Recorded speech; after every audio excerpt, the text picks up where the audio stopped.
Right. I wasn't sure.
Welcome everyone to the Town of Scarborough. This is the October 2nd, 2024 workshop with the Downs. Appreciate you all being here this evening. We'll do a quick round of introductions. We'll start with Nick over here. I'm Nick Cloutier, the assessor. Karen Martin, Executive Director of the Scarborough Economic Development Corporation. Dave Dickey, CEO. I'm Rocky Risbara, developer of the Downs. Peter Michaud, the Downs. Dan Bacon, Development Director, working on the Downs. Thank you all for being here. Nick, do you want to start us off this evening? Yeah. So if anyone wants to pull up the assessor's report version of the agenda, I could speak to that. Liam Scurring can do that as we speak. Quickly, by way of background, members of the public and the council may recall that the first 5 years. Thank you. Members of the council and the public may recall that the first 5 years of the CEA relationship required an annual meeting, a check-in, and we've developed a cadence to do it generally this time of year after tax commitment. They're now in year 6, and so they're here this evening at our invitation, and pleased that they accepted that. So we're going to follow a similar format from the town side, and I think they've got some information to share, kind of more forward-looking. So really looking forward to it. And along those lines, I do think the Downs team has more to present, given this is a different scenario than prior years where it was required of us. So I'm going to be brief. And I've just followed the same reporting mechanisms from the prior year so you can compare.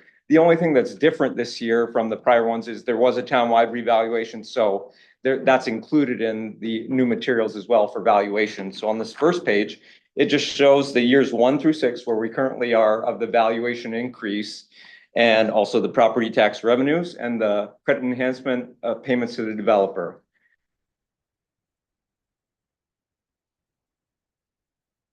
And this page just shows the non-residential construction summary, and that does include apartments as per the state rules, which is cited there.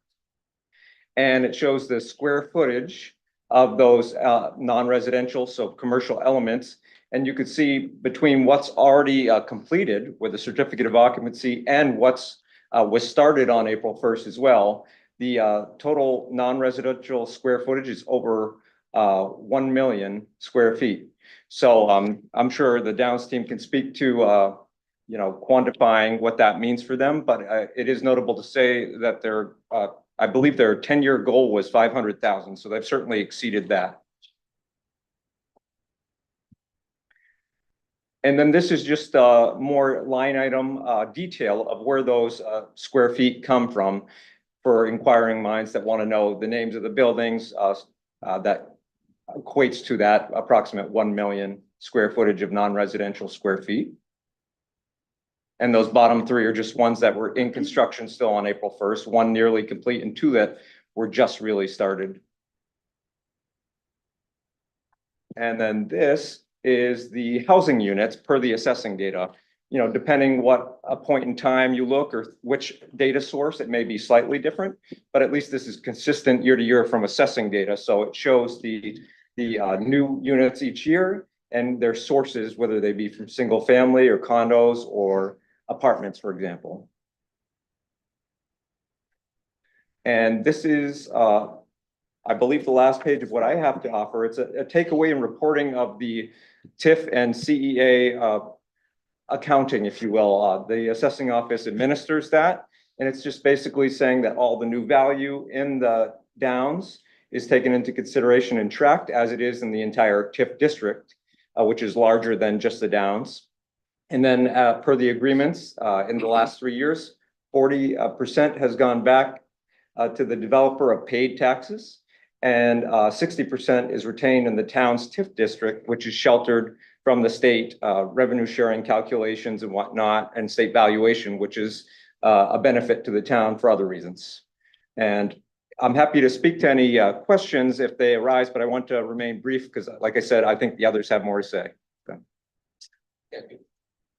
Thank you, Nick. Appreciate it. Do we have any questions for Nick right now before we move on to the next one? Yes. I don't have a question, but just a comment. When we originally changed the capture value for this TIF, it was at the early years where the value wasn't growing, and now that we're positioned to have significant TIF withholdings, I think the next council should try and make it a priority to revisit. Do we need to change that from 100% capture to 70% capture? Do we have enough qualified projects? So I just think that's just something, it's great to see that, but I think now we're at the point where we have to say, how much of that do we want to shield and send back to the general fund? Any other questions? Okay. Karen, you want to go next? Thank you, Nick.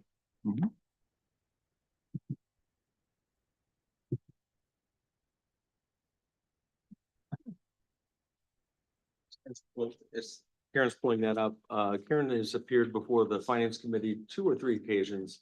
Pardon? It feels like 7. Regarding the same material, but this is, now that we have kind of 5 solid years under our belt, we're interested to see how is it performing really against what we predicted out of the gate. And so this fiscal impact analysis, there's a lot of detail behind it. This is intentionally simplified for this purpose. We're pleased to circle back and provide deeper explanation if you wish. I promised Tom 10 minutes, so I had to jettison a couple of slides. So if you're following along, I can always come back to something, but let's just start with this. So as Tom said, we've been working with the Finance Committee, really trying to update the model, to do a couple of different things and to be a little bit more flexible, and also to use the first 6 years of actual data that's coming out. So we're level setting the model for year 6 of the TIF, and that happens to be fiscal year 2025. So I just want to remind everybody, we've got a simple formula. There's lots of stuff behind this, but ultimately it's, hey, the sum of all revenues minus the costs to service the departments that we're talking about. Revenues minus those costs equals the fiscal impact. If it's greater than the costs, it's a positive fiscal impact. If it's less, it's a negative fiscal impact. Spoiler alert, it's positive fiscal impact at this point when we get to it. So let me talk about the basic assumptions that go into this, because we've made some improvements over the pretty rustic model that we started out with. Number one, we are level setting everything to fiscal year 2025. So we start out with $10.93 for the tax rate. And then we've forecasted over the course of the 30 years, we've forecasted a couple of different things. We've actually modeled the tax rate, and we've modeled it based on a couple of assumptions. We've modeled it based on doing a reval every 5 years with a 15% increase. We're assuming that the net budget that goes to the taxpayers to calculate the property tax rate increases at 5%.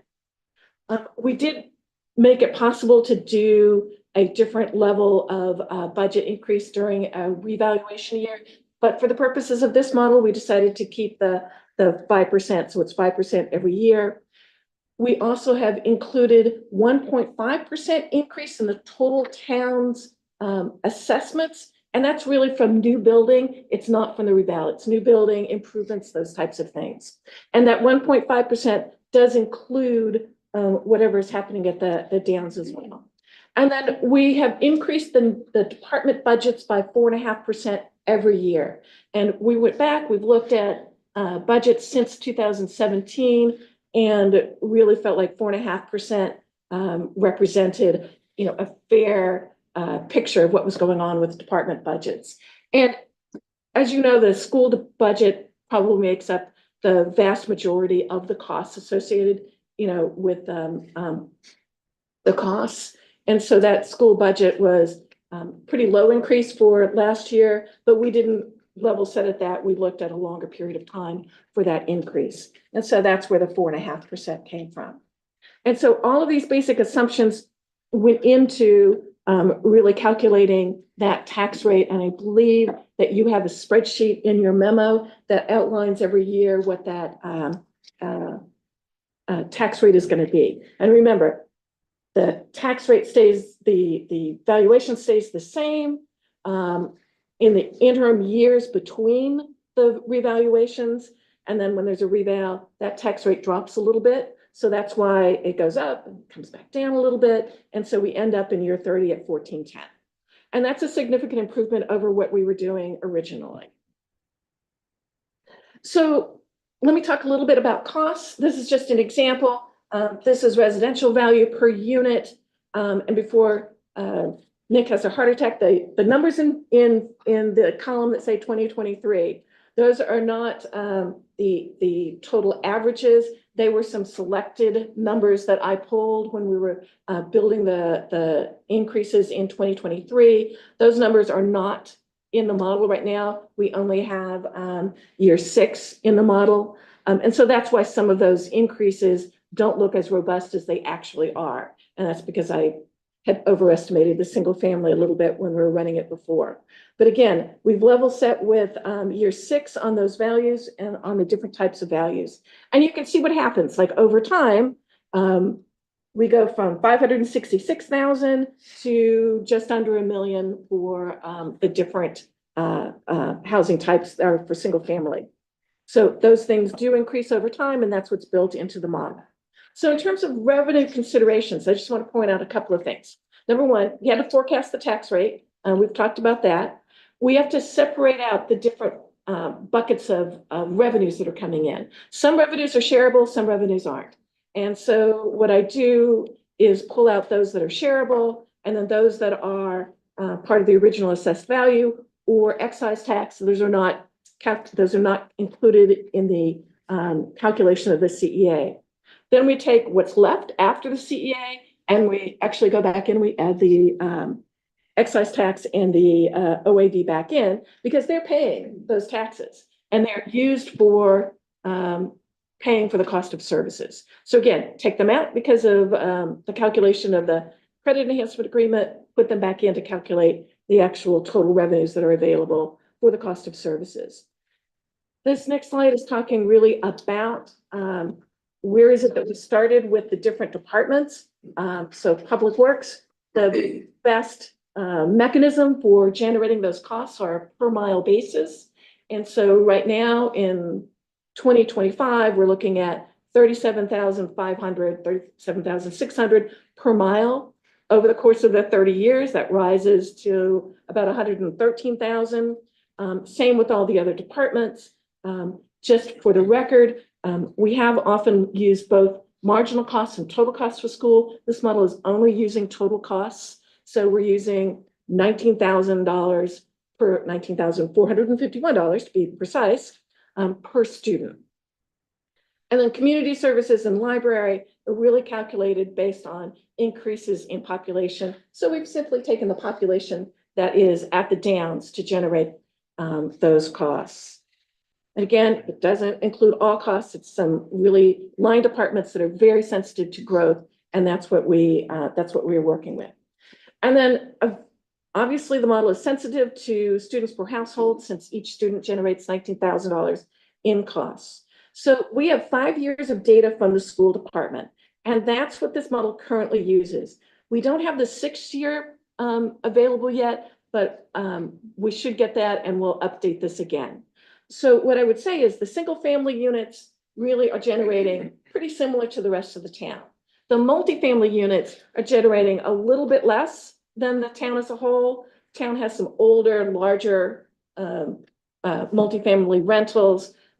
So these numbers are generated based on the schools. And so over the course of the build out, we're looking at 215 students. Now, the reason this is changed from before is we've moved, based on discussions with Dan, some of the single family, we've moved to multifamily. They're going to build less single family and build more multifamily. The total number of units stays the same. So anyway, there's 215 students that are forecasted at the build out. And then the finance committee said, hey, we should really have some comfort built in. So we did 20, they were suggesting 25%. This actually comes up with, given what the model is putting off, in any 1 year, there's a minimum of about 47% extra that we could have to almost a doubling of the forecast. So there's room for error in here, although of course not. There's no error here, but anyway, we've built in room for that. So we can accommodate more students and still come up with a positive fiscal impact. So characteristics of the Downs, I just want to say, these are the things that are helping the Downs have a positive fiscal impact. They're mixed use, it's a compact development. On overall, it looks like it's about 42% non-residential value. And then 17% of those total units are coming from seniors, which there are no children associated with those. Excuse me, non-residential value, that's the same as commercial, right? It is, except, Why the change in terminology? oh, well, the reason I did it that way is because in my world, I thought. the apartments, yes, the apartments are part of residential for me. They're not for Nick. So I'm moving figures from one to the other, and that's because I need to generate students off of that. And more to the point, the CEA differentiates and uses that terminology, residential, non-residential. So let me stay with this for a minute. Sure. So I remember at the very beginning, and this does tie, I do have a point in mind here, and that is, why the number, I may be jumping ahead, so forgive me, but I'm a little, the thing you're throwing me off here is that we're really talking almost exclusively about the Downs and not really linking this overall to the town. So I'm trying to keep that in mind while we're talking about it, because obviously it's not just a story about the Downs. It is now because we're doing the review. However, it does have an impact on what the assessor is doing and what the timeframes are in terms of, you mentioned 5 years now as a guideline for assessing instead of 7 years. Is that something that we're doing now? Is that? What, the revaluation? Yeah. It's been 5 years per recent guidance from the council in the last year or two. So, but we're syncing up with that now. It Yeah. sounds like 5 years. So is that being driven by the Downs, or is that just being driven by what you'd like to do? She asked me. Okay. Yeah, no, I don't think the 5-year increases we're talking about that townwide. We're not Yeah. talking about, it's not based on the Downs. So the other thing, maybe we hold this until later, but I do want to get to that point. I want to make sure we don't lose this in the workshop, and that is, the one indicator that troubles me most is and I don't mean to accentuate the negative here, but the one that is, really bounces off my forehead, which is pretty big. And that is, we're going the wrong way in terms of the percentages we assume we would have in terms of residential versus commercial or non-residential construction. We're shifting more in the direction, toward residential and not toward commercial. And that was one of the big assumptions we had with the Downs. So are you going to cover that in your section? A little bit, although I think I've already spoken to it, and that's part of what this is saying is If you just slow down a little bit, because I'm having a hard time. It's trying to I make know my- you're under the gun here to get. trying to make my It's 10 a minutes. lot of data, It is. even for the close followers. I'm Yes. having, and I'm a little Sure. slow with math, but I'm having a hard time Yeah. keeping pace with you here. So, okay. Sure. Can I ask a clarifying question? And I'm gonna ask this to you, Dawn. Well- Are you, does this have to do with the fact that some types of apartments, if it's more than X amount of units, are considered commercial under the appraisal assessing stuff versus Yeah, I'm residential, that's where your questions come from? Yeah, Okay. I'm trying to, understand the positives, but I'm also trying to understand the big assumptions we had at the outset that have so far, at least in this 5-year look, have not delivered. So I think I can speak to that. I'm not sure if I can clarify it, but so remember, I am looking at residential and non-residential, probably closer to what you think about. Because I need to generate students based on residential. So Because of impact fees. yeah, well, not impact fees, but the cost to serve students. So I took what the value associated with commercial, what would be commercial residential. I put that back in my residential column because that's where I need it. Not because that's what it should be or anything like that. I'm just calculating, it's where things are in my world in terms of being able to generate students. But what's the number that was the assumption that the Downs vote of 4-3 was approved.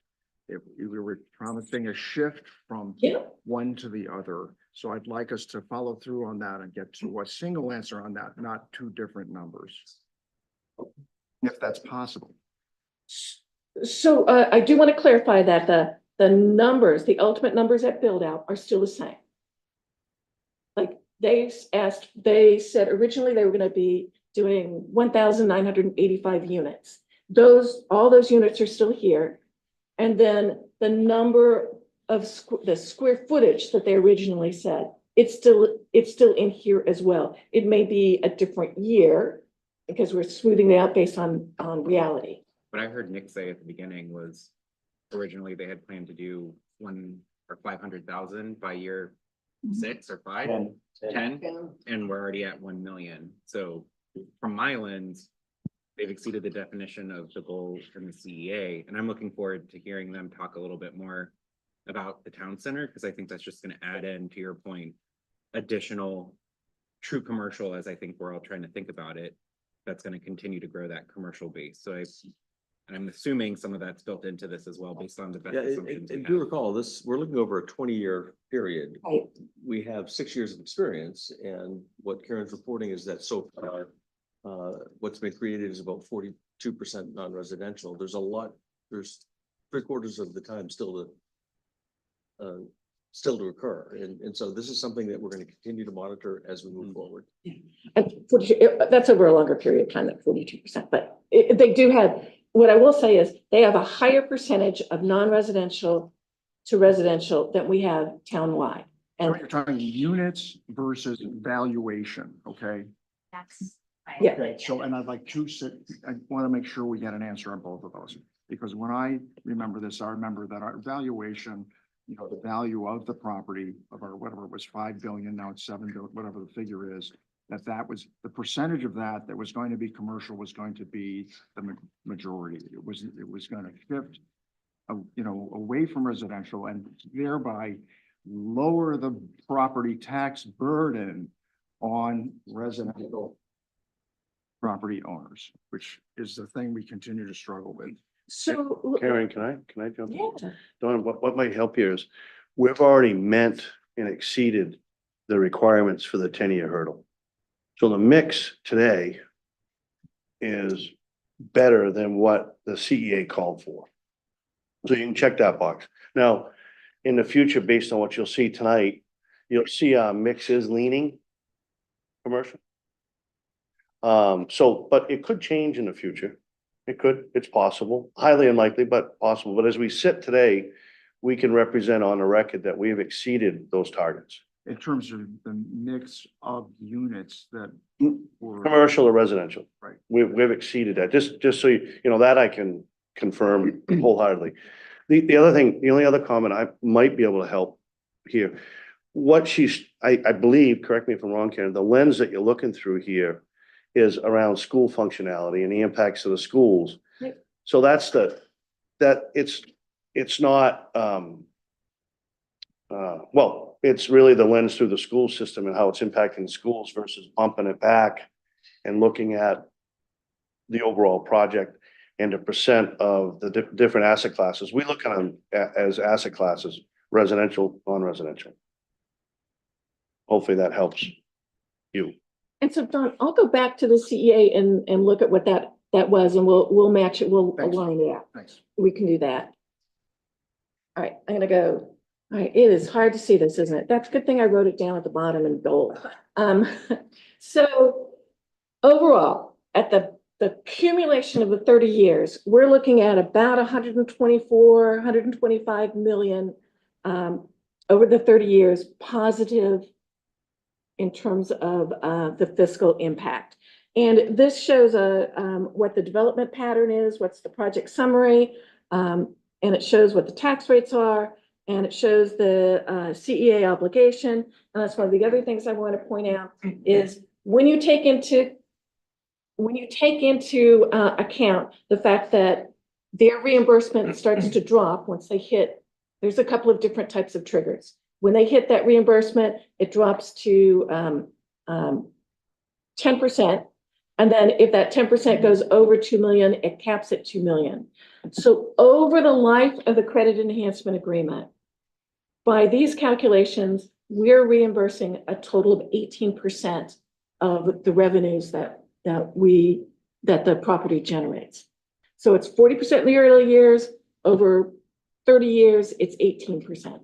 And I would just add, we talked about this in finance to not complicate the model, but what's not included in here that also helps the fiscal health of the town is the impact fees we collect to help with new investments that we need to do that aren't contemplated in this, as well as the tax shielding benefit that we get, which is really hard to model and calculate, but those are other fiscal benefits that we're getting beyond the long-term, favorability of the 125 million that Karen shared. And then what I did do is, which is not in your packet, but I did add it in, the shift benefit. So for this year, for fiscal year 2025, if you look at all the tips together, we actually received 1.9, let's call it 2 million more than we would have, $2 million more than we would have had we not sheltered the revenues in the tips. That's not all the downs, but they're a good percentage of that. And so that's about 31%, 31.6% of those revenues we're saving because we're getting it. They're not right. Nobody's writing us a check for that. So that's why it's so hard to describe. But we avoid paying $2 million, because our revenue sharing is up, our school funding formula is up, and the county tax is down because of the valuations sheltered. So a number that sticks in my mind is I remember last year, capture value was 900,000, 900,000 something. That we used primarily on purchasing software for. That was one of many. There was about $3 million in the current year of TIF revenue from the downtown TIF. Okay, but the first year was 900 and now there's 3 million. And then you have a chart that shows that, that carries that out over, several more years, right? That what we can expect to get in the way of. There's a detailed exhibit in the budget book that talks about the specific use of TIF revenues in the fiscal year. What you're talking about is a projection that we should probably update in terms of what we expect for revenues going forward. And this model, all this work will be very helpful in doing so. And so you can look at it, it's not exactly the same, but we're paying out 40%. I'm only going to look at this year, paying out 40%, but we avoided 31.6%. So there's a little bit of an offset. It's not, it's very difficult to say, oh, let's just subtract it out. But those avoided costs and increased revenues and increased school funding led to us getting $2 million more So this year. Karen, I can still say relative to this discussion, I'm new around here. I was not here when you all put this out. And I wasn't necessarily a fan of it when I first got here.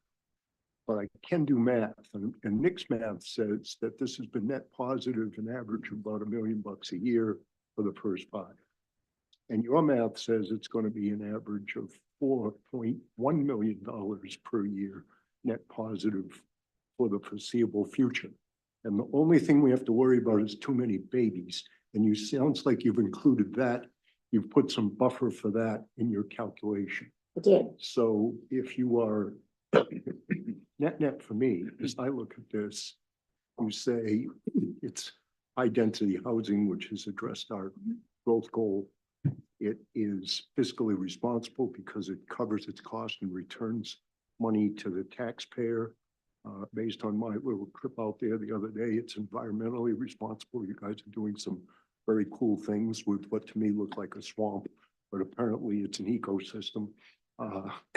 And so I think the reason I'm pausing here, I do want to hear from these guys, but I think that my observation is the TIF for TAT and so forth is all very important, but to the general public, it's a little esoteric. So I'm trying to bring it back to a bottom line perspective here. Instead, if you were a business guy showing your financial reports to somebody else, you'd say this is a profitable venture. Is that fair? Thank you. Yeah, and Tom and I would encourage you guys to think about as a council is the impact that this has on your bond underwriting. That's what, in my opinion, you guys should be talking about that. This is has a huge impact. I believe fully loaded, the impact of the downs is, don't quote me, it's somewhere north of 10% of your total tax roll. I'd be asking myself, with what you're faced with the bonds, how is that gonna impact my bond rating? I think we're a AA or a single A right now, I'm not sure. I can tell you it's not gonna negatively impact you. So it's a tool for you, use it accordingly, like all this noise is, I agree with Dawn, I mean, the taxpayers are gonna be rewarded for the condition that the business you guys run and you run it well, and the fact that you have a growth area that's performing. I just wish you'd muckle a hole of that and let the taxpayers understand what that means to them. That would be fiscally responsible, if you will. Okay, that was more than 10 minutes. Sorry, but it's not my fault. Thank you, Karen. I've got a question. It's anecdotal. Okay. I'm gonna hope it's buried in your brain, and maybe I'm asking the wrong person. Do you know when we talk about 215 students and multifamily unit housing, do you know what the spread looks like? Are we seeing like an even spread of grade levels? Are you seeing mostly younger? Do we just know anecdotally? I'm just curious based on some of the work we've been doing with the school side of things. Right, I'm not sure I can answer that.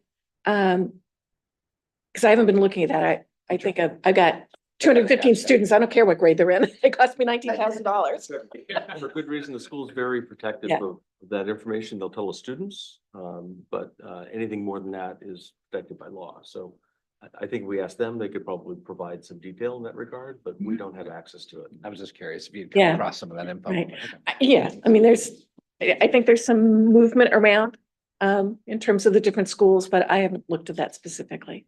Again, Turn it over to the Downs now. We have a presentation as well.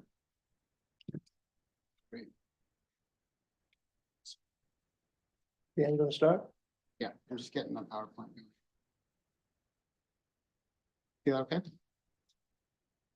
Well, thank you. I'm gonna kick this off and then turn it over to Peter to wrap up. We wanted to, often we're kind of in the weeds on day-to-day initiatives and conversations that are pretty specific. So we want to kind of talk at a high level about the establishing the Crossroads District, what it's enabled us to do collectively, really as a model smart growth community. And then what's coming with the town center, which is really exciting. We had a planning board workshop a few weeks ago, and then talk about partnership opportunities moving forward. We're kind of at this 5-year, 6-year period and want to look at additional partnerships or new partnerships to execute on all the good work done today or to date, and take the next steps with the town center. Jump out. Yeah, there's not movement on my slideshow.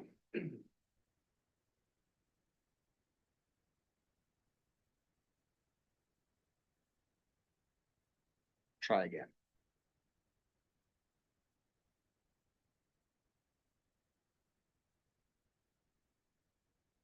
Well, he's doing that. I do want to take a moment. I was gonna do it later, but Dawn, Jean Marie, and Nick, we appreciate your service to the town. Appreciate what support you have given us, and that means you too, Dawn, of course. You were there at the beginning. You know, Years ago. you know I was gonna go there. Yeah, no, we do appreciate it, but mostly we all, our whole team is, we know that this is a tough job. You volunteer a lot of time and we do appreciate your service in town. Thanks. Thank you. It's not working. So Karen, is one of you mind? That's all you're gonna hear positive from me tonight. I can't change the slides. So I can't change the slides, so I think you guys have. Am I that. still sharing? But that was in our packets. Just when I press next slide. Just gotta- it's in- Peter, aren't you gonna be able to help him with the IT? All right, I'm still on here we flip go. phone. I got it. Yeah, Sorry. okay, I've been sick, so my brain's not 100%. I hear you. So I already kind of laid the agenda, given my delay. I'll jump kind of right into, and there are some newer counselors, so we wanted to back up a little bit on the project overall, and talk about the underpinnings. So I think the town recognized early on, before we even got started with the project, the opportunities here and the redevelopment of really what's a great field. So we started with this project back in 2017, 2018. It was already heavily developed, but it had no stormwater management in place, no environmental management really in place, really no investment since the mid 1980s. So the starting point was a developed site with environmental needs that we've been addressing ever since. The site's also in the town's regional growth center, focused on the type of housing, commercial mixed-use development that we've been working on and executing in partnership with the town.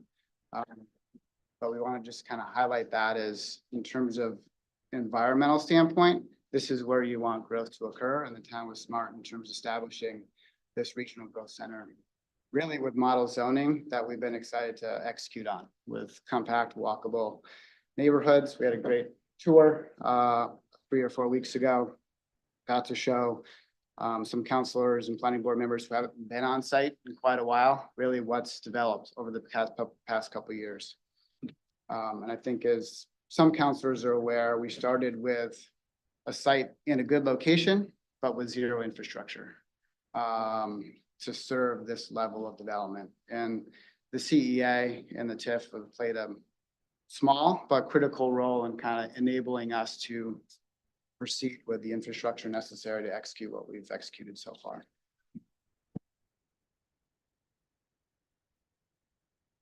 To Don's point, and we had a good chance to, with the planning board and some counselors, to talk about more specifically what we've been doing on site from an environmental standpoint. This isn't something we ever talked to the council about and thought it was important to, given where we are in the project, what's been done, but also what's to come.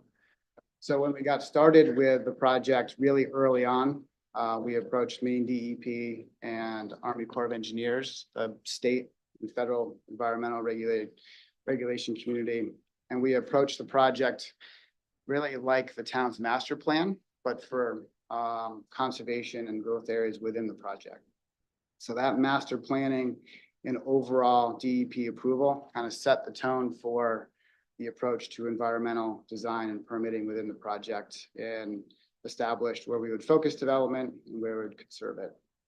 As part of that, we came up with, and we've been working with DEP in the town on this wetland creation approach that's unique to the project, where we're creating wetlands to manage stormwater, also create wildlife habitat, and at scale. So we're at about 3.5 acres of created wetlands, another at least 3 that are already permitted, and likely more down the road.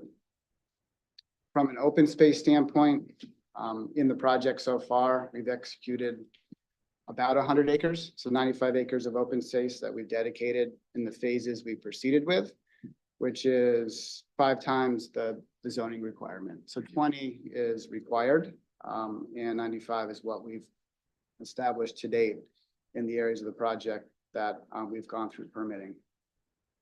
Another notable improvement that we haven't talked a lot about is improvements to the Willowdale stream. So Willowdale had a major impoundment that was in really poor condition. You can see an image of it here when these guys acquired the property. So that was in place long before our ownership. And we actually selected that location to establish a new stream crossing, and then totally repaired the corridor there and put in, you know, a state-of-the-art stream crossing that reestablished the stream channel and greatly improved the stream corridor in that location. There's 2 other points to note is through that master planning, permitting with DEP and Army Corps to actually establish buffers for the vernal pools on site. So those are already in place through the state permitting that we've done. And we've minimized wetland impacts to less than 3 acres to date in the project.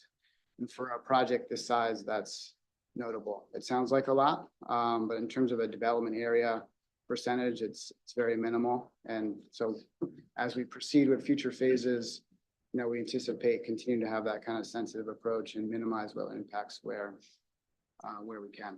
And I'm sorry, I missed the site walks, and I do have a quick Yeah. question about that slide. So you've impacted 2.9 acres of wetland. Are you required to replace that? So when you go back up, you said you've created 3.4 acres. Is that kind of in response to It's actually the separate. impact? So, That's why I'm wondering, like, when you go and, you know, you use 2.9, are they saying, okay, now you need to replace it with 2.9 or 3.4 is what you said?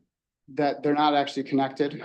We're choosing to do a gravel wetland creation for stormwater, separate from the wetland impacts. For the wetland impacts, we basically need to avoid wet impacts where possible. And then the mitigation that we've done so far, which you're thinking of mitigation, is one of the forms of mitigation was to establish these vernal pool buffers elsewhere. Another form of mitigation was we dedicated 25 acres to Scarborough Land Trust as a form of mitigation. And a third one is we've paid what they call an in lieu fee. Right. So that goes to the state to be used elsewhere for wetland preservation. And then the 95 acres, is that of open space dedicated? Was that like unusable land? that It's a you- combination of wetlands and uplands, so it's not unusable. It's, we have trails through the open space so that the public has access to a lot of open space. Yeah, just to clarify on that. Yeah. On the 3 acres that we've created of wetland, we're not getting credit back on that. We're That's not. just No. over and above. And that's how we're handling our Yeah. stormwater.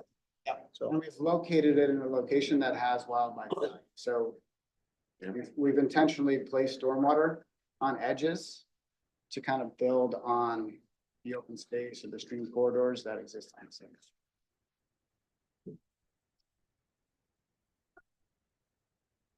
So unrelated, but tied to the CEA report is infrastructure investment and value creation. This is stuff that we've presented on in the past. And for a project of this scale, obviously, we're building significant infrastructure at a scale to serve the entire project, but in an incremental way. So early phases need to oversize everything to plan for the future. To date, and we put on this annually, we've invested 81 million in infrastructure, both on and off site to execute the project. And that 81 million has then led to and generated what Nick presented on, the 320 million in the assessed value as of this year, which then equates to 3.5 million of incremental shelter tax revenue, which again, Nick and Ken presented on. So really that 81 million of investments, the beginning of that pipeline in terms of creating that value and creating that tax revenue. From a estimation standpoint, based on what we have in the pipeline today, in terms of town center and the next sites under development, a conservative estimate is by 2027, we'll be up at $500 million of new assessed value. And this graph shows kind of where we started. Invested to date, where we are today in terms of new value, and then estimated in 2027. So as a percentage, if you think about that investment, so far we've gotten per Nick's report about 2.6 million back in terms of the CEA payments. There's more to come in the years that haven't been paid. I think this calendar year. So that's about 3% of the project's investment in terms of the infrastructure to date. One point of clarity, so we've invested 81 million. And we've got back 2.6. Just so everybody's clear and the public's clear on that, because that's been questioned historically, so we'll probably be dead before we get our return back out of the investment from the CEA, but that's okay. It's working. It's working. So you're saying that you put in 81. Mhm. And you got back how much? 2.6, Don. 2.6.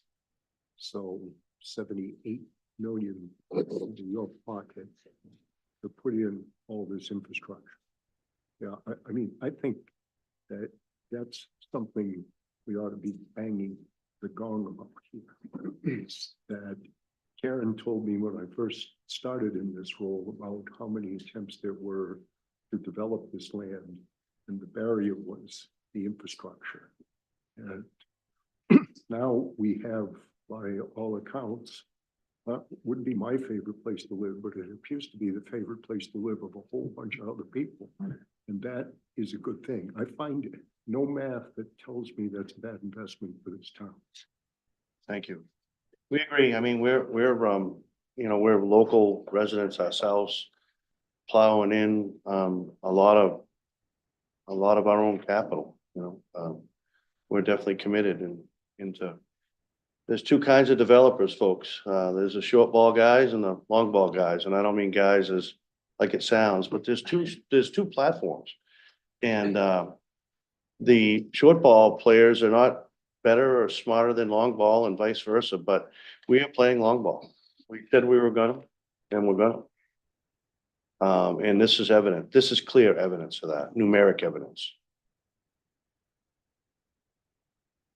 One question I had is and first of all, I want to say, congratulations to the Downs on the work that they've done. They took great risks to sign up for this and sign on for it. So, I will say that is remarkable in terms of what they've accomplished. The other thing I would say is I kind of gave Dan a hard time on this in one of the planning board meetings when we were talking about the trail systems and all the mitigation that you had to do that you didn't realize you were going to have because of rules and that sort of thing. So I have heard great feedback from the folks who have walked through the Downs in terms of how creative you've been in those areas. The one concern, I may be jumping ahead here, but I want to make sure we don't lose sight of the fact is that this is our last required review. And we're really at the front end. We're really at the front end of our relationship. So I'd like to see what we can do or could do to make sure that we are able to continue annual reviews like this so that we can monitor progress and help to educate ourselves in the town in terms of the respective benefits. There's no question, there's a lot of front-end investment, and these guys have been courageous in taking that on, as risk takers. And, they, in terms of how you've delivered, producing, multi-unit housing, there's no way we would have been able to get that far along, and it's clearly had a huge benefit in terms of our moving away from 3-bedroom homes out in the hinterlands and the resultant sprawl and the cost that would have brought us. So I want to make sure that there's credit where credit is due, but it's taken a while for us to get to the point where we actually have some numbers to talk about, but I would like to make sure that we confirm a process and timing going forward in annual reviews. So just put that out there. So I just want to also clarify something. They're not required to be here. They've actually fulfilled their requirements. This is voluntary. We asked for an update and they were kind enough to accommodate. And because we get a lot of questions as counselors about what's going on in the Downs. Yeah, I mean, going forward, all you have to do is ask. That's all. We don't need to be here, but we chose to be, and we're happy to be. We think this is the way business should be done. I think that anything that would help us help tell the story would be beneficial. And the Sure. fact that you're here and you don't have to be, I respect that. The issue is when you expect us as counselors to tell the story of what do we get versus what we signed on for, we have a hard time with that, even for folks who are close followers. So it does seem to me that this, especially if you mentioned the main benefit is we get a good bond rating. Well, that helps us if we want to continue to take out to finance, 100% of our, of our town equal to the expenditures we have every year, 1-to-1. I mean, so that's a good thing, but it's only a good thing in the context of our wanting to continue to buy bonds, okay, and to finance things. So I'm not discounting it. I'm just saying that at some point could no longer be a good program for us. And if so, then, what's the downside risk and what do we do about it? Wait till you figure out how to utilize those shelter dollars. That's far more valuable. And I know we're just getting there. We're just getting there, and I appreciate that, but it's still, we're we're not there yet. And the other thing that people have asked for is at the downtown, and I know they went through, I know you're not to that point in the presentation yet, so I'll just hold my comments. All you have to do is ask. We're happy to tell you what we know and give you the tools to work with. Thanks. And these are high level kind of successes that I think most of the council is aware of, but we wanted to highlight them as we head towards the town center phase. Okay. It is housing. Obviously, that's a huge issue regionally and statewide. And so the town zoning and a project to date's delivered a wide range, affordable all the way up to a wide range of other market rate housing. So we're quite proud of that. The innovation district's been a resounding success, and there's more space to come within the district and just adjacent to it. Our town-wide transportation improvements that we can talk more about that we're over the 50-yard line with and will be completed in 2026. And then we've already talked about shifting the mix. Nick last year presented on how the Downs played a role in pivoting more towards non-residential assessed value. And that was brought up earlier. I think, John, you brought that up. So, and that's been an effect from the project. In terms of town center, we're excited that we're at the point of really digging in. We had a great workshop with the planning board a few weeks ago. We want to thank, going back a handful of years now, the downtown committee really laid the groundwork for our plans for town center.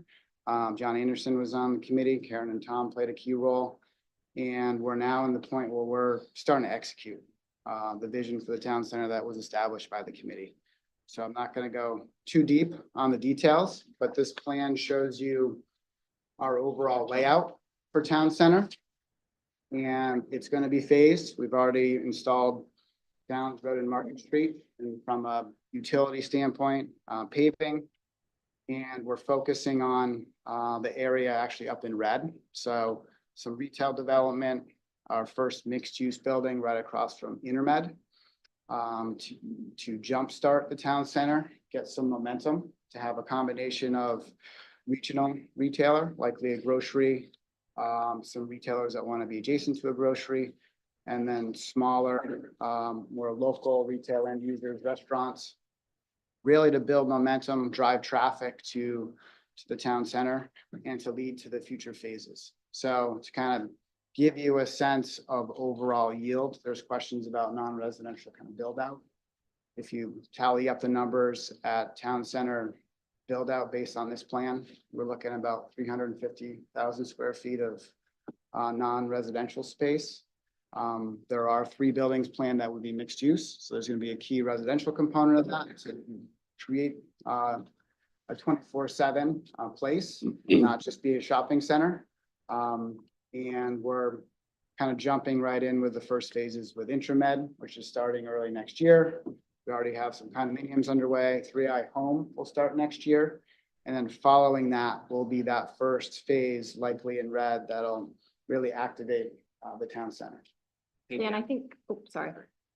Quick question, and I know there's a lot of factors that come into play to project this, but what year could we anticipate completion of what you have up there? It's probably a 5-year 5 years from now? 5-year build out. Okay. And it's gonna really depend on leasing momentum, but Yeah, today. we're gonna, and there's somewhere in here, there's a comment about it, but we're the residents of the community, not just the Downs, the whole town, will have the benefit of some temporary amenities we're gonna put in next summer, where it's gonna be vibrant. But Dan, if you jump back to that slide. The red buildings, we're looking at completions in late 26 and early 27. 26. Yep.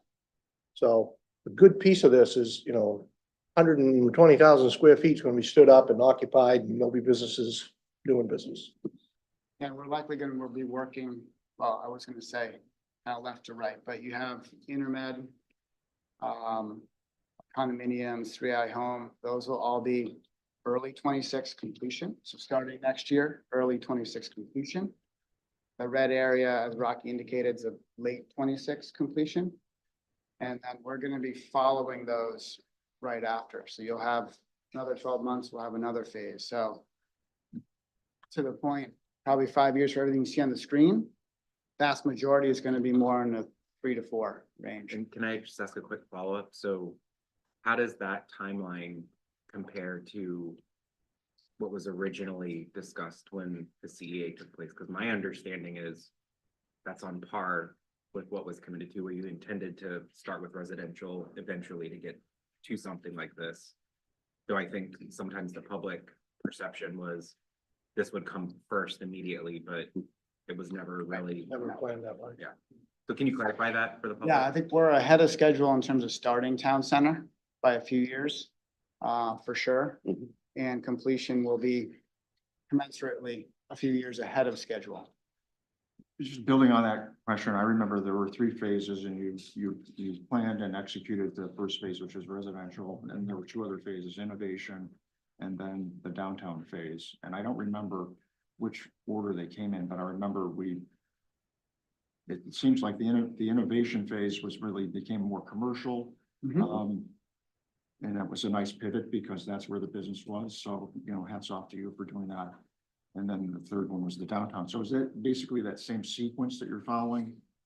And then the only other question I had was. Also building the infrastructure to get to town center. So a key piece was, like we presented that first slide, there was no infrastructure on site and town center is planned in the middle.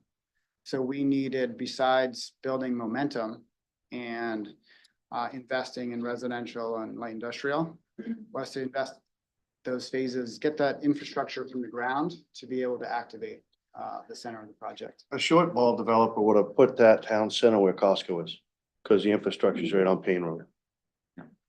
We chose to do it right and put it where it belongs. By the way, we haven't said anything about that. I know that people are pretty positive about that development as well. Might have saved people a few shackles in their inflationary grocery program. Dan, I think, One final question, if I could. What did COVID do for, to you in terms of when that happened? I mean, was there a major shift you had to deal with that, or is it something you just played through? With what, Don? I'm sorry. COVID? COVID? Yeah, I know you helped us out by doing a big center there in the. Yeah, we vaccinated, Billy. Yeah, I was gonna say just under 100, so I wasn't too far off. But beyond that, so we got kudos from our politicians, and then they disappeared, but It happened. hopefully you folks don't, but anyways, the COVID had a definite headwind. I mean, we had COVID and right on the tails of that, we had this interest stuff. So we've faced some headwinds, but I would say in honest 18 months, impact on momentum. But because of the zoning in the various asset classes, we pivoted and started building, there's always a demand, right? And a demand floats around. And to the point of speed on this, I mean, we could be sitting here a year from now and reporting something much more robust in terms of timing.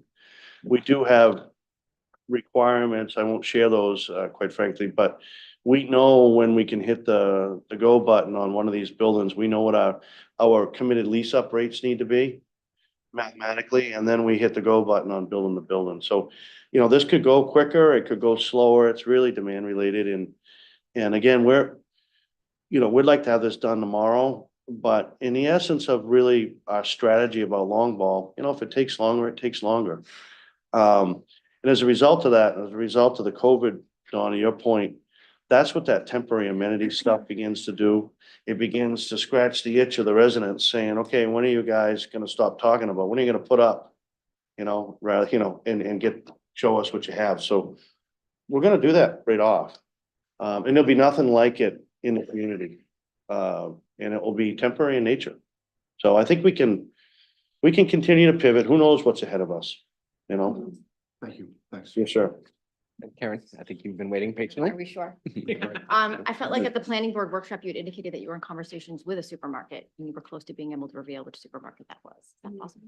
Do you know? Still true. Okay, but we can't say who yet. Correct? Thank you. I would add, if I could, that we are in negotiations and we are on paper. And the other two red buildings, we are working on letters of intent with end users. So this is very active and something we're all working on daily. We had an elevation issue, Karen, to be quite honest, that set us back probably 3-4 weeks of geotech thing. And then we get in all that fun stuff and all the geniuses got involved and they slowed us down. This should be an easy question. When you're all done, how many people will live up there? Well, there'd be a couple thousand dwelling units potentially. Couple thousand? Yeah, I think dwelling. our numbers are around 3,500-ish. Yeah. So it's 3,500. That's what I'm estimating. And population density as compared to the rest of Scarborough, assuming people per square mile would be higher. A lot higher. Yeah. Yeah, I'm not sure I can answer that exactly, but I know that, town of Scarborough right now, I think you've got, 8,000 dwelling units on 130 miles of road. And in the Downs, you'll have 2,000 dwelling units on 8 miles of road.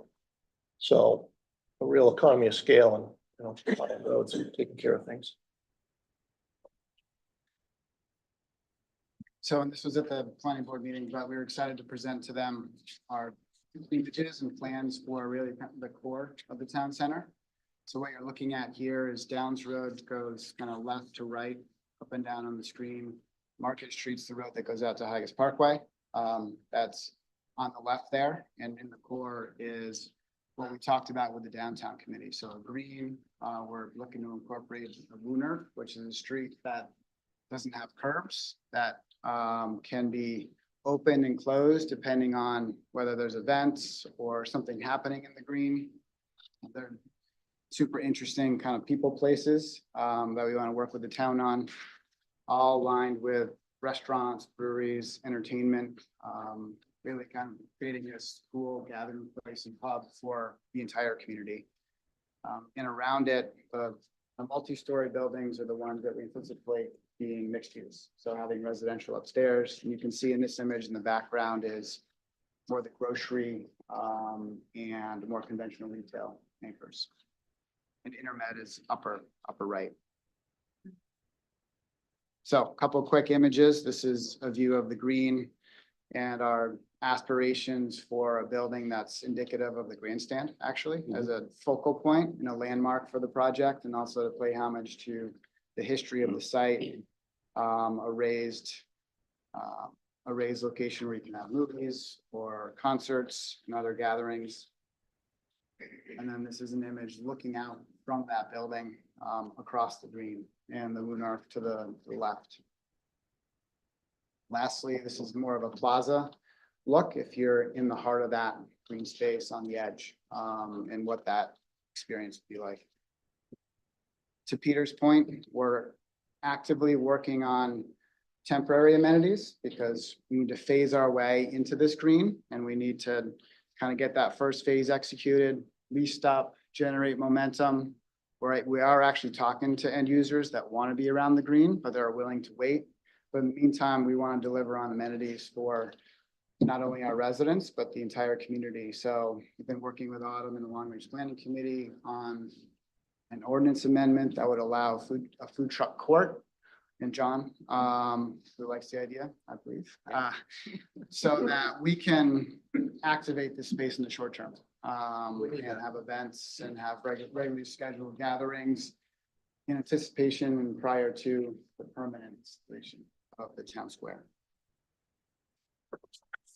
So at this point, I want to kind of hand it more towards Peter, who's going to talk about next steps and opportunities for partnerships, where we are today, and what we need kind of moving forward, and also some of the potential headwinds or areas of collaboration that we see outside of those partnerships. So one is transportation funding, and really pivoting our platform around transportation funding moving forward, given the scale and momentum of this project, what grant opportunities there are that we could team on to execute things that really don't pencil from a development standpoint, but we all want to see and incorporate into the project. And then kind of put a plug in for continuing to work together on executing this project. Like the town center is tricky from a design standpoint. It's outside the box, doesn't fit into typical ordinances and regulations, and we don't necessarily know what we're gonna face moving forward, from outdoor dining to signage to waivers on street design. So Streets without curbs and. streets without curbs. So this isn't a specific ask, it's just a flag to say, to do this right, we need to be hand in hand working together on tune-ups to regulations as needed to execute the project. We're already working on the food truck court thing, and we really appreciate the intention and making that a priority. Yeah. EV charging, we're doing a lot of EV charging already. And we're working with the Sustainability Committee and hopefully the council on making sure the regulations work for a project of this scale and type, because there's complexities with it. It's not as straightforward as kind of writing the ordinance and seeing that it's executed. So we have some ideas, and I think the Sustainability Committee does as well, to make it fit better with our project and maybe a few others. And another one is really kind of the environmental permitting atmosphere. And right now, there's ideas for restrictions on, I think, all projects. But we're obviously focused on this one, that for projects of scale, really don't work. The projects of scale sometimes need to impact wetlands or come close to wetlands in some locations and conserve them in other locations. So that's an area that needs a lot of consideration as it ties off to real projects. And is one that we're paying attention to and want to work with you on the practicalities of, to make sure it enables what we're showing on the screen. Can I recommend an add to this? Sure. Future public partnership, and it kind of goes a little bit to what Don said, which is, you know, we need help expressing all the great things, especially that you guys shared tonight, to the public, and make sure that we're partnering on that communication together, because again, I think the biggest headwind I see and the town agreeing with you guys on this is public opinion and getting public's input on some of these things. And I think the more we can partner, Peter, like you said, to kind of express all the great things that this is, and maybe even some of the drawbacks for people who don't like growth, like I think we have to be honest. You know, I think we just need to be able to communicate that more effectively together. And I think it has to be a partnership. It can't be us responding to people, you guys coming once a year to figure out how we collaborate on that, because this really was a 30-year investment together between us and you. And so we need to be communicating together to the public what we're getting and when. The mechanism to do that, we'll take a shot at that, maybe send you something. It will be probably a hybrid of this, and then let us know what you need and then how you want to deliver it. It's no problem for us. One thing that would help on that, and I tend to gravitate toward org structures and that sort of thing, and I'm not gonna ask for it because I'm pretty sure you're not gonna make this available anyway, but instead of an entity ownership structure, could you give us some sort of like a org chart that shows M&R Holdings and, you know, Crossroads Holdings and kind of how they fit together? Could you do that? Is that something that would help us explain? Because it is, you mentioned that, you know, M&R Holdings is gonna be responsible for doing certain things. We know we're under agreement with Crossroads Holdings in terms of the overall project. Is that something that would, you know, could provide to us or would help us? Yeah, you're thinking through the lens of how we're gonna operate the downtown, Don? Yeah. We're working on it as we speak, so once we have it done, yeah, sure. There's no magic to that. We're figuring it out, you know. We're actually learning from others that have done it around the country, so we're not gonna be creators of it. We're gonna be followers. Sheep. Speaking of learning. Yes, sir. That I think we've had a couple of recent examples. One we may be addressing shortly of trying to bring the public along at the end of the game as opposed to the beginning of the game. And I think that we have learned those lessons sort of the hard way. And that it occurs to me, based on the data I've seen, the plans that you have, that there exists a real opportunity for a reset of the Downs project in the mind of the community. And particularly with the focus then being on the town center, which is something that will benefit everyone, that it is really worthwhile thinking about how to generate legitimate excitement about the benefits of that to the town and keep them going. And frankly, from our standpoint, that saves us sitting in front of a group of angry people saying, what have you done? Well, we don't, we will not and would deliver on that, what we struggle with often, and we just need help is, what's the content we need? That should be driven from you folks. And then the platform to deliver it, do you want to do a town hall? What's the platform you want to use? And we won't disappoint. This sounds We're like happy to do it. Communications committee opportunity. We have a whole communications department. No, just kidding. Committee, we're full of committees in our company, I can assure you. Dan, I don't want to ruin your presentation. I go to these meetings, I'm like, are we making decisions or are we just communicating today? What's that choice here? I'm gonna just ask if you can maybe go to right to slide 20. Because I think what's important here for this council and the public to hear is, in the name of what a partnership looks like, what is it, and you've touched on some of this stuff. But what is it that, how do we align better? What should this council expect to hear from you as the developers? And then what can the council be doing in the meantime to help either kind of prepare for some of this stuff? If you could just touch on some of those items before we wrap up, excuse me. I would like to leave, a couple more minutes at the end of this portion of it for some more Q&A if we had some necessary. You stole all my thunder. Like, I'm kidding. I'm happy. The next steps for alignment. So these are, designed, there's some headwinds in here, perhaps, that kind of thing, but we really need to transform. I think the big one is that we wanted to initiate tonight, plant a seed, if you will, is a transformation of how we think about traffic mitigation and funding of traffic mitigation. Currently today, it's very situational on a project. We go get traffic movement permits, albeit at municipal level or state level. Going forward, we know that the community needs major traffic improvements, and we also know that there's a federal bill available. So as a result of that, around traffic movement, we've actually hired Layton already. We have in our organization, and the Layton group is a group that aids in writing grant writing. And I can tell you that when I picked up the paper, I was aware of it before and read that the Rue Institute got $25 million to help their infrastructure over there and all the roads that go to it. I thought I was going to throw up because we're in 81 out of our pockets. So we're asking you guys to please support and listen for a real pivot on how we handle traffic mitigation, how we fund it. And the goal here is to have the traffic mitigation work done without impacting the businesses in the community and mostly the residents, the taxpayers. And we're very sure, we already know what this town qualifies for. Dave's done the work. We do really have a whole team. We call them teams, not committees. We have a whole team working with Layton right now, and there are opportunities for this town that are tens and tens and tens of millions of dollars.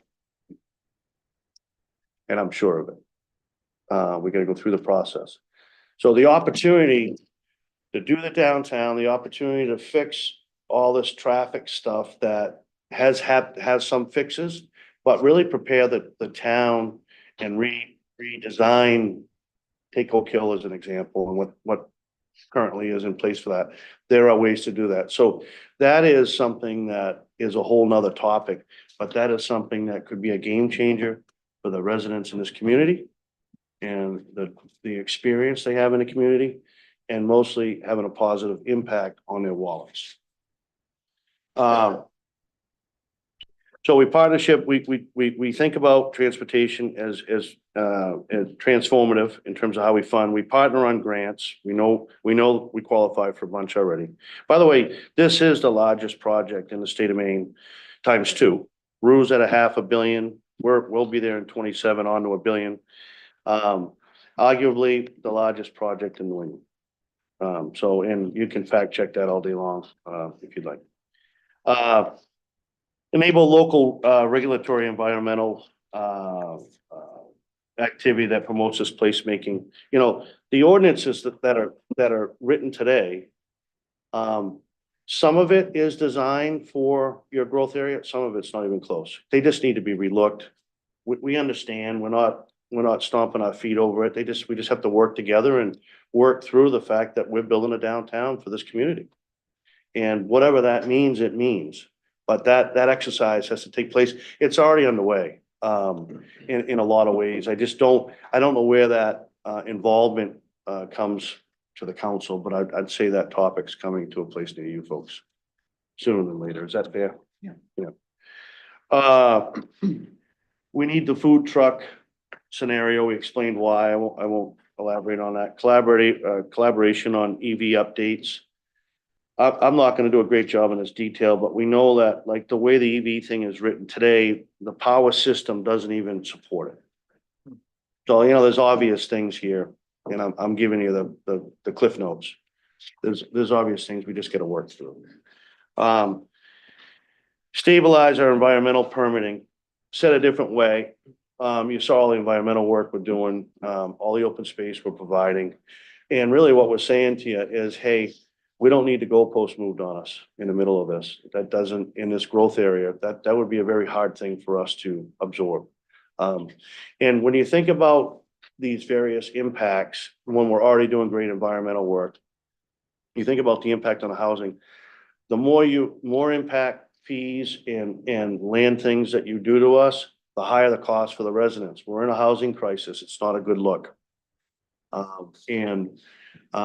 This community is a community that has participated greater than most in the state of Maine solving the housing crisis and the affordable housing crisis. We didn't mention that. I probably butchered half of what I had, but hopefully that hits the headwinds. You only said half of what you were gonna say, but it's been pleasant. Well, I was just waiting for Dawn to ask a question, then we'll get in. I just gonna make one comment though. Sure. Andrew, but thanks for the lead off there. Yeah, I'm Peter, here is for that you. The fact that you are a private entity and you deal with profit and loss would be a great resource in terms of identifying and funneling and spending and being economical about the use of federal funds. So I'm very impressed by that. And hats off to you for that. We're gonna bring it. I think it's a major opportunity for the community and we appreciate that. It's there for it's a target-rich environment. Before we give the floor up, I do have a question. Can I do that, sir? Absolutely. So one of the things, it's what some of you folks touched on it tonight, but Billy actually brought it to my attention. I hate to give him credit, but there it is. You know, one of the things that the community doesn't understand is the value, the creation that this project has, the opportunity that we all have. We have a horse, no pun intended, that can do great things for this community as a financial benefit. There has been nothing done by this council that I'm aware of in prior councils, really isolating what is the impact of the downs to the taxpayers. We all know, I know some of them, our tax rates have gone up 20–30% next to the other communities by us. So for example, if someone went up $10, we only went up 2 or 3. I can do math on it. I'm a little slow, but I get there. But there's nothing back. We have this great situation. There's never anything back that says, you know, because of what we've done, because we were smart and had a comprehensive plan, because we got local developers to play long ball and do the work, and because we created a TIF district, these dollars are sheltered. It's not a normal dollar that you're receiving out of this TIF district. Would you please, it's a question and a request. Why aren't you doing that? I'll leave it there. Thank you, sir. I think that's for us to chew on and think about how we approach this. I thought this was a workshop. I I want to thank you. I don't have much for follow-up questions, but I do want to thank you because this was not, you were not obligated to come here and share this with us. I think that's kind of the first step here is you're sharing the vision that we've been talking about, which is this downtown area. And this is an important step to us being able to communicate better out with the residents here. What is going on in the Downs? How is it working? And is it working? And I'll partially answer some of your question, which is it's really hard in the first couple of years in a run up. And what people see is a lot of residential apartments. And what they see is a lot of stuff moving around and they see some more traffic with very little benefit to them personally. The money gets hidden because budgets get moved around and you're still at the beginning phases of this. I think and you said you're in for the long game.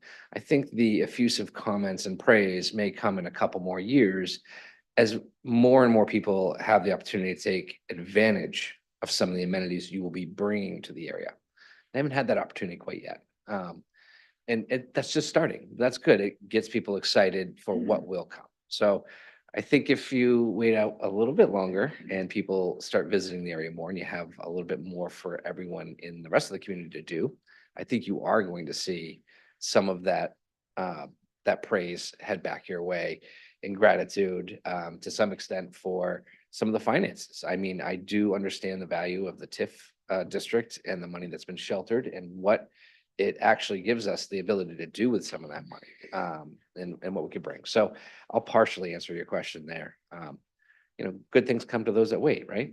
6 years is a long time. And I just want to follow that up with this really, I mean, I remember when this first came to in front of my eyes, I was the chair of the planning board. And I remember Rocky, and Dan, actually, I think the famous quote is how to eat an elephant, it's a chunk at a time, right? Or a piece at a time. And I'm pretty sure I sat there for about 2 hours and listened to what you had done. And I didn't have a question. I didn't say a word. And you came up to me, Rocky, at the end of it, and you said, "Are you okay?" You didn't say anything. And I said, "Rocky, that's a lot to absorb in one night." And it was true because of the scale and the impacts that it does have for this community. So some of us are still working around to understanding those impacts. And I think it will become more evident the further along you get in this process. So, but I do want to especially thank you for the time that you've spent here this evening. You didn't have to be here. The fact that you are coming here willingly and openly is much appreciated. Excellent work by some finance gurus over here in the corner and our finance committee. I'd like to say thank you because I know you've also spent a ton of time working on this as well. So, Councilor Anderson. No, I was just gonna say, I'm ready to start screaming the value this is providing to our community, because I think we all know the thing that people are feeling right now is affordability of being able to stay in their homes, and that's across the state. Nick is gonna share later how in Scarborough, we are now the second lowest tax rate for any community. And the reason that's possible is because of this relationship that we've established with you guys. So I think it's time for us to really start telling people how this is helping us keep Scarborough affordable. It doesn't mean that the tax rate isn't going to go up, but as somebody said, it's not going to go up $10 the next year. We can keep that 3% mill rate increase that we've committed to, and this is a critical part of that. And I think we owe it to the public to help them understand that, but also other things that we're trying to do as a council. We talked at the last meeting about needing to engage the legislature more on things as well. But again, this is a key part of keeping people in their homes. They may not like some of the things that they see. They may not have all the amenities, but hopefully they can stay in their homes for a lot longer. Any other? Yes, Councilor Katarina. I just wanted to say thank you. I think this will be the last time I'll have you guys facing me, unless you come before the county for some reason. But I've been very thrilled to have been involved with this from day one.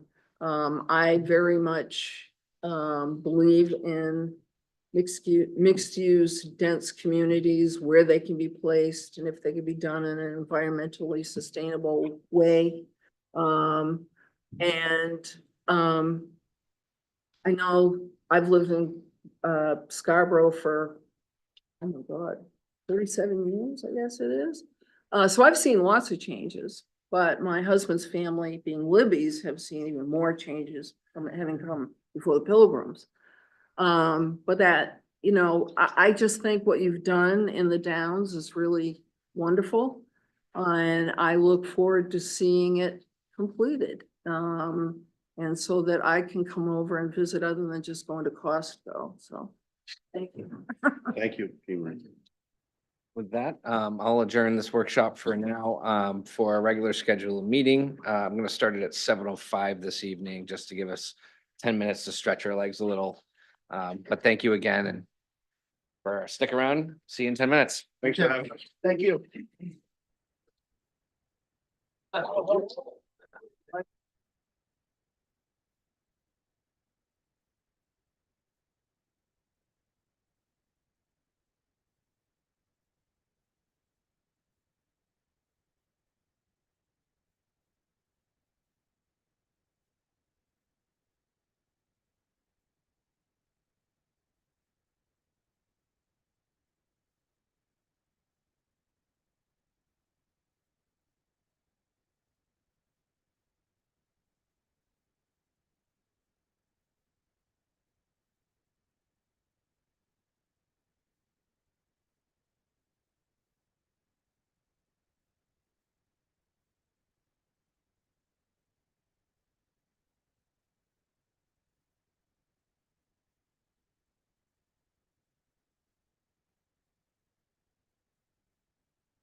I appreciate you being here. This is the October 2nd, 2024 Town of Scarborough Council meeting. If you could all join me with the Pledge of Allegiance.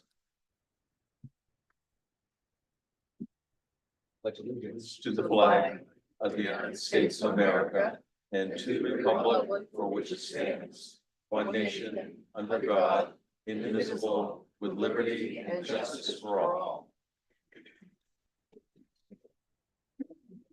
Thank you. Tony, could you call the roll, please? Here. Here. Here. Katerina? Here. Council Hamel. Here. Anderson. Here. Chairman McGee. Here, thank you. Show us all present. Next on our agenda is general public comment. These are for items that are not listed on our agenda this evening. So if there's an item on the agenda, I'm gonna ask that you wait to speak on that until we call that item up. Is there anyone here that would like to give public comment on something not on our agenda? And just for the record, there's some ground rules. You have 3 minutes. There'll be a light that blinks that lets you know your time is up. Okay. We ask that you be respectful, direct all questions and comments through the chair, and as well as state your name for the record. Okay, Thank you. Welcome. thank you. Hi, I'm Heidi Davis, and then I'll introduce my cohort, Elaine. I'm here just to put a name to our new organization that we've started in Pine Point. It is called Pine Point Association, and we're about a year old, and what we did is we met at the firehouse. I think Karen was there, Dawn was there. And we found out that a lot of the people down in Pine Point were eager to get some assistance from the town for things. Roads, sidewalks, all those things that you hear about. So we actually just wanted to come and give you a quick report. We have over 160 paying members. We have business memberships, individual memberships, starting at $25, and then some people pay $1,000. And the intention of our group is to work with the town, in conjunction with the town, to make improvements. So we're not here tonight, we're not here to scream and yell and ask for money yet. But we just want to get the word out there so that you all know that there is a group of us working really hard to get things taken care of down in Pine Point. We are dealing obviously with erosion. So we've created subcommittees. We have a Herd Park subcommittee. We're working with Todd Souza to kind of give him feedback for Herd Park and the improvements. We have a beautification committee. People are volunteering to plant flowers, make it look prettier down there. We think it's super important. Scarborough, the growth, as you all know, is out of control.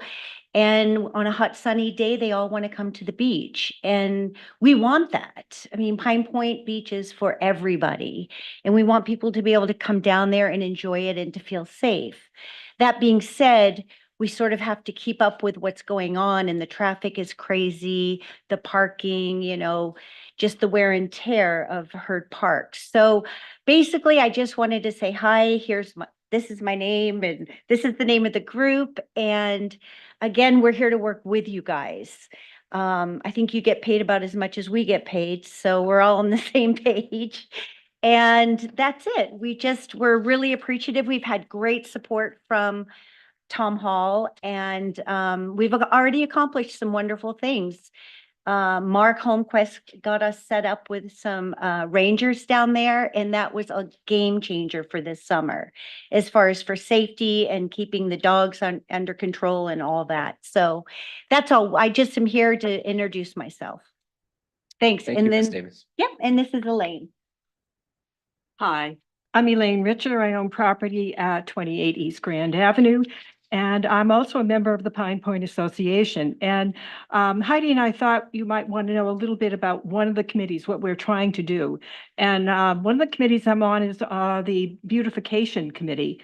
And there are some areas in Pine Point that have lacked attention and need a facelift. We are presently looking at Snowberry View Park, which is at the end of Pine Point Road. Despite the name, it's not a park, but a walkway to the beach, and definitely in need of a facelift. It can be restored to its former self with just a little TLC. So the vegetation on each side of the walkway is overgrown. It's crept into the walkway. We've lost one of the benches due to bushes that are that are getting too big. And then we have two kiosks that used to contain information on the rules of the beach and also a little bit of history of Pine Point. A few years ago, they were vandalized. And we are still dealing with what we have left, which is a vandalized 2 kiosks.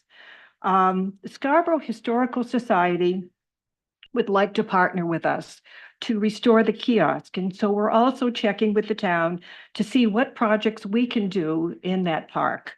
Our view is to use multiple resources to get the job done. In the past, if I stood at this podium, it was to ask you for something, money or help out or something like that. Some of you will remember me.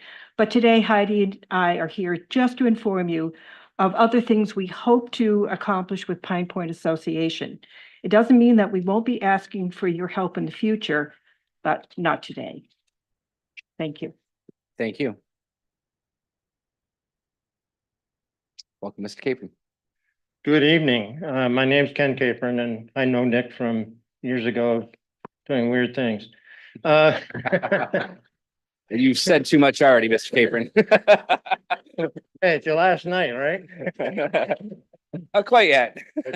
Comes out. The last time I stood here before the council was in 1959. I was 7 or almost 8 years old, and I came here to apply for a license to launch model rockets here in Scarborough. I was the first kid to ever launch rockets in Maine. And you had a Scarborough Airport, which was very convenient. I don't know where it is today, though. I think I lost a rocket there a long time ago, but so I had to give a presentation with exact latitude and longitude and all kinds of information. There was a association called the Maine Air Patrol, now the Civil Air Patrol. So I had to come before the council to ask permission or some sort of a permit. It didn't get in the paper, though. I was really disappointed with that. I was too early for politics. I'm here tonight because I want to encourage opportunity to have a presentation from me on my latest invention. It's not SpaceX. It's actually called Skyway by Microrail, and it's a new mode of transportation which I've developed over the past 6 or 7 years. And it's something I think that especially the Risbearers might enjoy. But any town that's growing this, I mean, Scarborough, let's face it, has 7 or 8 different focal points. I went to school in every one except Blue Point here in Scarborough. So I was first in at Dunstan. I mean, at 8 Corners. I was first in at Wentworth. Anyway, enough of the firsts. But it's a new mode of transportation which is elevated and eliminates the problem of congestion. And you know, you heard them talking about traffic management and traffic resolutions. This eliminates every problem you could have with traffic. In fact, with this system, you'll never need to own another car. It's that convenient. It'll actually come to your door and pick you up and take you where you want to go. You tell it where you want to go. It uses AI to figure out who you are because AI is smart. And then it uses smart AI or what's called swarm AI, like what you see with drones. You know, have you seen those things like at the Olympics? They had that drone display in the sky. We can control the pods on this transportation system just like you would with drones. It's all automated. And it's free to you, which is an unusual thing to say, but it runs entirely without any concern about ridership. It makes money off of things other than ridership. It's self-powered and so forth. But I wanted to give you a heads up. I'd like to make that presentation when you have a chance and see if I can't interest Scarborough. There's a real huge benefit at the end. That is, whichever town goes in first is going to have 4 factories that follow the prototype, because we're going to make all the parts right here in Maine and compile it here in Maine. So it's going to be a big production. If you've got a nice big old airfield or something that, you know, I could borrow. Anyway, so that's all I had to say, really. If you have questions, feel free to ask, but I'm trying to promote it as fast as I can. I probably only got another half century to live, but anyway, I appreciate the time. Thank you, Mr. Capron. Any other speakers this evening? Welcome, Mr. Pritchard. Jim Pritchard, Maple Ave. This past weekend, I walked through the neighborhood. Maple Ave, the 20-mile-an-hour signs are up. But Elmwood, Sunset, First, Green Acres are still posted 25 mile an hour. My walk last night, or yesterday afternoon, I was walking down Sunset. The school bus dropped the kids off, and there were 2 cars coming from Green Acres toward Maple, and they were moving.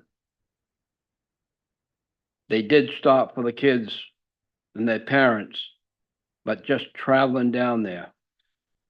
What I would like to see the town do is look at that entire development and make the whole area 20 mile an hour. I don't know what the plans are. I know there's requests coming forward for a couple more studies on Maple Ave. Maple Ave 20, they turn the corners and they're doing 25 with the kids, and that's a concern to me. Thank you. Thank you, Mr. Pritchard. Any other public comment this evening? Anything online then? All right, seeing that, I'm going to close public comments. Next on our agenda is the minutes of the September 18th, 2024 council meeting. Is there a motion? So moved. Second? Discussion? Seeing none, all in favor? Opposed? So that is unanimous. Next, adjustments to the agenda. I recommend that we take up resolution number 24005 as in place of items 8 and 9, and adjust items 8 and 9 to the end of our agenda this evening. Is there a second? Second. Discussion? All in favor? So there's unanimous. Thank you very much.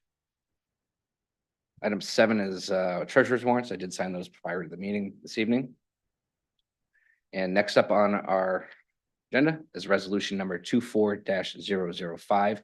Act on the request to approve resolution number 24-005. Withdraw town of Scarborough support from the Gorham Connector as proposed by the Maine Turnpike Authority. This is brought forward to us through effort between Councillor Cushing and Councillor Katarina as well, worked on this a little bit. And I know at one point, Councillor Anderson had some hand in it. So for those that wanted or may not have seen the resolution, I will read it out loud so you have a chance to hear it in its entirety. It's resolution number 24-005. It's withdraw the town of Scarborough support from the Gorham Connector as proposed by the Maine Turnpike Authority. Whereas the Maine Turnpike Authority's MTA's public process has failed to garner support for the proposed Gorham Connector among many Scarborough residents, and whereas many Scarborough residents have voiced their strong opposition to the project in both email and public forums, and whereas the MTA has not fulfilled all of the terms of the memorandum of agreement between the town of Scarborough and other municipalities entered into on May 5th, 2022. And whereas the traffic conditions and trends supporting the need for the connector may no longer justify the project, now therefore be resolved, the town of Scarborough withdraws its support for the Gorham Connector as proposed. Be it further resolved that the town will reconsider its decision, and if and when the MTA demonstrates a need for an east-west connector that has achieved public support for the project, and be it further resolved that the town will cooperate with the MTA, DOT, and other regional agencies and communities to develop traffic solutions that are consistent with the town's vision and values with regard to the environment, open space, transportation, open space, and growth management. Signed and sealed the second day of October 2024 on behalf of the Scarborough Town Council and the Town Manager of Scarborough, Maine. That's the resolution we'd be taking up this evening. I know there are a lot of people here to speak on this topic, and I fully understand. What I'm going to ask that you do is be respectful, because everyone deserves to be heard in this, and they shouldn't have to feel bad about the way they feel about a topic. So I'd ask you to keep an open mind and be respectful as we go through this. I'd also like to point out that we've had several meetings on this. We've heard concerns about the environmental factors. We've heard concerns about the traffic flow. We've heard concerns about urban sprawl. We've heard concerns about Smiling Hill Farm and losing one of our treasures here in Scarborough. So I would ask you to be succinct with your comments. There's a lot of you in the room, but we do want to hear from you if you feel so obliged to speak. So with that, you have 3 minutes. I'd ask you to maybe try to stay under that in consideration of everyone that is in the room. And if you would like to speak on this topic, I'd ask that you please start forming a line over there. That just makes it a little bit more efficient as we move through the commentary. Okay? With that, Ms. McKee, it's always a pleasure. Nina McKee, 309 Black Point Road. I hope tonight, I think it's going to be turned down, the proposal will be turned down. I think the resolution is great, but I'm just wondering if maybe the council would consider if the MTA comes back with a plan for the same sort of area, that maybe perhaps there could be a clause that could be added to the resolution that Smiling Hill Farm would be totally exempt from any further development. Okay? That would be Thank you. great. That would be wonderful. Thank you. Thank you, Ms. McKee. Welcome. Hi, my name is Maureen DeVoe. I'm 15 Winmore Drive in Scarborough. Mr. Cushing, thank you so much for putting this resolution forward. Because I came to all the meetings and I know you've heard an awful lot about environmental concerns, growth and all that, I'm going to strictly speak to the fact that we should support Smiling Hill Farms because of the way they support us. My children are grown now and they're out, but the farm has supported field trips, educational opportunities for the importance of agriculture in Scarborough. And all of our children were welcomed there for virtually no cost for probably long before I got here. And I'm sure it'll be long after I left if I know the nights. And the way we reward all of that generosity of sharing their property, their farm, their values and their education is to support this, to go through their farm with a turnpike. I just don't think we can ask people and businesses to support our community. And then when they need our support in return, we throw them under the bus. So for all the other reasons that were presented before, I would hope we will support the new resolution and not only not go through Smiling Hill Farm, not to bring another turnpike, more sprawl, more cars as a solution. It's not the solution. We need some sort of public transportation, something that's environmentally sound to handle not only this growth, but all the growth we've allowed going forward with absolutely no plan. No plan for beach parking, for traffic, for any of it. So we need to stop the growth and figure out how to deal with what we've already allowed and find some better solutions. But I'm going to ask you to please support the Knights the way they supported us. We can on one hand talk about the importance of agriculture, farming, and environmental concerns, and then just dump it after we've had 100 years of their support. I would hope we're not that kind of town. Thank you. Thank you.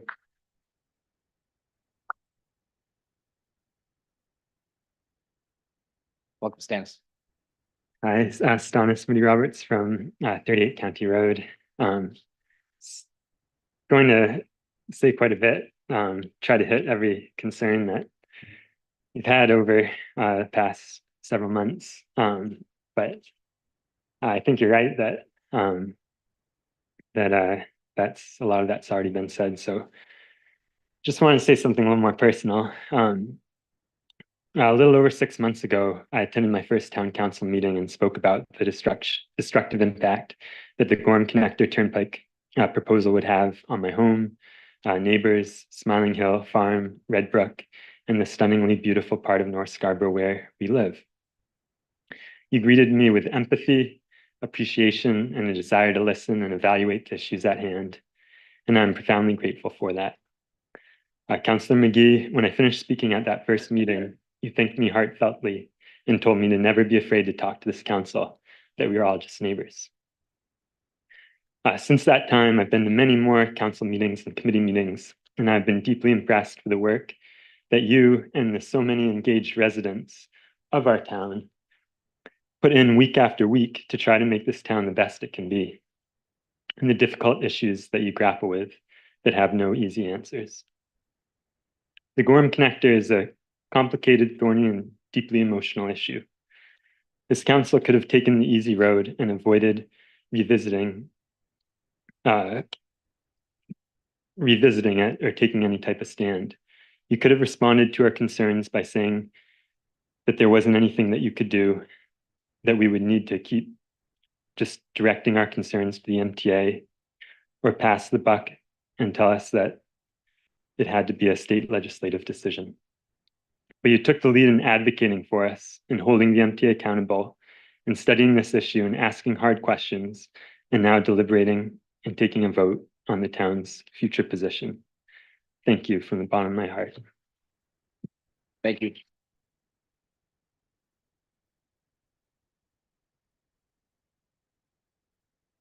Hi, folks. My name is Miles Smith. I'm a resident of Portland, and I'm one of the volunteers that's been working on this project. And I assure you, this is not the length of my remarks, but this is a printout of the folks who have signed the petition that we've organized to stop this project. It is 30 pages long of residents from Scarborough. I'm going to hand one to each of you after this, so you can take a look at what the many hundreds of folks who couldn't be here today also think about this project. We also have hundreds and hundreds of signatures from Gorham, South Portland, Westbrook, and the towns to the west that where many of those folks are coming from to get to Portland through Scarborough.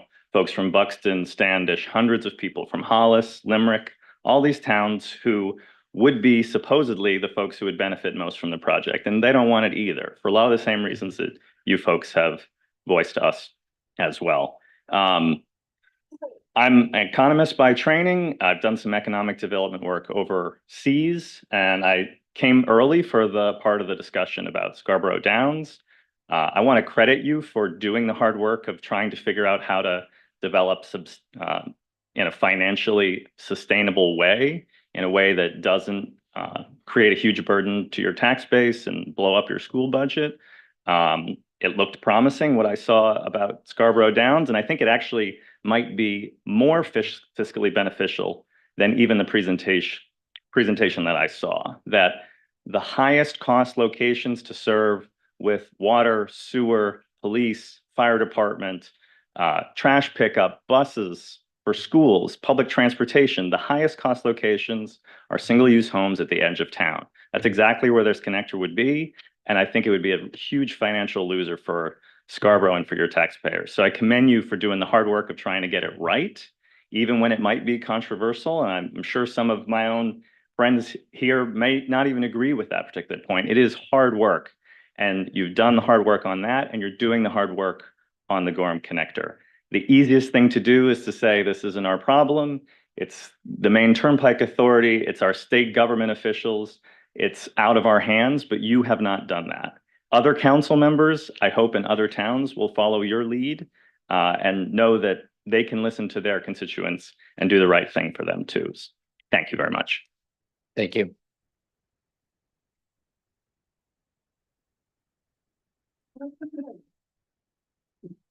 Hi, my name is Eric Nathanson. I'm a resident of Scarborough. I grew up here, I moved away, I moved back because it's a great place to live.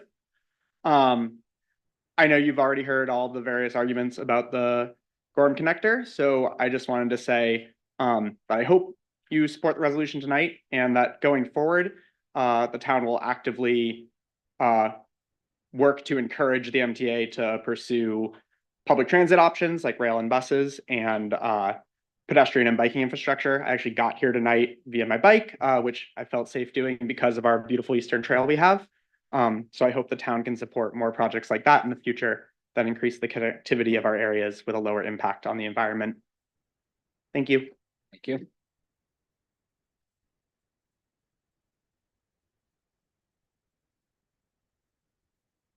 Hi, Tim Lambert, Irish Drive. And I've lost track of what I've said to who and when, so I'll keep it short. I was recently asked why I'm against this road, considering that I don't live in North Scarborough. A friend of mine asked me that, and my response was that I'm a lifelong Mainer, and I'm the father of 2 kids. I care very much about this state and what we're doing for future generations. I'm very concerned about the harm we do to the environment to accommodate the state's population growth. I don't want my generation to repeat the mistakes that were made by previous generations. The road won't help our housing crisis. It won't reduce the impacts of climate change. It won't make travel safer. In fact, it'll make it more dangerous, and it won't make farming easier. I urge the council to protect what makes Maine special and rescind your support for this project. Thank you. Thank you, Mr. Lambert.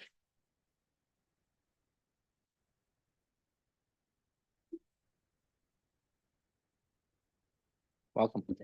Hi, my name's Kelly. I live on 114 in Scarborough. And I would just like to second what this lady in the front row proposed on your resolution. I mean, I'm new to this. I've been following it in the paper. When I first read about it, it really did rip my heart apart because I'm like, there's so much development going on in this town.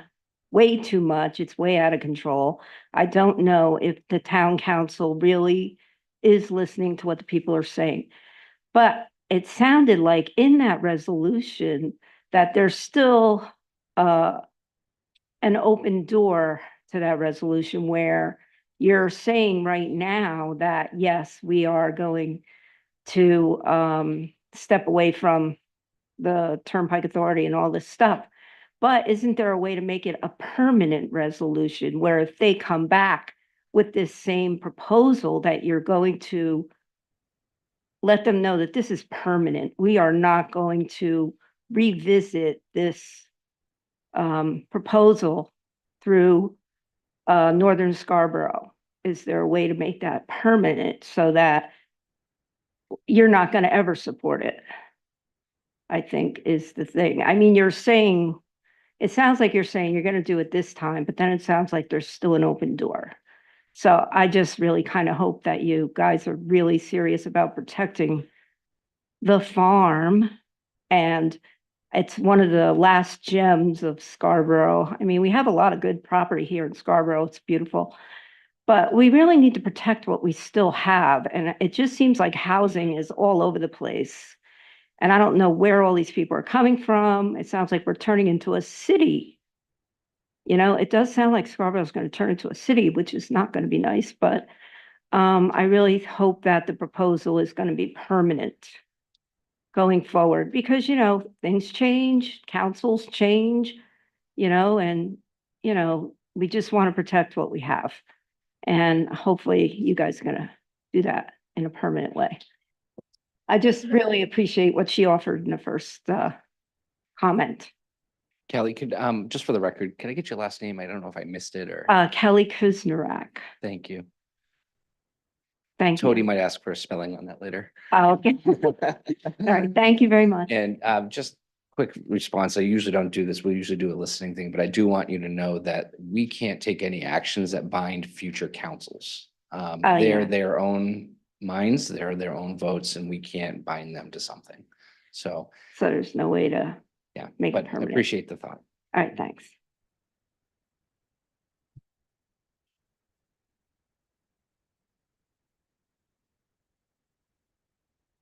Well, my name is Roberta Manter, and I wholeheartedly support the sentiment of the last speaker. I realize you can't do much about the future, but I understand your sentiment.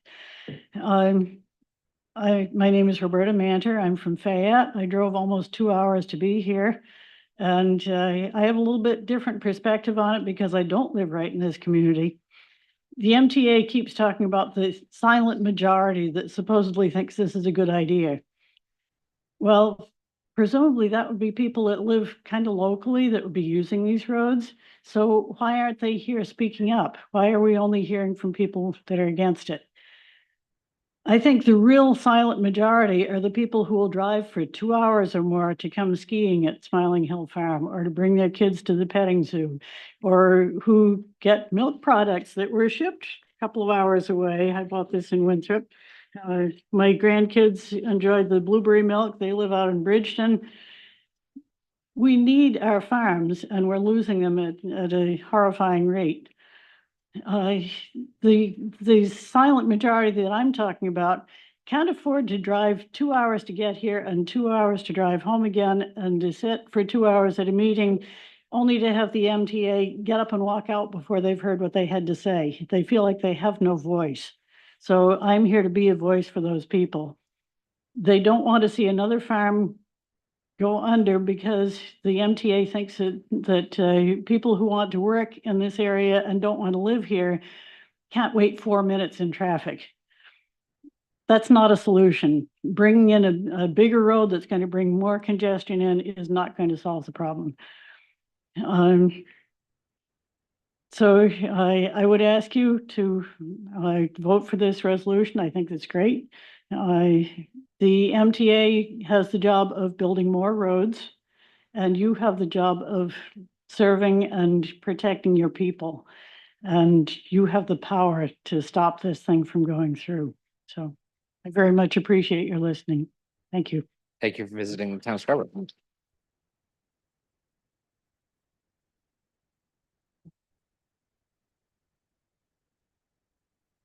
Welcome. Good evening. My name is Ras Hilton, Hylton. Didn't get high enough in the alphabet for royalties, unfortunately. But I'm a Maine resident as well. I'm a neighbor from over in South Portland, and it's been basically a yearly tradition for almost the whole family to visit Smiling Hill Farm. And like most Mainers, I spend my time, well, currently as a carpenter. I've also been competing as a mixed martial artist for many years now. But most of my experience here has been in factories or behind a register, out on the side of a building. And there are becoming, especially around here in southern Maine, fewer and fewer places like Smiling Hill Farm and like the wetlands surrounding for us to get out of what modern existence has become for us. We spend 8+ hours inside somewhere, something like this for most of you, and then we go home and we set up for the next one. And there are these little places that we have where we can ride ourselves in oasis, mentally, spiritually, physically. And if you look up the definition there, it's a place of water in the midst of a desert. And there are many times for most of us that Maine does feel like a desert. There's, as you notice, cattails in that Scarborough, Maine logo. But running a highway through another stretch is going to remove that, at least symbolically, from that logo. And it won't mean anything anymore. We have to do what we have to do in order to make money, survive, and be successful in today's world, but that doesn't mean we have to give up everything. And how we progress is going to mean just as much as what we choose to preserve. And I would hope that resolutions like this continue to move forward and future councils can find new and innovative ways to make sure that the cattails aren't gone and that we have something other than cement to look at the end of the day. So thank you, and good neighborly spaces, please. Thank you, Mr. Hilton.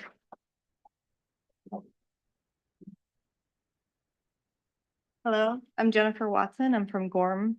And I just wanted to say that they had a problem they thought they saw like 30 years ago. And they brought a problem to a organization that builds highways. And surprise, the solution they came back with was to build another highway. So if you get to the point where you feel like you have a problem, you need to consider wider options. This is a very expensive project. With that money, could you do other things with public transport? Maybe tax incentives for companies to organize carpools if half their people are in Buxton or Hollis. Maybe provide internet out there so some of these people could work remote, or some of these businesses would have the technical infrastructure they need to exist out there and not maybe have to be in Portland or South Portland. And those people could live and work in the same area, which would be wonderful for those towns, because then you have more spending locally, more businesses can grow, more people can, like in Gorham, they have struggling because they have growth, but it's all going away. Our businesses are closing right after they open because there's no one in town to support those businesses, no one to go to lunch there, no one to, visit these other businesses because they're driving elsewhere for their work.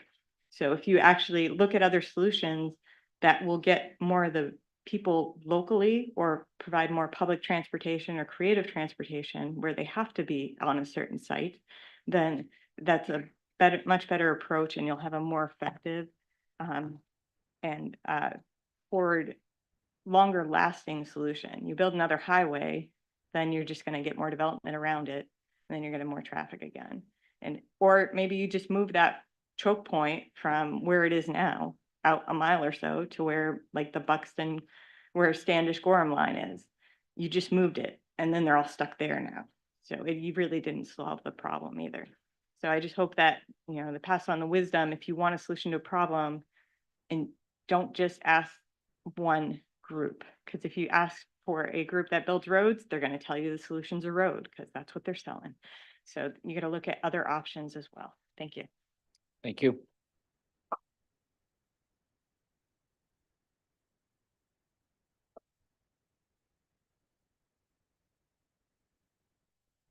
Good evening. My name is Paul Drynan. I'm the Active Transportation Director for the Bicycle Coalition of Maine. And I want to thank you for considering this resolution this evening. I had a prepared statement about Title 23, also known as the Maine Sensible Transportation Act, which requires the Maine Turnpike Authority to exhaust all available options before moving forward with a highway expansion. But rather than just talk legal mumbo jumbo at you, I thought I'd go off script and just speak from the heart. A big part of my job is going around the state and talking to folks like you, elected officials, municipal staff, about ways to make transportation systems, mostly roads, in your community safer. And the one point I always try to drive home in these meetings or in public comment is that you have a responsibility to your community. And when it comes to transportation, a lot of communities have to choose between prioritizing cars or people. And in this resolution tonight, you have a big opportunity to choose people. When we invest in car infrastructure, we don't get a payback in our community. But when we invest in alternative modes of transportation, rapid transit, active transportation, the payoffs are numerous. And if you want to talk more about those numerous payoffs, whether it's economic, environmental, health outcomes, I'd be happy to chat outside of tonight's meeting. I want to thank you for considering the resolution. I know you've done a lot of work, and I hope you support it. Thanks. Thank you.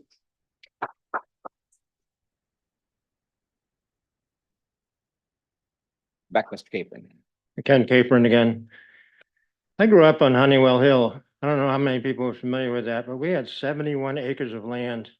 We grew corn, we grew popcorn, strawberries, blueberries. We had a beautiful apple orchard. And unfortunately, we sold that property. And now if you look at it, there's 15 houses on it. So it's no longer the playground that I used to have, that I grew up with, driving the tractor all over the field, picking apples, rotten ones and good ones. But that's what happens to a farm if you let go of it. My dad sold it to the Logan Paints, and they sold a lot, 2 lots for each of their kids to go to college. So a lot of that land is gone. I know Scarborough reserved a piece of it, but I don't know if it's landlocked or not. I haven't been there to visit it. But that's what can happen to a farm. I used to be able to ride my bike all over Scarborough, and I mean all over Scarborough. There isn't a road that I didn't ride my bike on. And that worked out really well until one year my best friend was riding his bike on 114 and got slammed into by a pickup truck. So it's important to have good roads, and I understand the importance of that. But I also wanted to pass on one perspective. When we think of the Maine Turnpike, and a major highway that it is. It's like a river that drains the water from all of the highlands and the uplands and stuff like that. And it drains it to a bigger place. I'm not sure Portland is the place we want to drain our traffic to. I think most of our traffic is headed to Boston still, and probably will be for a long time. Being a Portlander right now, planning to move at some point soon, if you folks keep up the good work. Yeah, it's just, it's too crowded, and it's important that Scarborough not become too crowded. But the way to do that is to provide the turnpike system with a feeder system that feeds traffic into it, not that drains North Gorham and Buxton and all that in through Gorham and Westbrook into the main mall. I'm not sure Main Mall is the destination of the future. I mean, when I was growing up, it was a pig farm, so it certainly has come a long ways. But yeah, I just think about what turnpikes are for. They're not there to build local streets. They're there to build the tool that gets us to Boston, to the big airport, to out of state, and brings traffic in. None of that traffic is going through this bypass at all. Nor will it in the future. The only thing you can hope for is a better road without all the bumps and the potholes and all that stuff, so that people don't mind driving out. Personally, it's a great chance to relax on the way home if you have a nice road. Turnpike doesn't do that. Thank you very much. Thank you, Ms. Capron.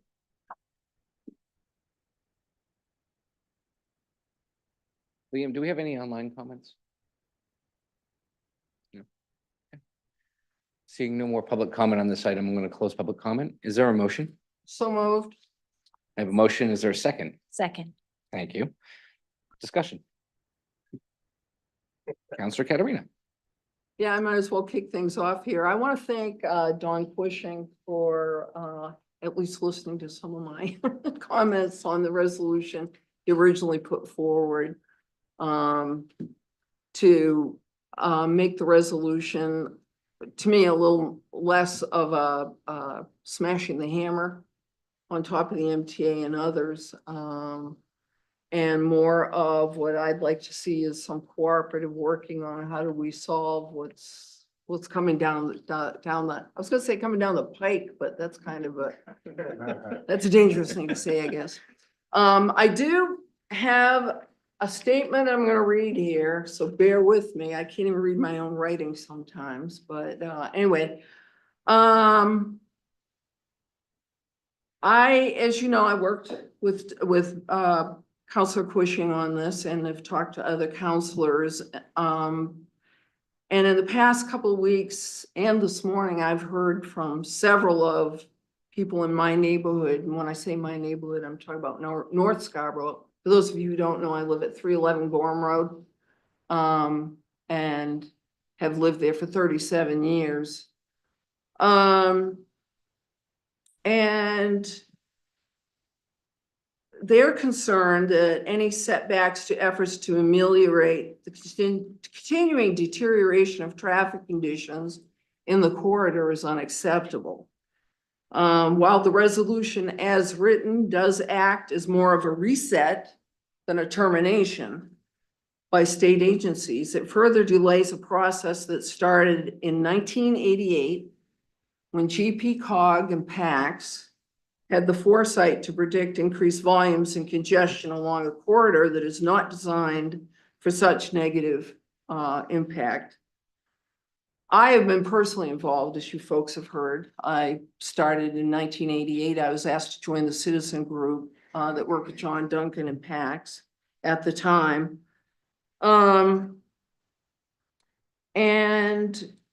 Let me just read some of the things that have been studied in the past. I know people don't believe it, and Turnpike, to be honest with you, they are here, by the way, but I won't point them out.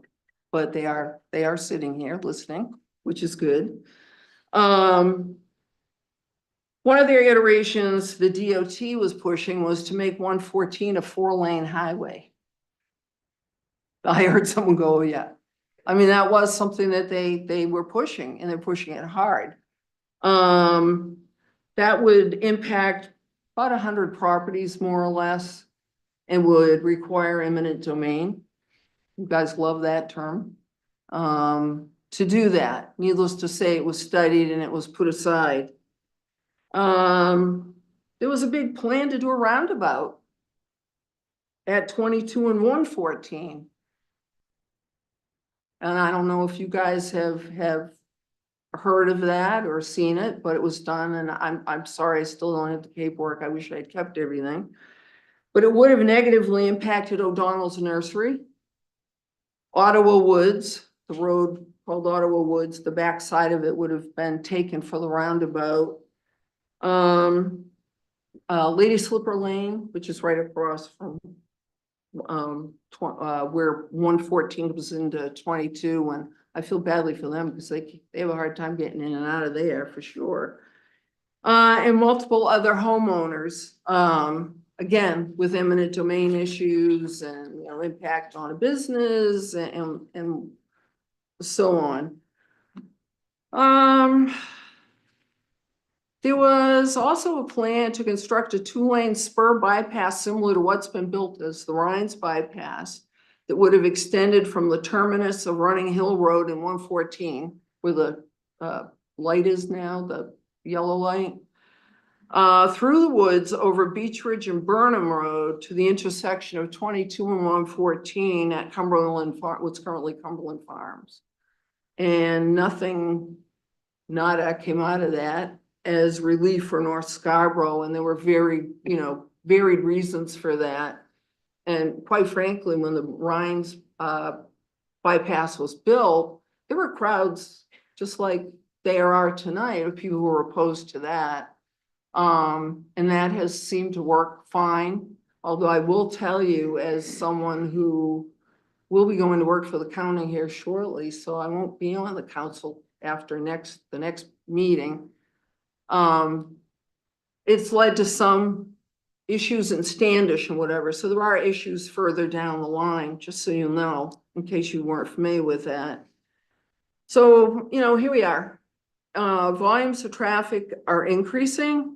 The wear and tear of traffic on country roads necessitates ongoing work by the DOT.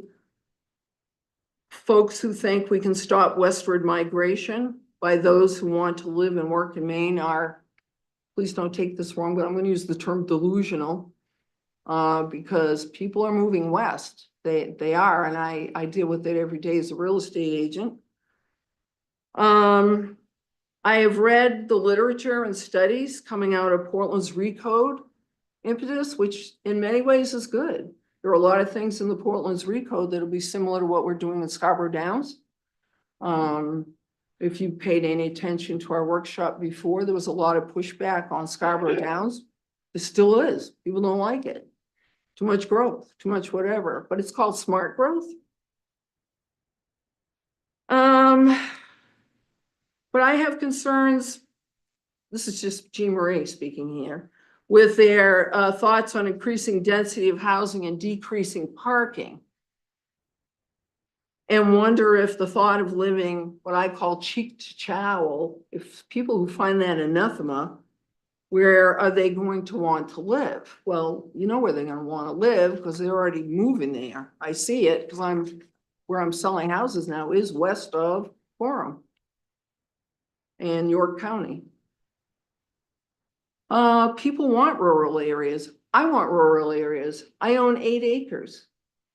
Our plan as a family is to preserve that 8 acres. I could sell it tomorrow. I have however many feet on Red Brook, directly on the Red Brook. I have woods behind me that are owned by a developer right now. I'm not sure what he's going to do with it, but he's been turned down several times. Rondon, who abuts us on the southern side, I guess I would say, of my land.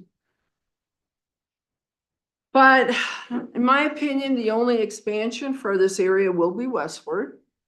Hopefully it will be guided by smart planning so we can encourage farming and conservation of land. Smiling Hill serves a great purpose. They really do. My carpenter is sitting in the back row. And I just redid my deck, and guess where we bought all of our Trek, I guess it's called Trek, Bill's, is it Bill? Yes, thank you. From Smiling Hill Farm. Okay, I support Smiling Hill Farm. We need to return to the days of vibrant local village I can't even read my writing here, economies or economic centers such as those that are being pursued by such towns as Bridgeton. Bridgeton right now is looking at becoming an economic center for the northern Sebago Lake area. And with the people and these realities comes movement. And the movement of people, and that's a fact. And I apologize, I'm digressing here. As for light rail, because I've heard people talk about, well, why can't we have light rail? When there was a woman who spoke, a friend of mine actually, who spoke at the last meeting about in Europe, where you can get on and off, trains and whatever, which is true. But we don't have the population in the entire state of Maine to support light rail development, i.e. the feds who control the funding for that sort of thing, because it's very expensive and there's very little return on the investment other than the environmental returns, takes federal money. Rapid transit buses, I think that's a fabulous idea in many ways. And they're great for the more populated areas that lack dedicated roadways along which to operate. I can't imagine how rapid transit buses are going to work without some sort of dedicated something, because otherwise they're going to be caught in the congestion that other people are caught in. You get west of Gorham. For those of you who have never been west of Gorham, and I know some of you haven't been because I've talked to you before, there are very few folks who are going to travel a couple of miles or more in their trucks or whatever to park and take a bus to go to a doctor's appointment in Portland. Isn't going to happen. As a state, we are encouraging electric vehicles. I, for one, have owned hybrids for 12 years, probably. Trucks are electric. I have a friend who owns one of those, I'm going to sound pejorative here, ugly Teslas, who can power his, John knows who he is, who can power his house with that truck if need be. So vehicles will remain part of the equation for decades to come. The other piece of this is that we forget sometimes that not everybody can work from home. Because I hear that over and over. Well, people are going to work from home. They aren't going to be commuting as much. They haven't been commuting as much. Well, I got news for you. Teachers have to commute to schools. People who wait on you in restaurants, work in stores, carpenters, real estate brokers. I can't sell houses without driving a car. Bikes are great. The gentleman was here with the bicycle coalition. I ride a bike. I'm a biker myself. Do you think I'm going to bike on 114 though? Right now, I'm going to be taking my life in my hands. Running Hill Road, Beach Ridge Road, County Road, very few people are able to or want to ride bikes on those particular areas. Likewise, I would love to be able to walk down to Hannaford's. It's less than a mile from my house, but I can't. It's too much traffic. There's no sidewalks. There's no infrastructure allowing for that. So, yes. Folks, I'm hearing a lot of chatter out there, and I'd ask you please be respectful of Counselor's opinion. She wants to tell everyone how she feels, and I think we owe it to her. So if you could just please keep that chatter down. Thank you. Counselor Katarina? Thank you. I was just about to say something. The teacher in me was about to go, wait a minute here. I can't walk to Hannaford's, 9/10 from my house. Heck, I go for walks almost every day. Those of you who live on New Road, and I see some of my new Road neighbors here. walking in front of my neighbor Pete's house to get to New Road, to walking back of where I am is an adventure. Getting in and out of my driveway is an adventure every day, either getting out or what's even more fun is almost getting whacked in my trunk, rear-ended while turning in. And that's almost a daily event on 114. And again, I'm speaking from my own experience. So yes, I have every reason to believe that the Scarborough Council will pass this resolution tonight.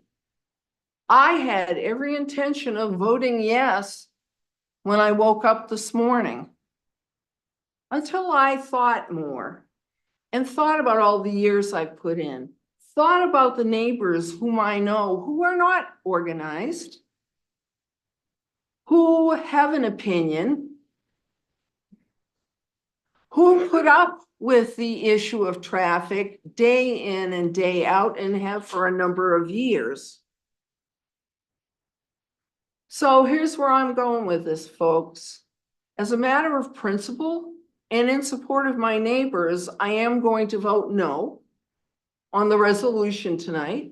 And I know some of you know that they're probably thinking, well, we knew that from the beginning, but actually you didn't, because I didn't, so how could you?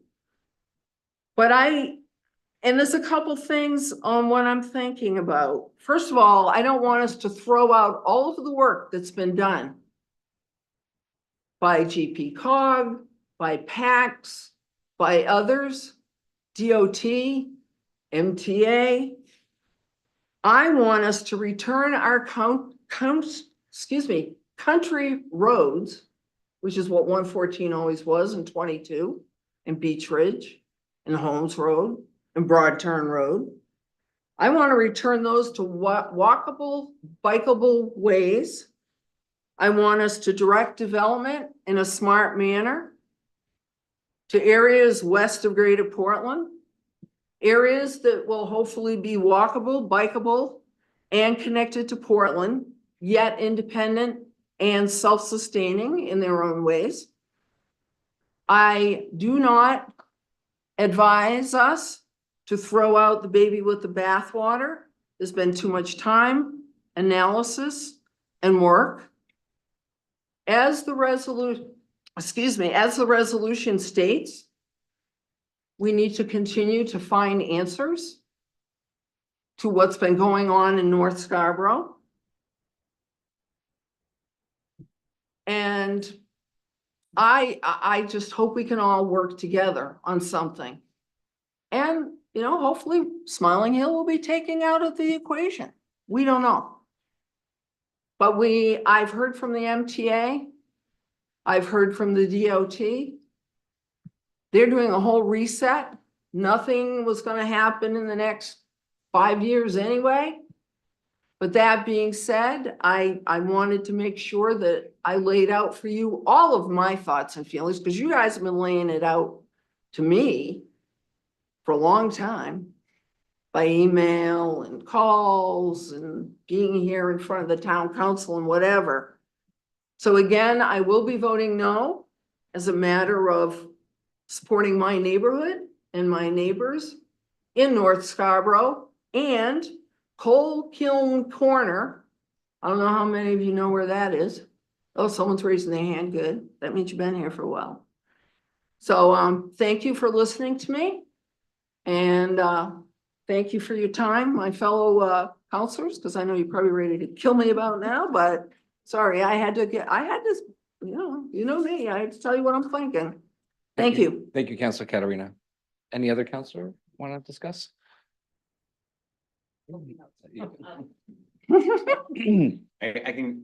I'll Councilor Anderson?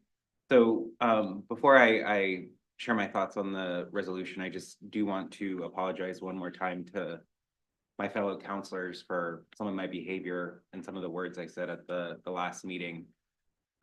Occasionally I can be a very sanctimonious snot, and I think last meeting was one of those moments where I definitely lost my cool.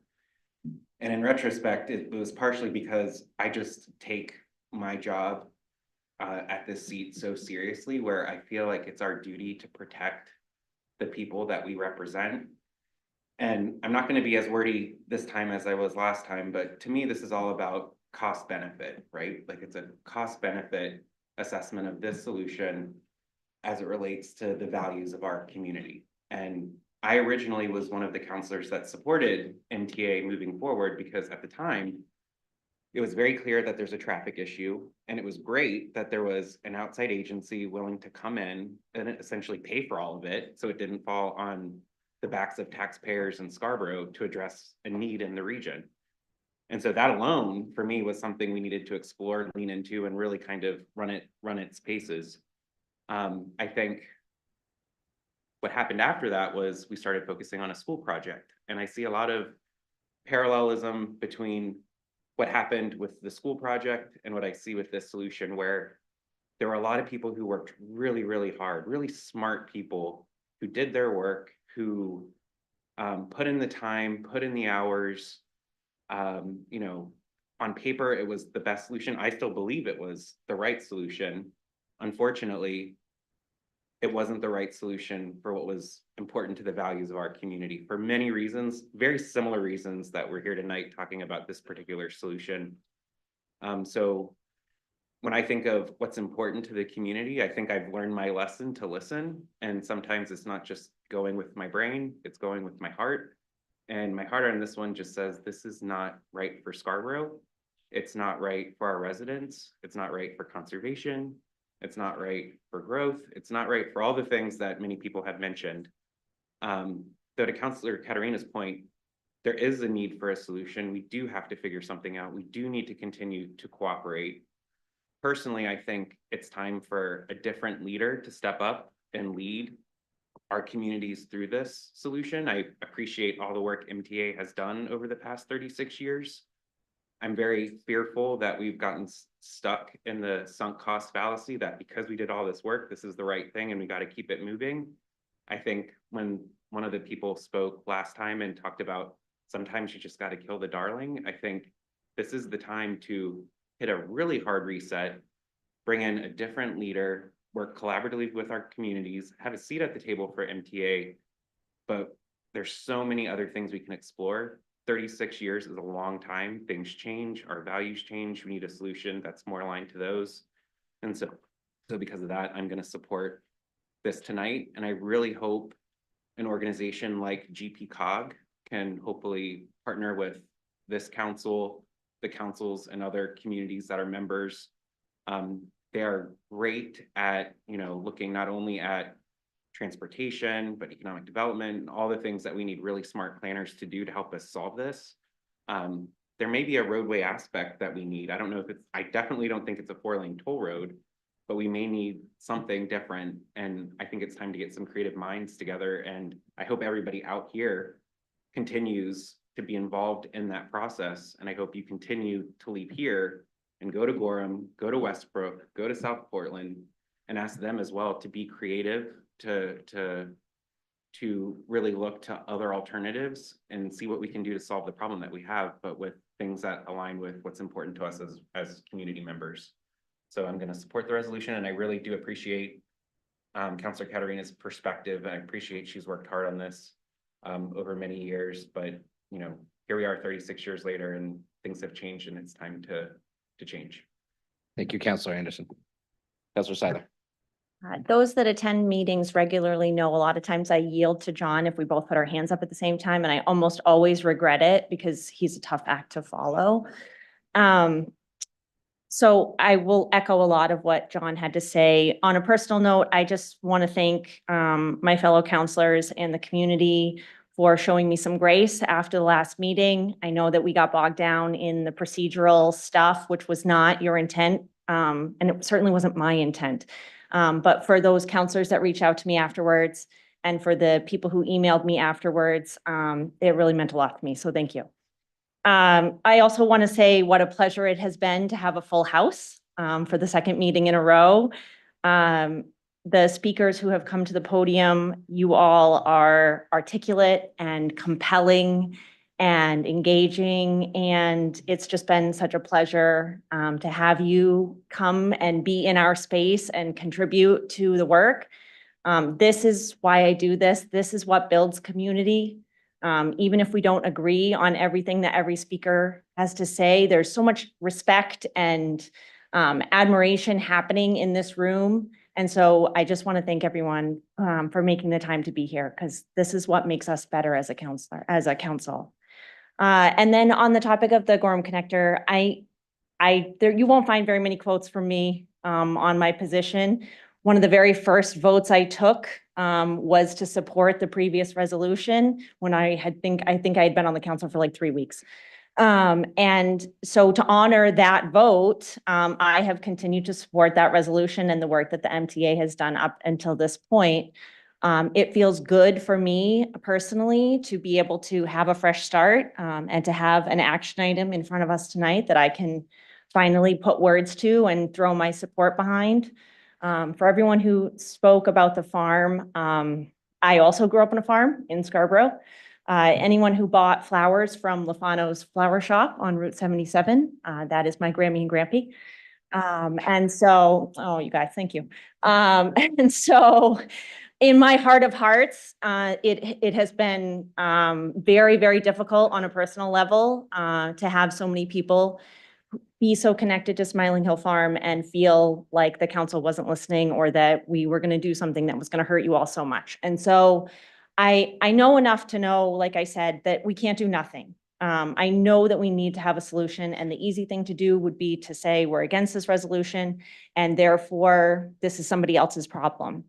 The residents that are impacted by the traffic and the congestion are still our residents, and they may not be here being the vocal majority tonight, but they are looking for a solution. And so I really admire Councillor Anderson's comments about continuing to move forward on this, to be solution-minded.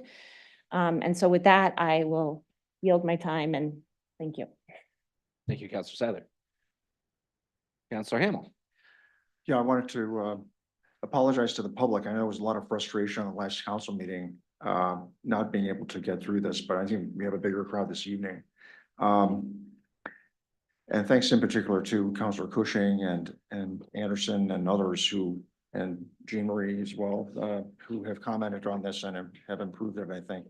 So I think this is in as good a shape as we're going to get it, and I will vote in favor of this resolution. I know there are very few times, as I look back over the past 6 years, nearing the end of voting on anything here as a town councilor, there are very few times where you get a moment of clarity, and there's been a terrific moment of clarity here, several moments of it, so thank you. And I don't know if anybody remembers the movie Mr. Smith Goes to Washington, but there's a scene in there near the end that he's on the floor of Congress and he's counting telegrams that are coming in. We had basically the modern day equivalent of that with emails from people, so thank you. We have heard you. One caution, I want to make sure we stay in our swim lane as a council. We're a participant in the public process, so it's not up to us to solve for this question. That's really the job of these agencies. MTA, and it's the alphabet soup, this is part of the problem. They are accountable for managing a public process. We are participants in the process. We don't own that process, nor do we own the responsibility for solving for this. So let's please remember that, and don't try to do things that we can't do or should not do. So thank you for coming this evening, and I'm hopeful we'll have the right outcome you have all been seeking for these many weeks and months. Thank you. Thank you, Councillor Hamel. Councillor Shoup. Sure. So I wasn't on the council in 2022 when they signed the memorandum of agreement. So I've been brought up to date very much, and it's appreciative to see everyone here today. I don't know if I would have supported it in 2022. I do feel like the MTA is in the highway business. I do not feel like a highway would be the proper solution or very much in line with the values of Scarborough or the values of Maine when we think about putting a highway through a farm. So I'm going to be supporting the resolution. I do recognize that there is an issue going on out there. I'm not sure how much the traffic issue is impacting Scarborough so much as the impact it's affecting on the other towns. But our job is to represent the residents of Scarborough, and I think we have heard you. Thank you. Thank you, Councillor Shoup. Councillor Cushing. Okay, well, I guess, first of all, to my colleagues, I think often there's wisdom in the minority point of view. And predictably, I did make the headline characterizing that bureaucratic process as hoo-ha. And but since then, I have said personally to the wiser ones that I thought that in retrospect, it made a lot of sense. I felt like there were many ways we could have gotten to this point, but I think it was good that we waited a week. Although, if you'd asked April how I felt about it at the moment, I don't think she would have predicted that I would change. So, you know, I guess we're up here making the sausage, but I'm glad that we have gotten to this point. I'm also heartened to see all of you out here again and again. And there is a message to the bureaucracy, and that is that this process is about you. And there's a message to you, and that is that when you engage, this time to slow down something or to stop it, but oftentimes, if this is going to go forward, this room has to fill up again with people who are advocating for solutions, people who are coming with good ideas. Now, I'm impressed that Rocket Man over here shows up on this night and tells us that he's going to build a skyway. I envision Disney World and long lines. Better than Disney World. But my view, and I'm sure you would agree with me about this, is that what we often lack is imagination. That everything that we have in this country began in one person's mind often, and then it grew and grew and grew, and usually was met with lots of resistance of people saying, this is not possible, we can't do this. When, and I'll take a point of personal privilege here since my colleagues have done this. When I took my kids when they were little, my two daughters, down to Harvard and sat them on the steps of the Widener Library. And it is a gorgeous building with its steps and pillars and so forth. And the question I asked them was, where did this building come from? And of course, they were too young to know the answer, but I wanted them to remember the day because the building came from the imagination. And the building was set there in the library, the place of wisdom, to inspire people to think big. And it is time for us now with the problems that we have in this community. Growth, we can't stop it. We have to manage it. Traffic, yes, we can come up with other ways to get around. But it really is, if this is really a reset, it'll be a reset where people go out and join committees, where they engage the MTA and the DOT beyond this evening. That's what this resolution is about. And to those who say, well, it's watered down and so forth, well, of course, it's not a stake in the ground that says we're never going to do anything. That would be foolish. What we are going to do is say that this process for 35 years has not worked, and we need to come up with a better one, and we need to start at the grassroots. I'd say this, that if you all sat here and listened, there were so many really smart, thoughtful people who took the time to come before us, not with, I don't like this, but with reasons and alternatives and ideas. And that is the foundation and the strength of this community.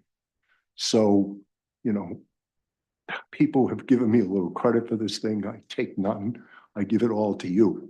Because when I first got here, I heard more than one person approach that podium and begin by saying, well, you never listened to us anyway, but I just thought I'd show up here and, you know, say a few words to hear myself talk, I suppose. And I think in the last year, this council has resoundingly proved those people wrong on multiple issues. And so the lesson here tonight, big time, is that at least this council does listen. Thank you. I think I'll vote for this. Thank you, Councilor Cushing. I appreciate it. I think that that leaves it to me. So it's interesting. I'm gonna opine for a second because why not? It's interesting when you sit right here because you're almost like the referee, right?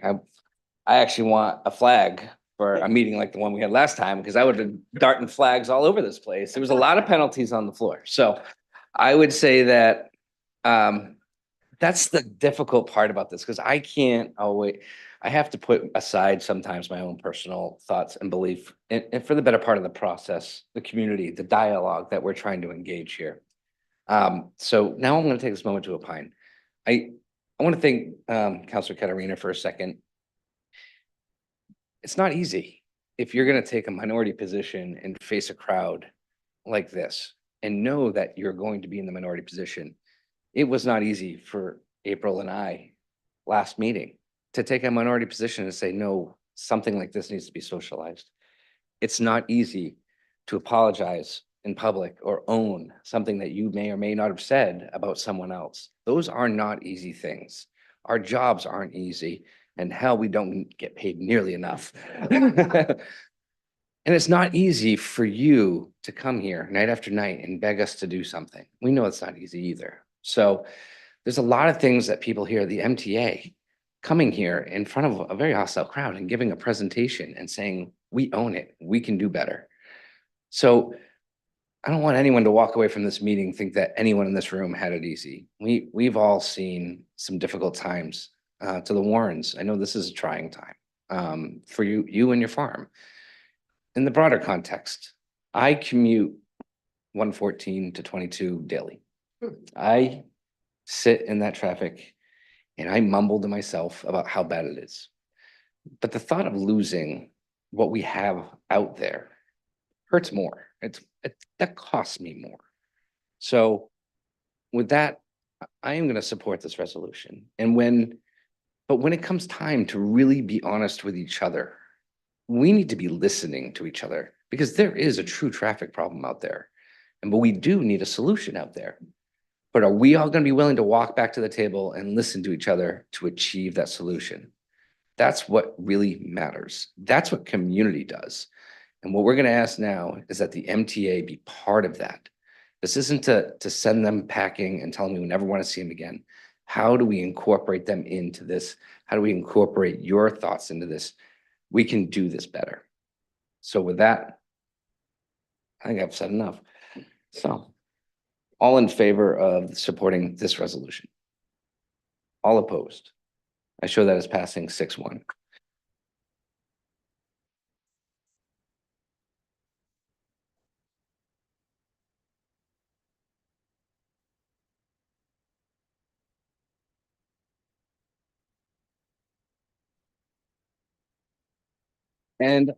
And as typical, I am going to call for a 5-minute recess.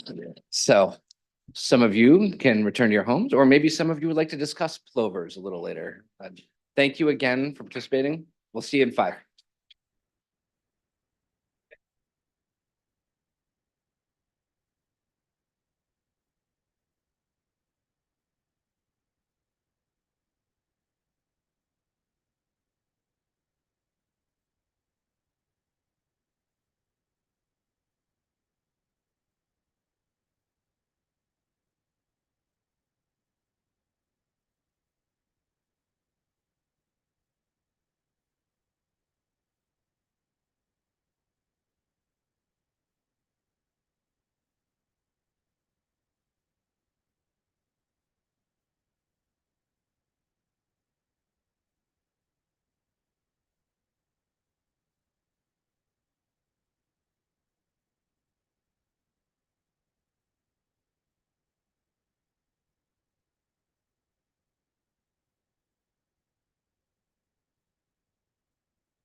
Thank you, everyone, for bearing with us. Well, we had a brief recess there. Call us back into order.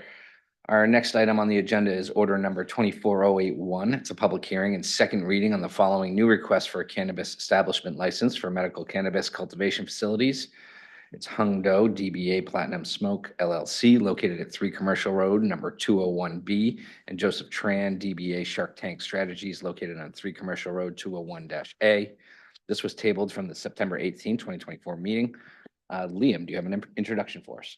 I do, and forgive the expanded introduction, but I thought it'd be helpful to provide some background. I have had a chance to speak with many of you this afternoon regarding a change in the staff recommendation. I'd like to provide some background and context to that. By way of background, these 2 licenses first appeared on the September 4th agenda.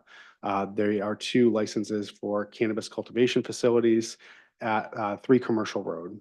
3 Commercial Road is a property that's located within 1,000 feet of residential zoning or residential properties. And so they would otherwise be prohibited under the town council's revised zoning with regard to cannabis cultivation facilities. The licenses were submitted on August 27th and August 28th. They were deemed complete by staff, and that determination was made also acknowledging that there was a property registration that was not yet received by the clerk's office. The property registration is a process that's required by landlords to be completed, and that's in line with the ordinance changes that the council adopted in July. It's a process that, again, is the responsibility of the landlord, not of the actual applicant. So it was brought forward and placed on the agenda, being cognizant to the fact that if those licenses did not have a first reading, there would be no pathway for consideration by the council by virtue of the zoning change being approved on September 4th. It was viewed as not a de minimis requirement. Certainly, it's a relevant requirement. That's why it was incorporated into the changes adopted by the council. But it was a requirement that staff fully expected to be completed prior to first reading. It's an effort that requires probably less than 30 minutes of time. It's a $100 administrative fee, and again, it requires no action of council. So it was brought forward in an effort to give those applications proper consideration. Failure to do that would effectively prohibit them from ever receiving council consideration. After the 4th, it came and went. The license or the property registration was still not completed by the landlord. It appeared for second reading and action on your September 18th meeting. The process still was not completed, and at that time, the council asked a question about whether the application should ever have been deemed complete without that requirement being met. We subsequently engaged with legal counsel to ask that question, and they've since provided an opinion to suggest that the application was not complete by virtue of not having that property registration. Therefore, it came before the council on September 4th for first read improperly. That was a staff error. So as such, the recommendation to the council on these 2 licenses has changed. We are recommending to deny the licenses based on the fact that the licenses did not come before you properly at first reading. And since that time, the zoning has changed, which would prohibit these 2 licenses from being approved and considered by council. Thank you, Liam. I appreciate the explanation there. We have opportunity for public comment on this item. If you'd like to speak, could you please approach the podium?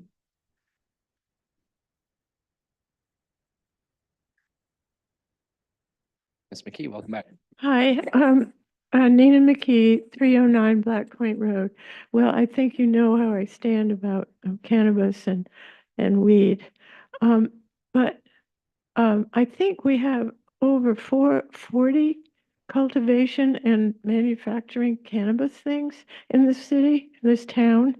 And I'm just wondering if the zoning could be relooked at, because I don't think you can put all of a sudden a moratorium on it, but I do think that we have enough.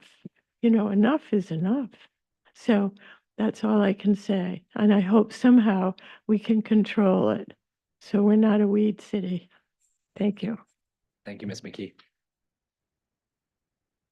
Any other public comment on these items?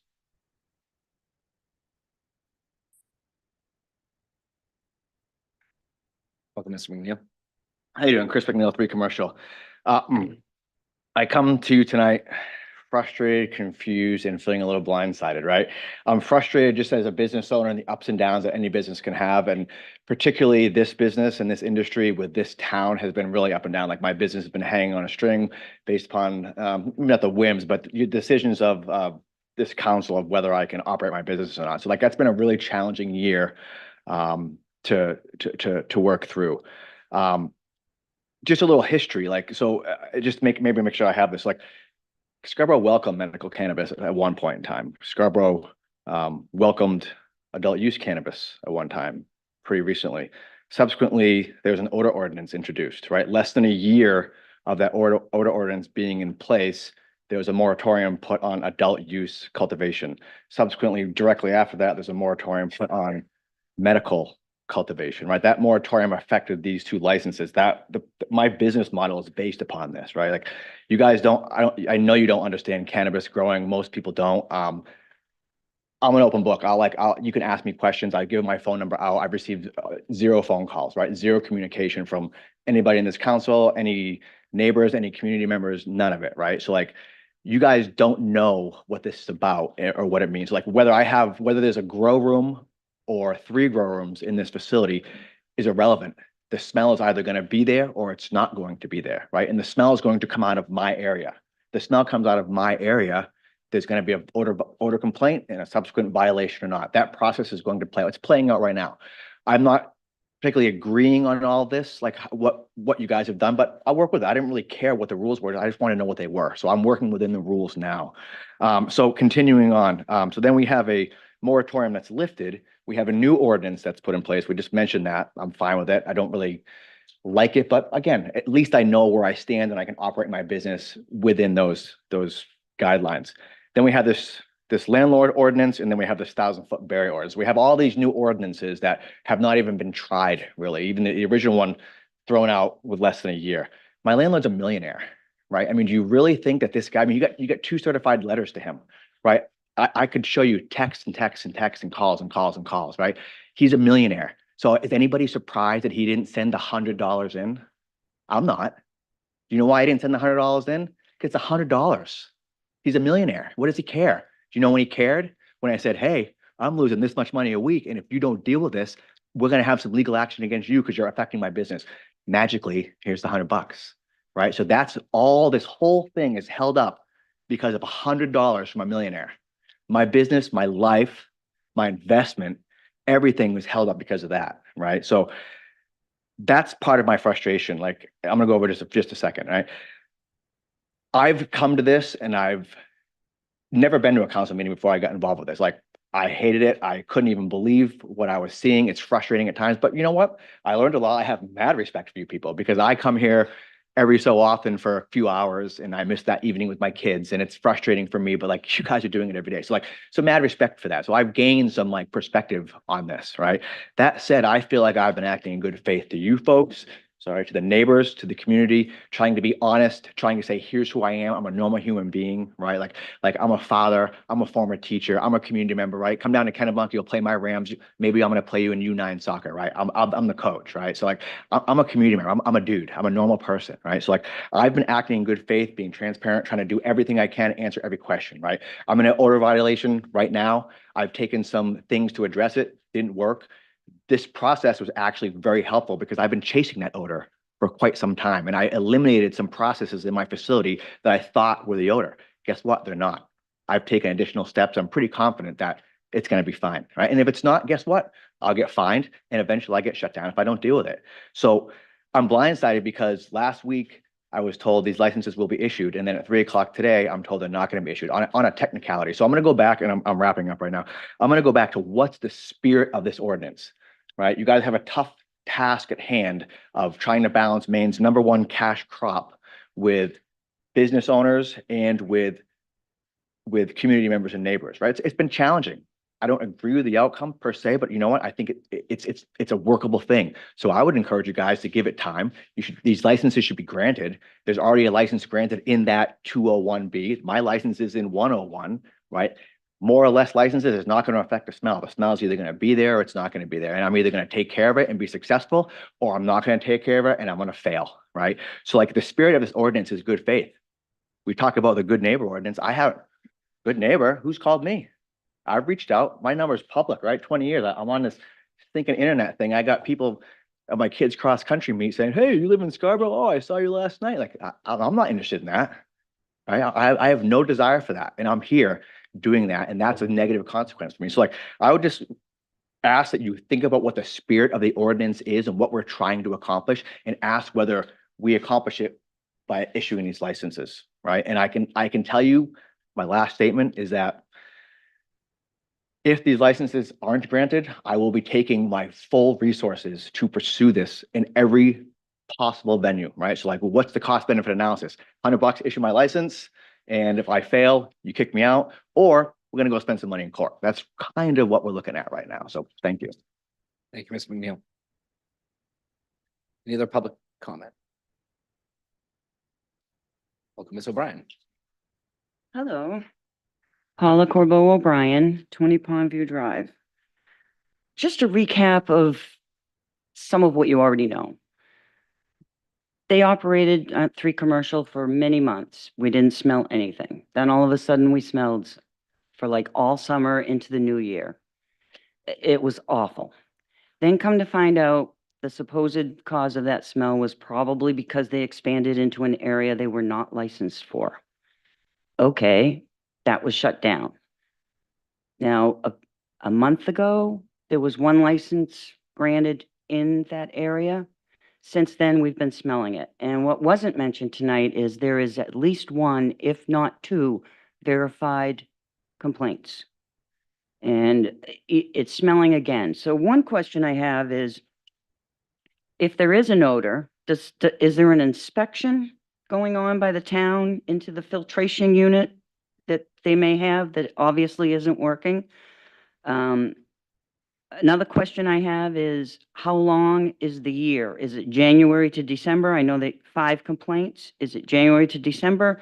So this is October, the verified complaints were September. So that ends December and starts all over again? Or does it go 12 months from the first verified complaint? I ran into a neighbor at Walmart day before yesterday. She's 77. She's smelling it too. She didn't know she could complain. She just was like, you know, so talk about neighbors that aren't unified, you know, that mean, I know you've gotten an email from another neighbor. There's a couple that own businesses, you know, so they're not ones to speak up, as Jean Marie mentioned earlier. There was a morning last week where I left a window open in our 3-season room. And I got up the next morning to let out our 8-pound dog, and I was hit right in the face with it. It was like, oh my God. And then I opened the door and I stuck my head outside, and you don't smell anything. So apparently it ran, whatever fans or whatever, ran sometime during the night, and it permeated into the home. My husband's gone into our garage at least 3 or 4 times. We've spoken about that to a couple people, and he's like, where did that come from? And he went outside, he didn't smell it outside, went back in the garage, smelled it in the garage. It's like, where did that come from? He can't figure it out because the doors aren't open, the windows aren't open. There's a window on the front and a window on the side, and this property's behind us. And he's like, where the heck did that come? Must be coming through the vent, the vent in the peak of the ceiling. And again, I you know, we don't like calling the police over this. They're busy with enough other things, and I'm gonna go over too, I guess. You know, we apologize to them. They're very nice when they come out, and we're just sick of it. We have our life savings into it. We've been there almost 40 years. We bought it at 12.5% interest. And I would like to remind you, our property is 150 feet from this building. And I am thankful for the 1,000-foot mark, and I really hope you don't approve these other 2 businesses going into the same unit that we're now getting the smell back again from. And I'm sorry if I appear angry. I'm just tired of it. As some of you know, there's other things going on that we too would like to deal with aside from this, and just want to enjoy the property we've enjoyed for almost 40 years, and just, oh, thank you. Thank you, Ms. O'Brien. We have a comment online.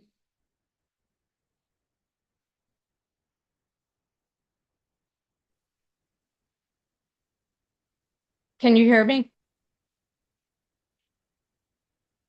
We can't Hello? hear you, but you are able to speak. You've got the 12076. Yeah, I have no idea what that is, but this is Denise Hamilton, Two Rod Road. And I was going to make some comments about this. And this does not affect me personally. However, what I do want to say instead is I commend the town and staff for admitting their error in making this recommendation to town council. It's the right thing to do, to admit your mistakes. We're all humans. We all make mistakes. But owning up to it is a welcome surprise. And again, I commend the town, and these two applications should not have been put forward to the town council because it did not follow your own policy that you all voted on. So thank you. Thank you, Ms. Hamilton. Any other online comments? Any other public comments? Welcome.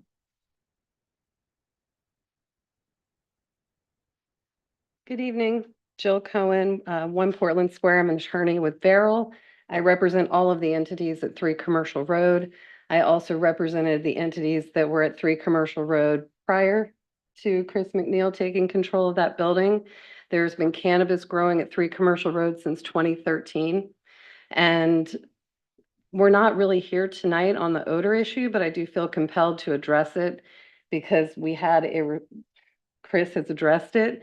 We have a response prepared to submit to the town. We would have submitted that today, but we were blindsided at 3 o'clock with the information of these licenses, that the staff recommendation had changed on these licenses.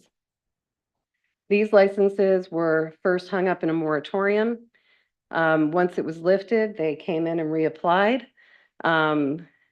We were assured that the licenses would be issued and thought that that was going to happen until today. So they were fully blindsided by this. As you heard, they had a reluctant landlord who did not want to participate in the process of a brand new ordinance. I wish they had all been like the landlord at 4 Commercial. He reached out to me and I handled his application. I think he thought it was a lot more complicated than it was. But what we are here over is a landlord who did not want to go through the process. It wasn't even about the money. He just didn't want to do it. And in spite of Chris's repeated attempts to get in touch with him and to let him know the potentially grave consequences, that cannabis establishment license application came in after their applications were submitted. These applications should be considered to have been in the pipeline. Because I just found out about this afternoon, I have not done a full legal analysis of this. But I would echo what Chris said. He is prepared, and you all know me. This is not something I've ever said before in 7 years of appearing before this council. We will pursue this to the fullest extent. These licenses were in the pipeline. We have this new ordinance for landlords. This is not about the odor complaints. There were 2 verified complaints within 24 hours. That's 1 complaint. It has been addressed. We responded immediately. And we have a more thorough response prepared to go, but that's been sidelined by this. So that will be submitted probably tomorrow. So we are going to ask that you issue these 2 licenses. Whether you issue these 2 licenses or not, cannabis will continue to be grown at 3 Commercial Road, just like it has been for the last 11 years. I think Chris told you that I would even use the word grateful for the new odor ordinance. He had been chasing the source of odor. He thought it was one thing. He's now realized it's another thing. He's taking the steps and spending the money to address it. He's not ignoring it. He's meeting it head on. I read the police reports. The things that are being said to the police about my client are quite honestly concerning and disturbing.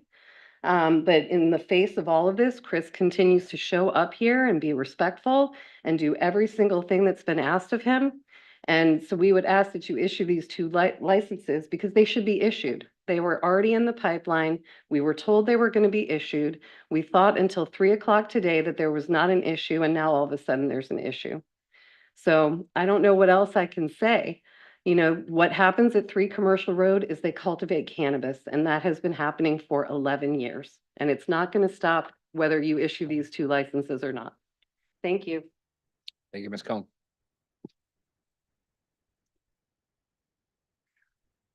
Welcome, Mr. O'Brien. Evening. Timothy O'Brien, also 20 Pondview Drive. I just want to reiterate what we've said before. We're not looking to put anybody out of business. We're not looking to put Mr. McNeil out of business or whoever his partners are or the other people trying to go in. We're not. The only thing we want is the smell to go away. If there's something being done, we're not sure about that because we can still smell it. We have not made any derogatory remarks to the police department. I can guarantee you that. The 2 officers that have shown up on the calls that we've made have been extremely professional, extremely courteous. They've asked questions because this is all new to them, I think, you know, as far as complaints are concerned. So if the smell is contained, we don't care that they're there. All right. I just want to make sure everybody's aware of that, and Mr. McNeil. So thank you. Thank you, Mr. O'Brien. Any other public comment on this item? Seeing none, I'm going to close public comment. Is there a motion? So moved. Second? Second discussion. Council Shoup. Sure. So for a while, I've been thinking it's tough doing business in a developing industry. And I think, you know, I appreciate your comments tonight that it has been tough. It's been tough to be part of the process because I feel like we're creating the wheel here with some of these ordinances. And you've had to unfortunately kind of grin and bear through the process as it goes. It is new to Scarborough and I think new to the state as a whole. You know, it's disappointing to hear that there are odor complaints going on, but I think that's just something that you're going to continue to work on. You know, I think if you don't know, I've worked in the legal field for 20 plus years. And I mean, the question before us is a property owner submitted a registration on September 25th. And as of September 25th, under our ordinance, you cannot operate cannabis or cultivate it within 1,000 feet of a residence. I think that, you know, Liam did a great introduction that the town did err. You know, I understand that they were doing a different process where they wanted to do a first read to put it out there, but the application was not complete. And I think anyone in the legal field is very well aware, if you're filing a complaint at the courthouse, if you don't have everything, it sits on that clerk's desk until you have a complete application.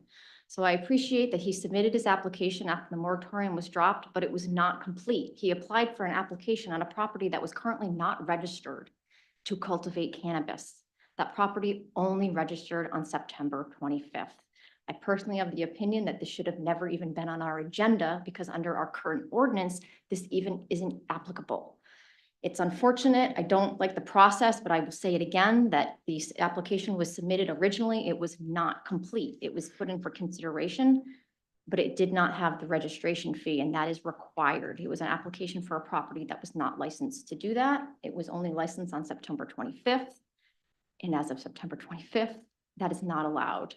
I've only been on the council 2 years, but to have multiple people come up and threaten to sue us over something that is, in my mind, very black and white, that we have a registration that was submitted in an ordinance that is currently in effect, and we're doing our job just to enforce that.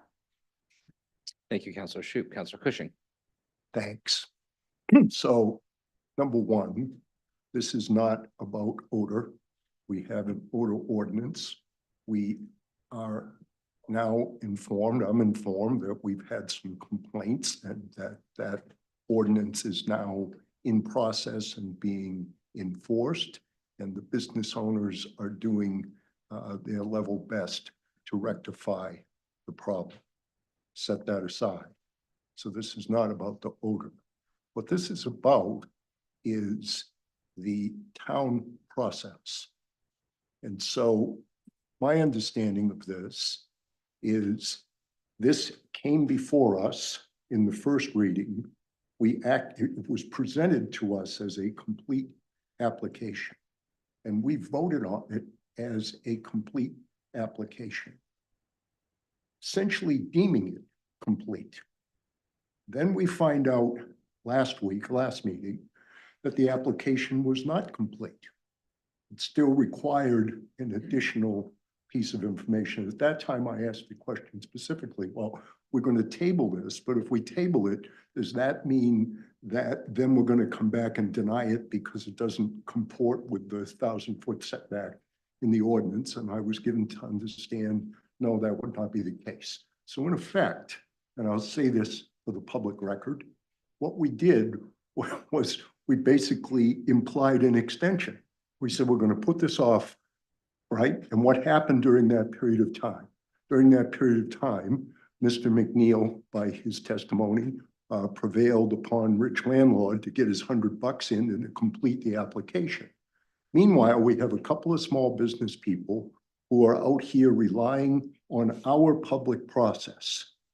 And I think Liam said, you know, I think your exact words were, well, I don't want to say it was de minimis, but I think what you felt was that the application was substantively complete and this was just a check in the box, that it wasn't something material like they hadn't, you know, we denied one last week because the inspection failed.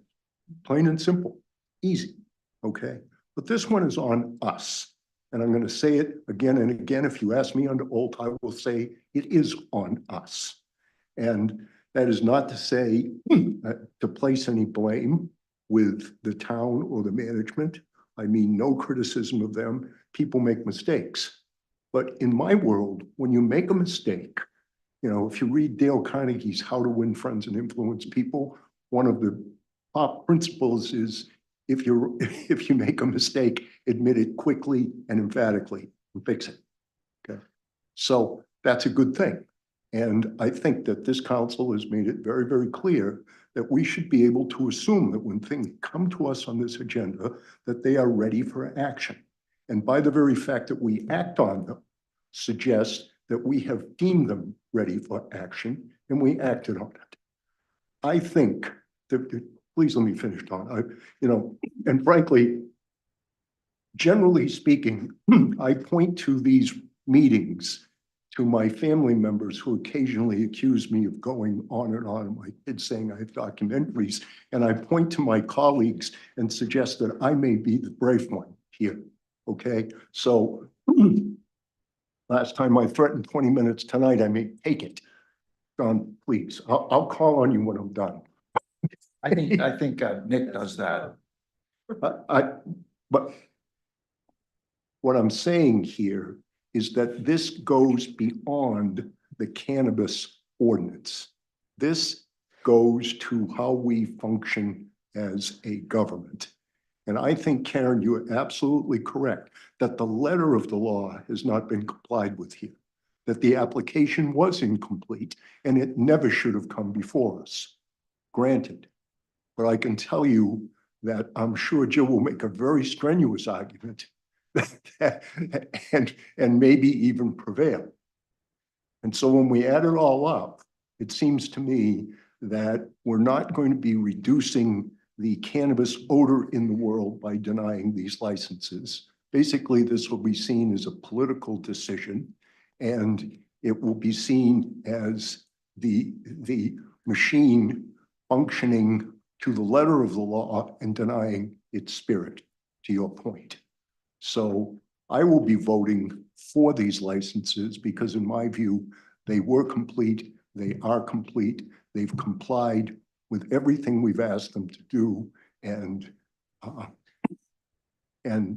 that is not about those licenses, it's about this government acting fairly to its constituents. Thank you. Now I'm done. Thank you, Councilor Cushing. Councilor Hamel. I try to make a habit of not responding to comments that are made to me publicly, but when someone tells me I don't know anything about cannabis, Jean Marie and I worked on this over a period of 18 months, adopting the state's guidance on cannabis. So in fact, we actually, the two of us do know something about cannabis. We do. Okay, so, and also to respond to the question I only have one more meeting, so, forgive me if I rattle on here a little bit, but I have personally inspected grow operations, medical marijuana operations, cultivation operations, okay, not at this facility, but I have inspected them. And it's not my job to do that, okay, but I've personally done that with Councilor Johnson, and that was several years ago. I think that this particular issue is quite clear. I'm going to line up with what Councilor Shoup has said on this. It was an error, that's correct, but I don't really know that there's such a thing as substantially complete. I don't know, where that comes from. I'm not pretending to be knowledgeable about process, but this, we have different level of authority here, and we've been advised by council that these were not complete and they should not be approved. So I'm going to line up with that position, and I respectfully disagree. One other thing I'd like to add, though, is that I believe, unfortunately, in spite of all the work that we've done on this, that recently what was happened when the moratorium was removed in the interest of letting enforcement take hold, that was a grave error. And I believe it will set us back as a council and a town by at least a year, possibly 2 years. Because the fact of the matter is our police department is so busy with other matters, pulling people out of wrecks and arresting people with guns in stores, that frankly, as a practical matter, they very often do not have an opportunity to respond. So in effect, that moratorium that was in place was allowing us to try to get through other issues. And now we're back, we've just rolled the clock back. So I'm sorry that I won't be here to help work through that. But that's where we are. But in this particular case, a mistake was made. The assistant town manager brought that up, and we got advice from council, and we need to abide by that. Thank you, Councilor Hamel. May I, just for the record, if I'd like to read what the lawyer actually said, because the implication here is that the lawyer said we needed to do something. I'll just read it for the record. You can make up his email to Liam. As we discussed, an applicant for cannabis establishment license must submit all the information outlined in Section 5 of the Cannabis Established Licensing Ordinance as part of its application. Among other information under subsection 5, the applicant must submit documentation that the cannabis establishment will be located in a registered cannabis property, either through proof of registration or a pending application for registration. Under Section 7, only a complete application should be scheduled for public hearing and vote by the town council. In my view, an application is not complete and ripe for consideration by the council unless it contains the required fee in Section 6 and all submission requirements in Section 5. I hope this is helpful. Well, Phil, not really. Okay, because what you've really told us here is what the ordinance said. I hope we didn't pay too much for that. Sorry, Phil, I'm being a little harsh here. But what this simply says is, yes, we have an ordinance and it wasn't followed to the letter, and Liam has already admitted to that.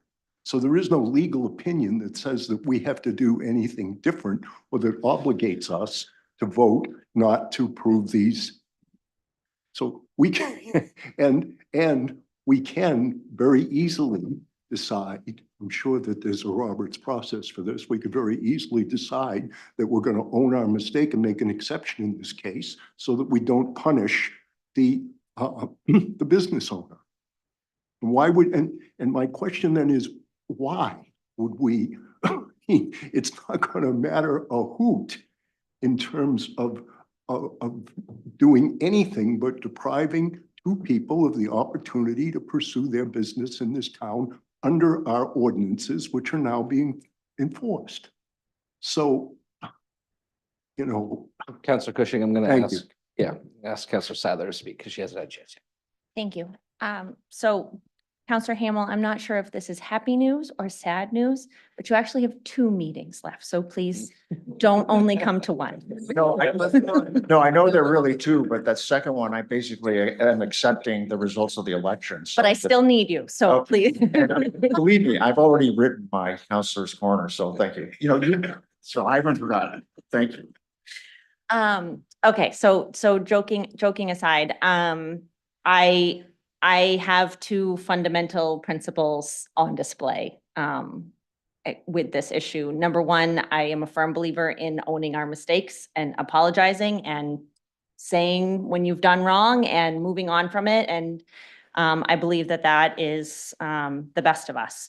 Second, I think that I am a rule follower, and I have stood on my principles time and time again when the rules are messy and they conflict with what I think maybe is the outcome that should happen. I do think that Phil's opinion is helpful. I appreciate that he was able to outline and state pretty clearly what the requirements of the ordinance are. I support the staff recommendation this evening. Thank you, Counselor Sather. Any other counselor comments on this? All right, for what it's worth, I do genuinely feel for you, Mr. McNeil, regarding the situation. What we've done here has not been easy. I mean, we've been struggling with this issue. We've seen ideas go through ordinance and then kind of come to us and then bounce back to ordinance. We've shifted the sands quite a bit. But at the end of the day, I have to agree with our town attorney. And for the sole reason that if we start granting exceptions to our written ordinances now, what stops us from doing it next week or the week after? And that is important. I'm sure the applicant is going to have their own legal recourses involved, and unfortunately, we're gonna have to let that process play out. But I don't feel comfortable saying that our ordinances should be glossed over, and our requirements, regardless of how hard and difficult this has been for anyone working through this process. So, with that, I don't have much more to offer. Anyone else? All in favor of granting these licenses? Opposed? Show that as 6-1. In opposition. Granted the license outside of your rules and somebody else. We are on to order number 24082. It's a public hearing and second reading on the proposed amendments to chapter 303, the Town of Scarborough Personnel Ordinance. This was tabled from the September 18th, 2024 Town Council meeting. Liam. Thank you. I believe that the conversation at the last meeting that I was unable to attend pertained to seeing some additional information on the impact of these 3 changes. I think otherwise it was the proposed changes were understood. This was about parity with the 3 collective bargaining agreements that had been approved to date. And so the proposals before the council are to increase the vacation time for employees in their essentially from their start through year 5 of employment, from 8 hours per month to 10 hours per month. There was a request to better understand what the fiscal impact of that would be, which I have provided in the memorandum in your packet. I guess the notes I would make to that accrual liability is, there's only a few ways that, every position that we have in town, every full-time position is eligible for paid time off is budgeted as if they work 52 weeks a year for 40 hours a week, whether they're here or whether they're using an accrual of time. The only time that vacation time costs the town more is a limited ability for employees to cash out some unused time on an annual basis or at the point of separation. So if we have an employee who utilizes all their time, there's certainly a productivity impact, but there's no additional fiscal impact to that. So while that liability is provided, that is not likely to be the actual impact to the budget. In order for that to happen, all of those people would need to leave employment in order for that to be realized. The proposed change to section 509, the main paid family leave, it was also noted during the discussion, this is a state mandate. There is no choice here. And it's a 1% payroll tax that can be, and we have proposed to split evenly between the employee and the employer. The only ability to negotiate that is under the terms of a collective bargaining agreement. And for all 3 collective bargaining agreements that have come before you and have been approved, we did achieve that, that split payment. So this is simply to recognize that. I have provided what we understand the impact to be for non-union personnel based on straight time wages. That's a little less than $20,000. Again, there is no choice here, and we have adequately budgeted for that in the FY25 budget. And lastly, the Section 510 proposed paid military leave. This is really a limited benefit for those who are actively serving or in reserves when they go off to do their training or if they have a limited deployment. We're proposing that rather than them choosing to use some other paid time off accrual, we will essentially pay for the first 40 hours of that leave per year. It's again, it's 40 hours limited on an annual basis. We currently only have 2 employees that are in that capacity, so it's really going to be limited. But I certainly think it's not only parity with our collective bargaining agreements, it's also intended to recognize the military service of our employees. Thank you, Liam. We have opportunity for public comment on this item. If you'd like to speak, please approach the podium. Seeing none, I'm going to close public comment. Is there a motion? So moved. Second? Discussion? Councilor Hamel. Yeah, I was the one behind this, and Liam and I have, had a lot of dealings with things like this. So it's clear to me, this is pretty much a Me Too type of thing. And I appreciate Liam providing additional detail. As he says, it's been mandated by state legislation. So our role is pretty clear and straightforward. The thing missing here, though, is that though local costs may be low, the overall figure associated with this is quite high. The value of this is certainly very high. It's a highly priced benefit, which unfortunately is not available or practical for small and medium-sized businesses, which comprise 90% of, of employers, employees in the state. So my main interest here is to try to capture what the costs are associated with that. So I think he's described that, but it's still not the same as approving, an estimate in terms of what the, an actual figure, rather than something's just announced orally. In the interest of knowing the value of things, what are they worth and what do they cost? He did say that it is paid by a payroll tax, but I still believe that it ought to be, there's a way to do the math on this and to say, we estimate based upon our experience, it's going to represent XYZ dollars a year. That's the kind of thing I'm looking at. So we can say, yeah, it's a certain amount of money and this is what we're going to appropriate. That's actually what we're required to do. And we're required to do that in public. You can't just do this automatically without looking at the numbers. So that's, and I know what he's telling me, but I still, this is not how things would normally be costed. And suggesting that it depends upon if and when they take the leave, there would be a way to estimate what the cost would be more than what has been done so far. Councilor Anderson. I actually feel satisfied with what has been provided in the memo in terms of understanding the fiscal impact. I would just like to flag that, because we did budget for a significant amount this year, I think there is going to be some significant savings as a result of that. And so I would just like to request an action item, not for maybe this current council finance committee, but the next one, to really discuss those savings and how either they go into unassigned fund balance or carry forward for the impacts we know that are going to be in the next year's budget as a result of these union contracts. So I think I would like the committee to, I would hope I'm on the committee, just pushing for that right now. So I'm talking as if I'm not on there, but if I am on there, I would like the committee to maybe come back to council with a recommendation for how we would address that savings. Does it go to unassigned, or do we want to budget for that as part of mitigating the impact to personnel in the next year's budget? We're going to have some significant personnel impacts likely with the school union contract being renegotiated. And I've heard, and Jean Marie's going to hopefully help us here, but the county's also planning to do 4 units that's going to impact our bottom line. So I think we just really need to think with the savings that are generated, how we best use those fiscally and responsibly. Any other comment? All right, all in favor?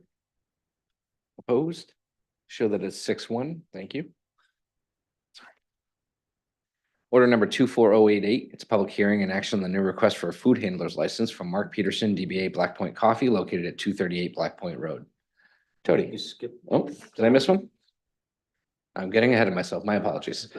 It's it's 204087, public hearing and second reading on the proposed amendments to chapter 1301, the general assistance ordinance pursuant to title 22 MRSA subsection 4305 subsection 4. Yes, simply by way of introduction, every year the state advises us, they increase their maximum benefits for any number of different general assistance categories. We are required to follow suit. And so this is before you to align our local maximums with the state maximums. We have opportunity for public comment on this. If you'd like to speak, please approach the podium. Seeing none, I'm going to close public comment. Is there a motion? So moved. Second? Discussion? All in favor? Opposed? So that is unanimous. Thank you. Thank you. Now we're on to 24088. It's public hearing and action on the new request for food handler's license from Mark Peterson, DBA Black Point Coffee, located at 238 Black Point Road. Tony?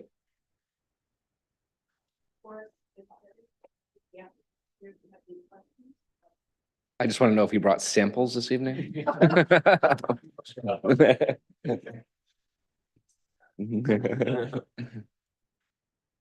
Thank you. We have opportunity for public comment. If you'd like to speak, please approach the podium. Seeing none, I'm going to close public comment. Do we have a motion? So moved. Second? Discussion? All in favor? Opposed? Congratulations. Good luck. So that is unanimous. We're on to new business, order number 24089. It's the first reading and schedule a public hearing and a second reading on a proposed amendments to chapter 610 piping plover ordinance. Jamie? Are you introducing this evening? Awesome. Good evening. So in your packet, you had a red line version of chapter 610, the piping plover ordinance. This is brought forward after a group of stakeholders worked on revising an initial revision that was brought to you in the spring. There were a number of comments and concerns with what was presented. So a group of stakeholders got together representing residents of Higgins Beach, Pine Point, volunteer monitors who work on the piping plover program, and members of the dog owners of Greater Scarborough, and kind of worked through the revisions that were initially proposed. It's a much better document than what came before you several months ago, and the changes are proposed for the following reasons: to include endangered lease terns, which also nest on Scarborough's beaches, to clarify the areas of the beaches where the rules apply, clarify the time frame for when the ordinance is in effect, update recreational activities that were not conceived of or popular when this ordinance first went into effect 10 years ago, to update the penalties for violating the ordinance to be in line with the animal control ordinance, and to include an addendum for the Higgins Beach Wildlife Management Area at the request of the Maine Department of Inland Fisheries and Wildlife, which own that portion of the beach and set their own rules for that area. That's what I have. Thank you very much. Appreciate it. We do have opportunity for public comment on this topic. So if you'd like to speak, please approach the podium. My name is Francis Walsh, resident of Cape Elizabeth. I have been one of the 80 volunteers on the Scarborough beaches for the plover lease tern monitoring. Jamie just did a great job. I can't say much more to add to that, but I was here at 7, so I figured I may as well speak. My dinner is cold, dessert's gone. As stated in the town ordinance section of the town of Scarborough, ordinances are living documents that can be amended over time to better serve the needs of the community. The last amendment to chapter 610, the piping plover ordinance, was May 2014. Since that amendment 10 years ago, little has changed with the behavior of the endangered piping plover, except for the fact that they are arriving earlier on the beaches. And we are finding more nests on Scarborough beaches for piping plovers. What has changed are the activities of the public and the increasing number of people who use the beaches for recreation. What is the reason for this amendment? Jamie outlined some of the things. Since May 2014, the following issues have become apparent and have been brought to the attention of the 80 or so volunteers. The ordinance has been misunderstood by the public. The ordinance was confusing for enforcement officials. The public has asked for clarity of definitions. Definitions of habitat areas were not consistent in keeping with state and federal protection of piping plovers and least terns. New versions of beach games have been introduced, and endangered least terns are now nesting on Scarborough beaches. The amendments to this ordinance address all of these issues.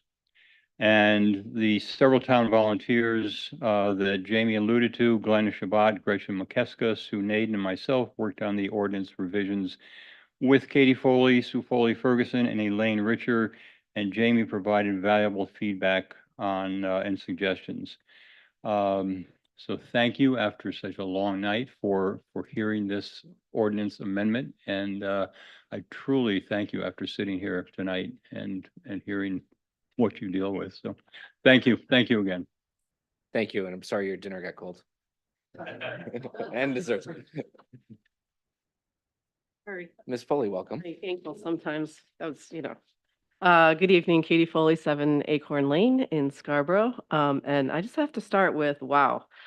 Thank you for the little trip down memory lane this evening. It's been a fascinating evening. You reminded me exactly why I did not seek a second term and why what you do is such a thankless job. So I don't envy your positions. It's a tough job, and I do appreciate all your time and attention to all the things that you have on your plates. And I also wanted to say kudos on the Smiling Hill Farm issue. Really extremely impressed tonight and well done.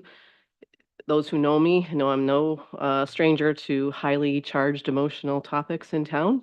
And that clearly was one. And that was really my number one goal when I ran, was that a council would handle an issue in that fashion. So I'm going to end up going over because that first minute was something else. Anyway, all right. Moving on to the plovers. First, I want to, as I said, spoke at the ordinance committee. I really want to also give kudos and hats off to Glennis for leading the charge on this and putting together that committee of stakeholders who she knew we would not agree. That is probably for me one of the most important things we can do on any and all issues. Bring the people to the table that are going to potentially disagree. So Glennis won't be surprised that I'm going to say what I'm going to say tonight, because she knows, the truth is, overall, these amendments, the intentions are fantastic. There's nothing wrong with the intention, what they want to accomplish, the reasons they want to accomplish it, all good stuff. But now your job is really to consider the impact of what making a change like this would do. And for me, when I was in your seat, the thing you have to consider and the thing that can often be frustrating is that whole issue of enforcement. So, as I see it, not all beaches are created equal in terms of their geography, the traditional historical use, some of the new uses with new recreational activities. And that goes for the humans and the birds, right? It's constantly evolving and changing. I think it was Councilor Hamill earlier who really nailed the point down around our PD, our rangers, our volunteers. We have so much to do that adding a need to police, some of these structures, for example, is just, to me, undoable. And when you have something in place that's unenforceable, that is a breeding ground for potential animosity, because you're going to have someone on this side of the fence saying, well, you break the law, so you got to enforce it. And then it's not going to be enforced because you've got gunfire up at, the Walmart or whatever. That's way more important. So for me, that's kind of why I'm opposed to, or don't see that all of the changes are necessary, add the lease turns, got no problem with that. Add, you know, clarifying the areas, and this is why Sue and I did work with them, because, you know, we agreed some of it needed to be clarified, some of the terms. Our biggest concern is around some of those recreational activities and whether or not those can be enforced. So, actually, I think I'm doing pretty good. I'm only a little bit over. Think I got everything out that I wanted to say. Again, thank you. Oh, I had one last question. Once Jean Marie is gone, who is going to stay so moved? You guys got to learn, someone else is going to have to learn that script, because it's been the Jean Marie and April show all night. So thank you. Thank you, Ms. Foley. I'm back again. Elaine Richer. I was also on the committee. I really didn't want to be on the committee, but Jean Marie thought it would be a good idea. So I got onto it. I enjoyed being on it. I thought the people were just wonderful to work with. But here's the problem that I see. The final draft will probably work at Higgins Beach, which is a self-contained beach. I'm from Pine Point. It is not self-contained. We run into Old Orchard, we run into Saco. We've got 7 miles of beach, and people coming from those beaches don't see a distinction in where they are. Am I on Pine Point Beach or am I on Old Orchard Beach? They don't see it. So since there is no line that indicates the beachgoers that they have crossed over into our line, therefore, some of the activities such as kite surfers, parasailers, runners, joggers, starting in Old Orchard and moving into Pine Point are also unaware that they may be violating the ordinances regarding the piping plovers. I think educating the public and enforcement of the above activities is going to be a problem within the 2.5 mile beach that Pine Point has.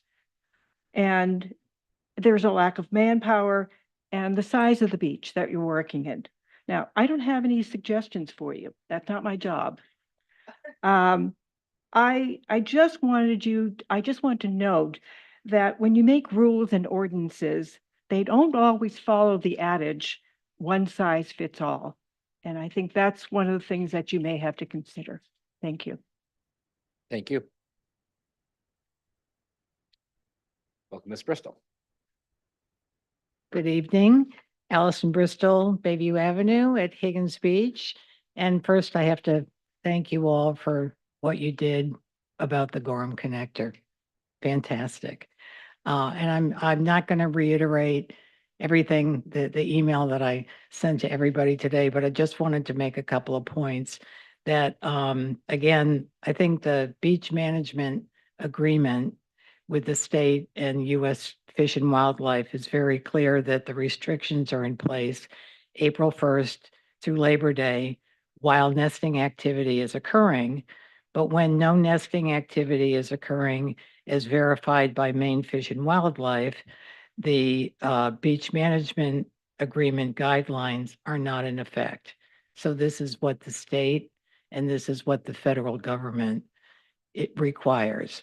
So I went to the ordinance meeting where this was discussed, and it was very clear that the objectives and the major objective in changing this ordinance was to align the plover ordinance with the animal control ordinance, that paragraph 11 restricted area that defined restricted areas from April 1st through Labor Day, hard dates, April 1st through Labor Day.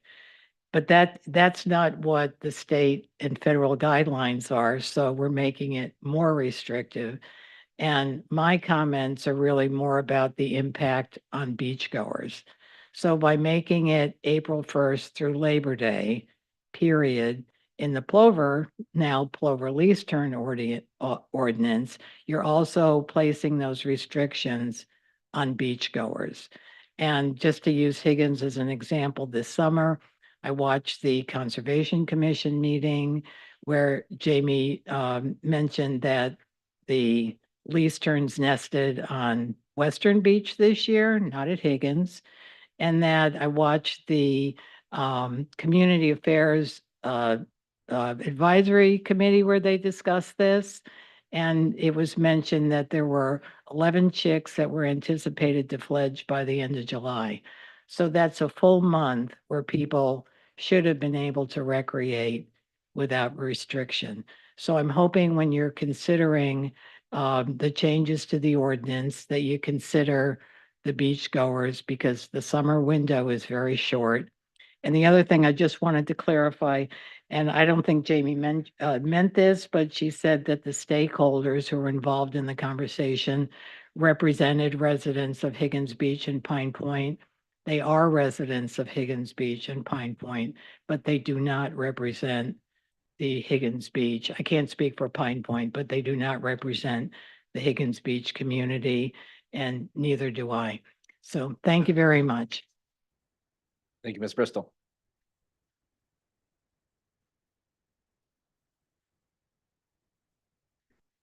Glennis Chabot at 12 Houghton Street in Scarborough, and I just have a few comments. I know an ordinance is a legal document and items in it can be enforced. But in writing the ordinance and putting in these activities, it isn't necessarily that we're asking for more enforcement. We're asking to be able to educate. So if there is an activity that's listed in the ordinance, and like flying a drone, and we can say to the person that is not allowed, it's in the ordinance. It's not that we're going to call the police or that we're looking for enforcement for those activities. So that's all I wanted to say. Thank you. Thank you. Any other public comment? Can I speak again? No, that's usually highly atypical, but I will grant you about 12 and a half seconds. I did And you miss, missed I did dessert. miss dinner. Thank you. As Glennis just said, it is all about education. We have never, I take that back. Once we had to contact law enforcement. The reason we would have done that, you would have done it for the reason that we did it. We do not need to contact law enforcement. It's all about education. We've been very successful educating beachgoers. Beachgoers have appreciated, and visitors have appreciated that they're sharing the beach with an endangered species of birds. It has actually brought more people that come to the beaches to see this from outside the area, who stay in the area, who spend money in the area, who photograph the birds. But going back to the ordinance, it is all about education, and having the wording that we have in the ordinance, which is minimal change if you compare the two, is really all about volunteers being able to say to someone, yes, there is an ordinance for this for specific reasons. So it's not about enforcement. It's not about calling the police. That never happens. So. Thank you. Seeing no other public comment, I'm going to close it. Is there a motion? So moved. Second. Discussion. Counselor Shoup. Sure. So I serve as a liaison to the Conservation Commission and the Community Services Rec Advisory Board, which both worked very thoroughly on this. I mean, this was on the Conservation Commission's agenda just a couple weeks ago to kind of take a last peek. Thank you, everyone, for staying tonight to speak about this, because I know it's important and it is important to everyone. You know, the Conservation Commission did probably focus more on how do we protect the plovers. But I would like to say that the Community Services Rec Advisory Board, I mean, their job directly is to think about the beachgoers. So I appreciate that maybe it didn't feel like the beachgoers and the people attending the beach had a voice, where I personally do feel like they do. That's the Community Services Rec Advisory Board very much talks about the balance between, you know, protecting the resources and people being able to enjoy the beaches that we have. I think one of the most exciting things for me that's happened as a counselor is that we have park rangers now. This is a new concept, and we actually ended up with 3 this year instead of 1. And we're going to continue that. And I think you're exactly right that this is more about education. And I think now that we actually have park rangers in place who can now have an ordinance that is up to date and be able to educate the people. I don't think, I mean, that's exactly why we have them. And I felt like that's why we pushed for them, was we can't continue to rely on police. They cannot continue to show up. We also cannot always rely on volunteers to try to enforce ordinances sometimes in very difficult situations. So I'm very in support of this ordinance. I hope everyone continues to support the idea of having park rangers, considering our location and where we are. I think this is exactly one of the purposes of having them. And so I would love to adopt these changes and give them some time to really educate beachgoers and feel and receive feedback. I mean, I think that's what we do, is we see if there's really negative feedback, or if this is actually working and people are respecting it and working with the park rangers. Thanks. Thank you. Any other councillor comments on this? Councillor Cushing? I've got a bunch of questions. So when this passes, and I'm sure it will, are we going to be posting signage indicating that there is a law? This is not a textbook, but a law that says that you can't do these things on the beach during this time. Or are we going to generally rely on the goodwill of the people who care about the plovers or our park rangers? That's one. And two, it's, we say it's not about enforcement. But when we put a law on the books, we should expect that it is enforced. And we should expect that we have an enforcement mechanism in place. If we're not going to do that, then we should just put an advisory on the books that says, please don't do this. So again, we come all the way back to, we just saw this with the cannabis thing, is that the first one, the enforcement on the odor ordinance was sort of loosey-goosey and people didn't understand it. Business owners didn't understand it. Now, the enforcement mechanism is called the police or call the town hall, and they show up, and it's still a little bit nebulous, but it's better. So the enforcement issue, again, you all know I love the plovers, right? I think I might even be able to identify one in a lineup now. Okay, but when I sit up here and listen to good people of goodwill who are trying to figure out how to achieve important goals like protecting wildlife, enjoyment of the beach, and so on and so forth. What I'm listening for are we making laws? That's what we're doing. Are we making good laws? And if the goal, as people have said, is we need to educate people, then perhaps we should budget an educational process, and then failing that, we should pass an ordinance, okay? Well, so that's just me. I'll vote against it, not because I don't love those little birds, I do. But I have trouble with passing laws where we don't have a clear path and some real teeth to enforce them. And I'll go on with just one more point. In a small shop, not too far from here in another community, there was a parking ordinance. And the parking ordinance was not enforced. It was on the books, but it was not enforced for 20 years until a town councilor moved in on the street. And all of a sudden now those parking ordinances were enforced and the police were giving out tickets. And then when the business owner complained to the town and the town councilor moved away, the parking signs remain and the ordinance is no longer enforced. Not sure what that accomplishes. So the point I'm making here is that ordinance was put on the books 20 years and went with no enforcement.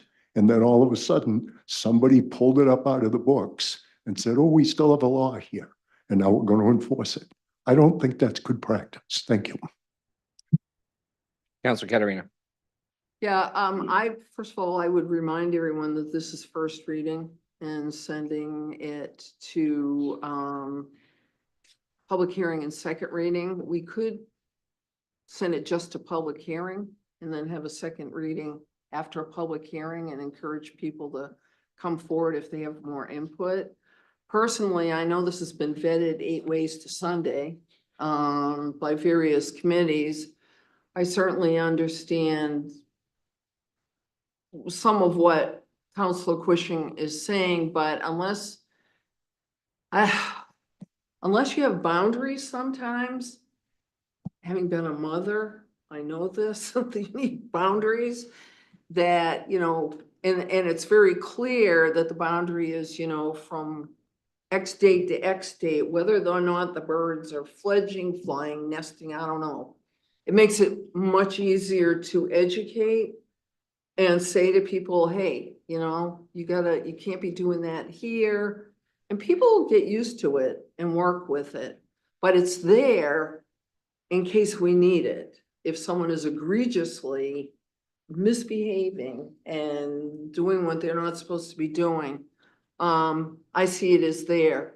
I would hope that we would pass it through first reading.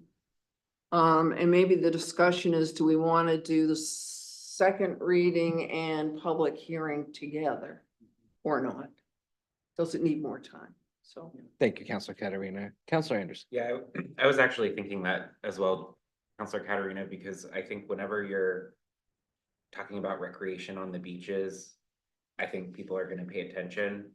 And so I personally would like to have the next council meeting be a public hearing only with a second reading at the final council meeting, just to give the public more time to learn about this, have it in the paper, have it in the next newsletter.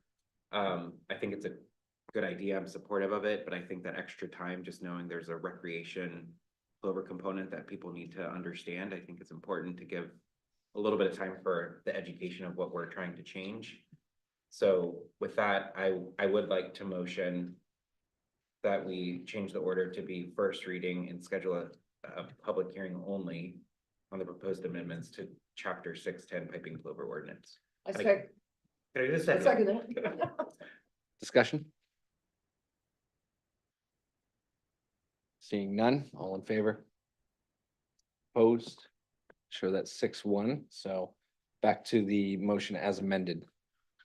For discussion purposes, I'd like to just, in between now and the public hearing, like to ask either Tom or Jamie, we received maybe more than two, but two that I've caught my eye, comments from the public. One of them, I'm not gonna take credit for, Ms. Bristol's offered some language changes, and I'd like to know, if how the committee that maybe felt about it, or if it's simple enough. They seem to make sense on its face. So I want to know if anyone had reviewed some of that language change in between now and public hearing. I don't need answers right now.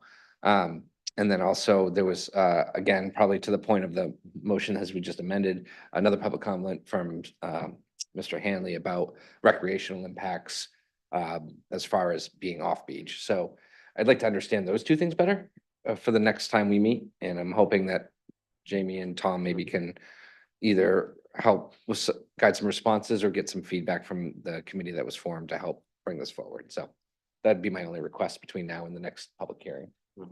Councilor Hamel?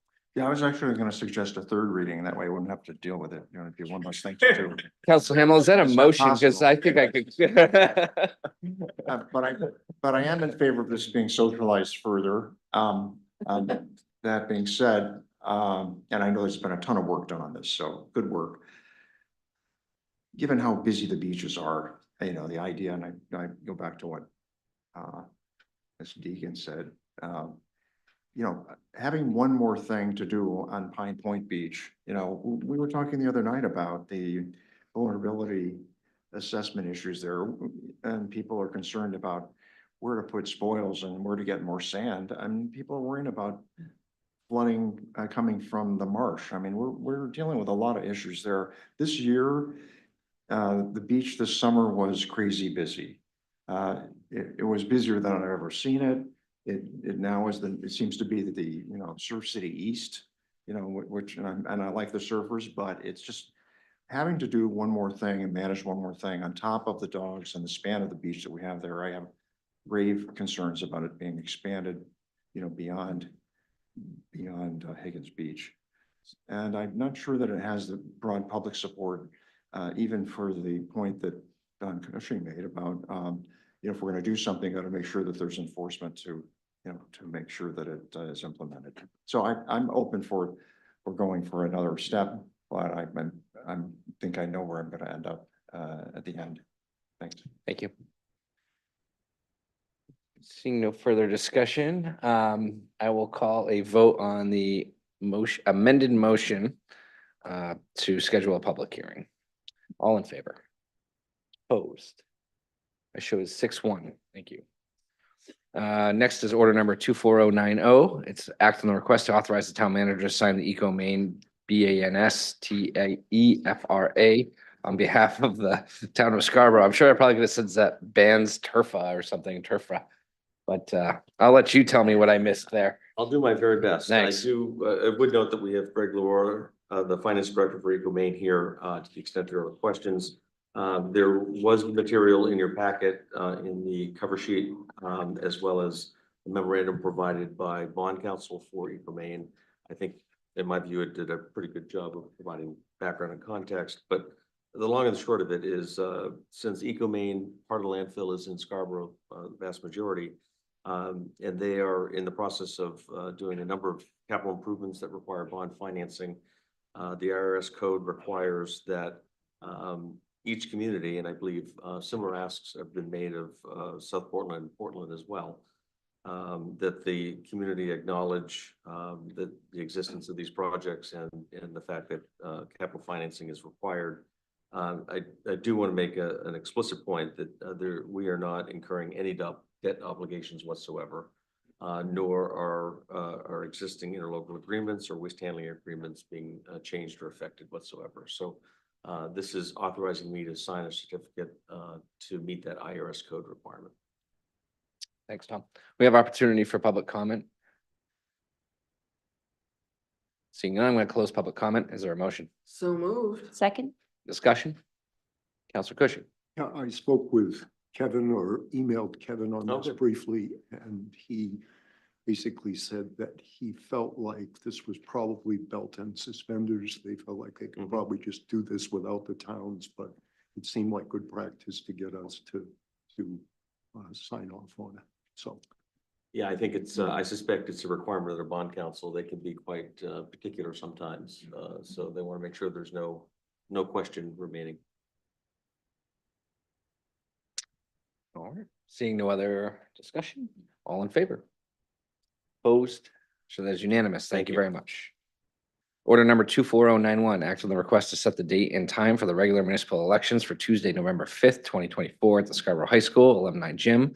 Sign the warrant, appoint the warden and warden clerk, set the hours for voter registration, and act on appointments of election clerks pursuant to Chapter 200, Article 8, Nominations and Elections, Title 21-A, subsection 503, and authorize the town clerk to make any additional appointments as necessary. Tody, anything to add to this? Looking to change the date? No? All right. Post to 7 days prior to the election, which is a requirement by state. Thank you. Any public comment on this item? Seeing none, is there a motion? So moved. Second? Discussion? All I have in a favor? question. Oh, yes, Question? Counselor Hamel. So what is the regular process there? So I understand they were supposed to be distributed, or these lists were supposed to be distributed at a certain time before October 7th, but what is the process? And they came in early. What was the process for, did we communicate to people that they were going to be in early? Because I may have missed this. So this is the posting for This is the warrant, the the election warrant warrant. for that the goes- election warrant. What I'm thinking about is the October 7th, or, beginning of early voting. Yeah, that Yeah, starts October on Monday, but Yeah. there's no list that we post Um, with regards to, I think there were lists of people who had requested absentee oh, you mean ballots. the absentee ballot? Yeah. Yes, Anybody can come and look in that. We don't normally, I mean, but they're there. how would one know when those are received by them? Do we communicate that? Do we? Well, other than Upon that, request, okay, yeah, upon request. okay, just wondering. You learn something new every day. Thank you. Any further discussion? All in favor? Opposed? Sure, that's unanimous. Thank you very much. Next would be the town manager's report, which I was told would last 1.5 minutes. Yeah, I'm pleased to do a very abbreviated version. Let me just hit the highlights, Mr. Chairman. Just an update on Maple Avenue speed table. I think I've reported in the past, permanent installation is in place. And we're just waiting on final sign. I think signage is in. I know that for a fact. I saw it today. Roadway markings will follow shortly. Election update, clerk's office has received over 2,000 applications for early voting. We're anxiously waiting. I believe we'll receive the ballots on Friday, so we'll begin to process those immediately. And as was mentioned, starting on Monday, October 7th, will be residents and voters will have the opportunity to vote in person. Reminder, we'll be doing early voting at the classroom and public safety building, and those hours will run concurrent with our normal open hours, so 7 a.m. to 5 p.m. We have identified a Saturday opportunity that would be October 26th from 8 to 12. We'll be doing some publicity around that. And for those that participated or watched, there was a candidates night last week on September 25th in these chambers, and I know we have that link that we've made available. I reported in the past about air traffic noise. In fact, there was some reconstruction on certain taxiway and runways that required some abnormalities. That work is now complete and air traffic has returned to normal. For counselors, and this isn't just for new counselors, but GPCOG has been doing a welcome and congratulations for new counselors, but I think it's productive for others. I know I've seen Councilor Hamel there on a couple of occasions. They've identified that for December 11th. It's 2 hours, 5:30 to 7:30 up in North Yarmouth. Anyone interested, and I'll certainly make new counselors aware of this as well. A couple of quick housekeeping things just to make sure your calendars are up to date. We have rescheduled the pier dedication. This is in honor of Dave Corbeau. It's been rescheduled to October 21st at 4 p.m. The plaque, which is a pretty important part of this, was not in hand. So we've talked to the family and been able to coordinate pushing it out a couple of weeks. Also, SEDCO will be doing their annual celebration of business. Historically, this has been combined with their annual meeting. They've already conducted the annual meeting at their last meeting, but their celebration of business where they hand out a number of awards and Karen Martin offers a presentation is on October 28th at 5:30 p.m. at the Black Point Inn. I believe if you've not received one, you'll all be receiving an application. And lastly, Scarborough Land Trust has a number of events coming up Saturday, October 12th at 10 a.m. At Broadturn Farm. They'll be dedicating a new trailhead facility. This is to the Silverbrook Preserve off Hanson Road. And on Friday, October 18th at 10 a.m. as well, they'll be celebrating a new welcome platform at Warren Woods, best accessed off Payne Road. And last thing, just to make a point on the resolution regarding Gorham Connector, I can confirm that GPCOG, certainly as the regional transportation entity, needs to be part of that conversation. It has been, in fact, historically has been the leader of that conversation, needs to be involved. For my part, I sit on the Metro Coalition. I know my colleagues have begun to discuss this and bring it up as an issue at that table. So I will do my part to make this a consistent part of our conversation. GPCOG, I think, is going to be challenged to understand where their member communities stand. And so I say that only to manage expectations. I suspect they'll want to see how other communities react to what Scarborough's done. So it may be a couple of months before GPCOG's really ready to roll up their sleeves. And when that comes, I'll be looking for some formal action or recommendation on the part and on behalf of the council, so we can really give a full-throated direction to GPCOG that we'd like them to do this work, which may cost us some money, frankly. So depending on the scope we identify, it may require some additional consulting support. So again, my point here is I'll be directly engaged and certainly report back to you. Just a comment. I think they're a good choice for that role. Somebody's got to take the reins, and I think they're a good choice. Question. Yes. So we have Mr. Cloutier. Wait, I had a question for Tom. Oh, yeah, I'm sorry. We'll wait just a little. First, so Tom, I'm taking to understand that you're going to add this to your your meeting report, sort of updating us on? I don't expect I'll have enough, but if there's something to report, I'm pleased to. I guess my point was, in my professional endeavors, I will make it a point to bring it up in conversation and therefore a priority for Metro Coalition, which is a subset of GPCOG. Okay, and a small matter, could you ask them to take down the video? Ask the MTA to pull the video off their website, the one that where you and Jean Marie are. Well, I don't represent the council on that video, so, You don't, no, and I make that very clear on the video. okay. All right. I'll leave it there. Any other questions on the manager's report? I have one other request. Could we keep a running tally of any legal expenses related to our decision this evening on the cannabis issue? So if they do decide to move forward with some action against us, I'd like to separate that out in the legal bill and see if it actually costs us any real money. Yes, as a matter of course, those are all separated. Certainly a matter of litigation would have its own. Good, thanks. Before I forget and invite Mr. Cloutier, who's been patiently waiting. Before anyone leaves tonight, Tony has a document that we all need to sign. Okay, so, or she'll pass it around. Mr. Cloutier, would you please join us? Yes. I was gonna ask the town clerk that we're done with new business, so I didn't know if Yeah, I we know needed if to you wanna vote know. or not.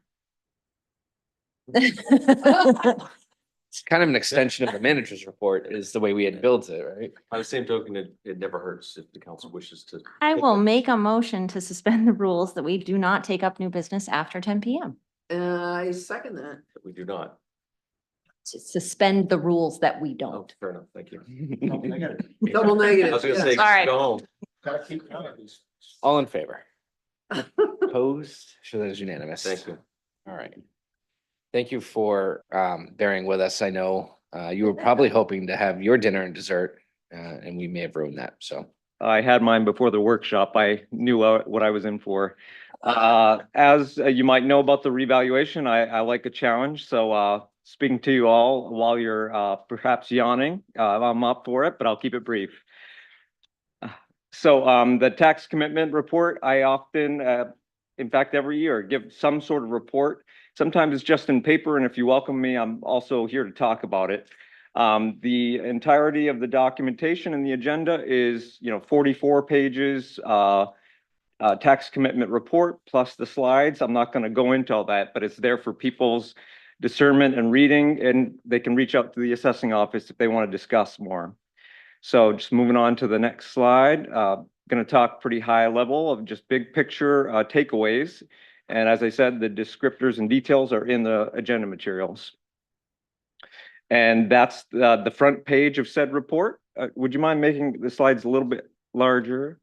Thanks.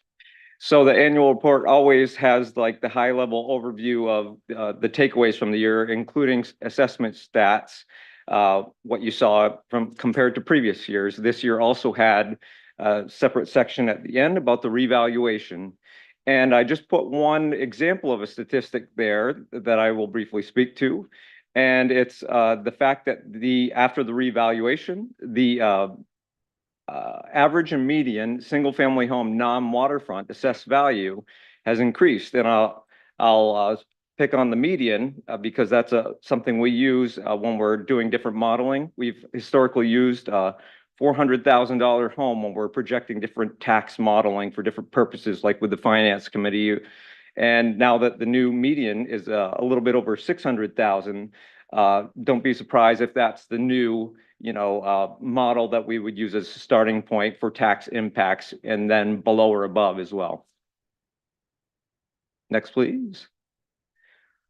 So just big picture here, we, as a result of the revaluation mostly, but also the new growth we experience every year, the town valuation has increased $2.67 billion. And also another one I pointed out was the tax rate, which was projected at the time of the budget process to be 1105 per thousand, actually turned out to be 10.93 per thousand, so 12 pennies less for a mill rate, and I'll explain why that came about. So there's the gray line is the preliminary estimates, and then the actual is below in the yellow. And you can see that the taxable valuation actually was 80 million higher than the early estimates. As I said in a finance committee meeting, when I provide estimates, I'm either try to be accurate or conservative in the wrong direction. And that was actually a point made by residents when I met with them, that they had said in the last revaluation, the results were less favorable than they had anticipated. So I wanted to make sure that the estimates, if wrong, were wrong in a favorable direction. And that result, you know, of the 80 million, the estimate being a little bit off, was personal property, business assets came in higher than expected. New construction came in a little bit higher than expected. And more so, the informal appeals, people asking for reduced valuations because they thought they were overassessed or errors on their assessment records, was less than anticipated as well. We did meet with, or myself personally, mostly 400 people total, mostly via email and phone calls, which worked out to streamline the process quite a bit. But the total of reductions was less than anticipated, so that was good. And that means we got things more often correct than not and fair. And then the total budget also came in a little bit less than what was approved, but that's just mostly a function of the tax rate being lower. So things that we pay out like TIFs and CEAs ended up being a little less, and revenues that we would expect based on the tax rate were also a little less. But the net was a slightly lower budget than anticipated. This was a request in the finance committee meeting, based on our tax rate being 10.93 per thousand. The question was posed, where does that put us in comparison to other towns?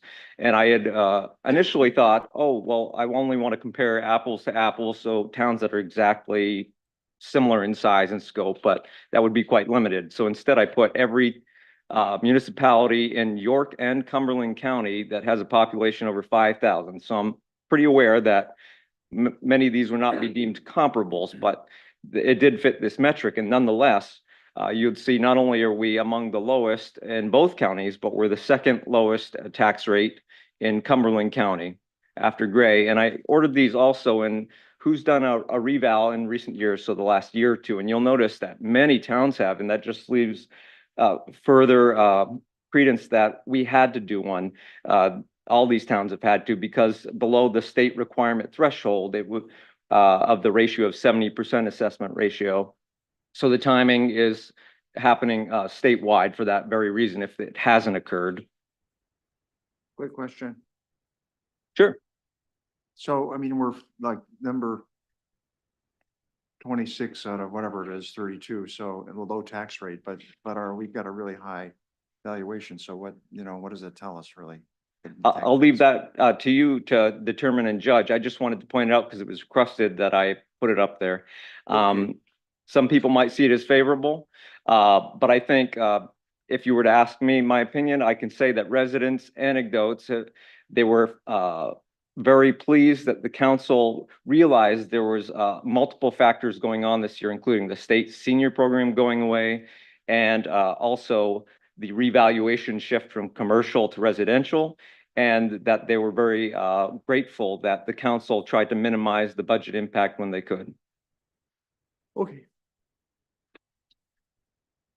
So speaking to the tax impact, we had spoken previously about the different factors that contribute to that. So they're listed here, and I'll show on the next slide the breakdown of some of those quickly. So this is just getting at that shift of commercial to residential. As I've said before, it wasn't intentional. It was just a reality of the appreciation of properties. So the overall mix of value in town went from the 75-25 to 76-24, which is pointed out here. Once again, it wasn't a choice. It was just the nature of the real estate market that was reflected in the revaluation process.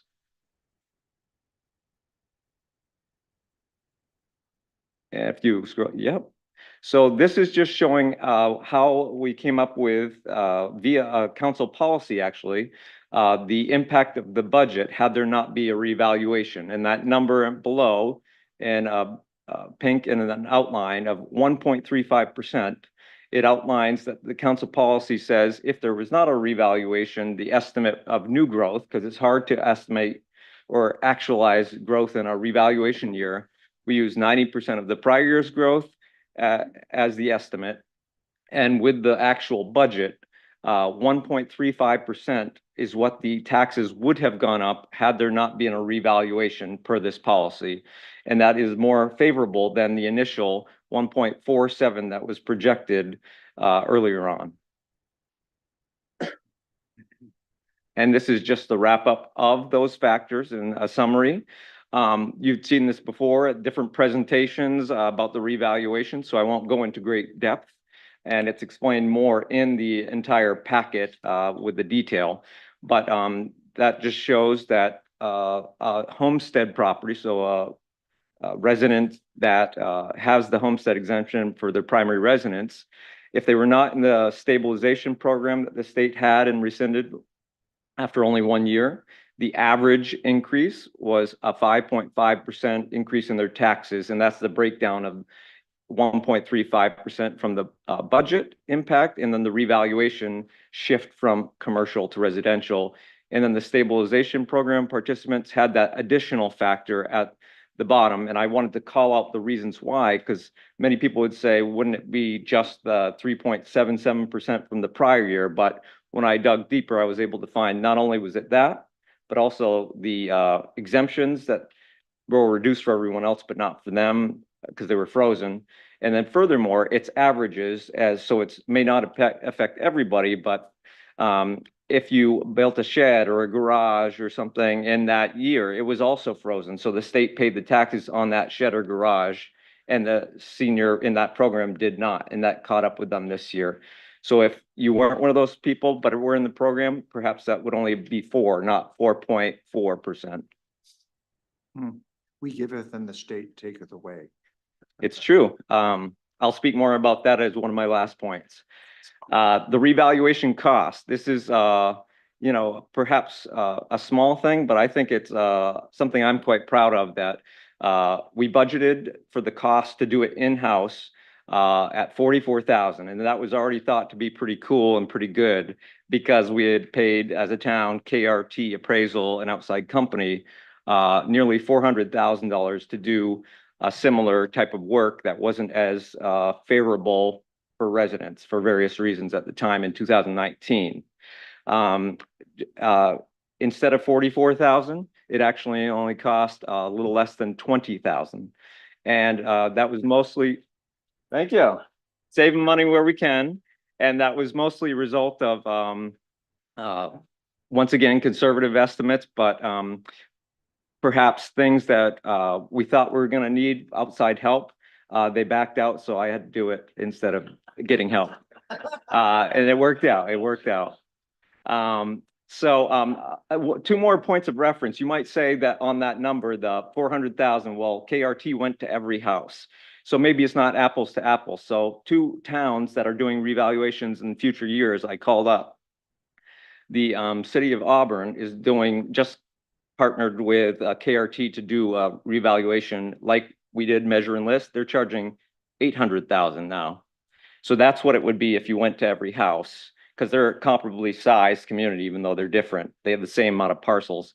Brunswick, on the other hand, just partnered with Vision Appraisal and KRT together for $300,000 for what we did in-house, but not quite as, I think, as personalized. So it's still a good savings to the town, I believe. Can you explain in just a couple of words how you were able to do that? Because I remember the KRT process. It was very thorough, but painful. Sure. So how did you do it? Well, there's a whole packet of information that explains the results, but it was hard work, dedication, and teamwork. Really awesome. Partially, you know, and I don't want to minimize this. The communication was the thing that we did the best. We started early. We were clear, consistent, and listened to people and took what they had to say into consideration and actually learned a lot from it and didn't make the same mistakes that KRT made because they didn't ask people what to do. They just did what they always do. So not to slight them, but I think we did it better because of that. And I worked extra hours, but I'm salaried, so it's okay. Yeah. That was my follow-up question is how did you do it without the overtime pay? Yes, we started early and we were consistent. And my fellow staff helped a lot as well. We have a great staff and they're excellent with the community members especially. So while they were helping people, I was digging in the numbers. So it worked out, team effort. Question, Nick. Yeah. So first, great work. You've heard me say that before, so I won't belabor the point. Looking forward, as we start thinking about our budget process, it would really be useful to talk about our budget choices in terms of tax dollars or mill rate. And I think we sort of danced around that a little bit before, but then there was always the question of, well, what valuation do we use? And again, as an estimate. So you don't need to answer this question tonight, but I would appreciate it if you would think about some number that we could put into the expense fraction that would allow us to talk about our decisions in terms of dollars per thousand. Sure, point taken. That's a great thing for the finance committee meetings to come. Thank you. Agreed. If you can move to the next one. Good, I think it's my last one. So what's next? So the property tax assistance program, which helps 10-year or more residents that are seniors and have an adjusted gross income household of 60,000 or less, are eligible for up to $1,000. And once again, I want to forward the grateful remarks I've heard from people that are applying to that not only if they were, on the edge of not being able to fit into the program parameters, now they could, and even more so, all the people that have been benefiting every year, getting that additional $250 helped deal with the added falling out of the state program that kind of softened that blow, I believe. The appeal deadline, if you think your assessment is too high compared to market value or has errors in it, is way out in February of next year, and that's a state deadline. So you have plenty of time to contact our office, and we'll be very nice and reasonable to hear you out and work with you. And the next assessment date, as every year, is always as of April 1st. So next year will be more of a business as usual, picking up new construction, not revaluing to gauge the market as much. And then the next plan revaluation, it's said to be on a 5th-year cycle every 5 years. That is subject to council wishes to continue that, but I think it's also been said that is the predictability of that is advisable, and all of our budget modeling and plans having that predictability can help with a lot of things, knowing when it's coming versus haphazardly. And the only caveat of that is I always say, unless special circumstances dictate otherwise, if the 5th year comes and the council at that time says, well, we should wait, there's something going on that year, that's their prerogative. Or furthermore, if we fall out of state compliance sooner than that, which isn't likely because we're at it and then some right now, so close to 100%, that might need to be revisited. And then the last thing, the state legislation, as was mentioned, the state program had, a great idea perhaps to help people out, but the way in which they went about it wasn't tenable because they couldn't afford it. So we only lasted 1 year, and we were lucky to even get what we were promised back as a municipality from the state, which they did make it right, fortunately. I want to say that my assessor colleagues and I have already been meeting this year at various occasions to band together to be advocates for property tax relief legislation. We want to have it not only because we feel it's the right thing, but we're on the front lines, and we want the legislators to know what's actually actionable, because we're going to have to administer it. It could be such things as an expanded homestead exemption, so more of a benefit. But rest assured, we want to combine two things. We want residents to be able to afford staying in their homes and property taxes not to be unbearable when possible, but also that municipalities don't suffer as a result either, that the state pays for whatever thing they want to do, so the municipality is made whole or equal in that equation as well. I think that's it. Excellent work, Nate. Thanks. Any other questions? Good job. Really good job. So, with that, we're on to, committee reports. I'm going to combine that with counselor comments. If anyone wants to jump off, Counselor Anderson had his hand up first. Here.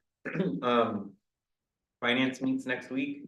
We're gonna do some scenario planning for major capital projects. So if people are interested in joining to participate and offer ideas, please join. We also will review the updated CEA policy that's come and been reviewed by multiple committees. And then hopefully move forward some of the fiscal policy recommendations that we've reviewed this year. So hopefully we'll at least have 2 items to move forward to the next council agenda for consideration. Just one other thing I've shared with you guys, I met with residents that live in the LI zone, and I've shared some of the feedback with the council. And I encourage the residents to reach out directly to counselors, and I think they have been. I know this is going to be something that's going to be discussed at the long range planning committee meeting next week. So something may come of this, something may not, but at least taking the concerns, trying to work them through the process and see if there's something that the council may elect to do is, I think, something we should pursue, and obviously probably will be something for the next council to take up.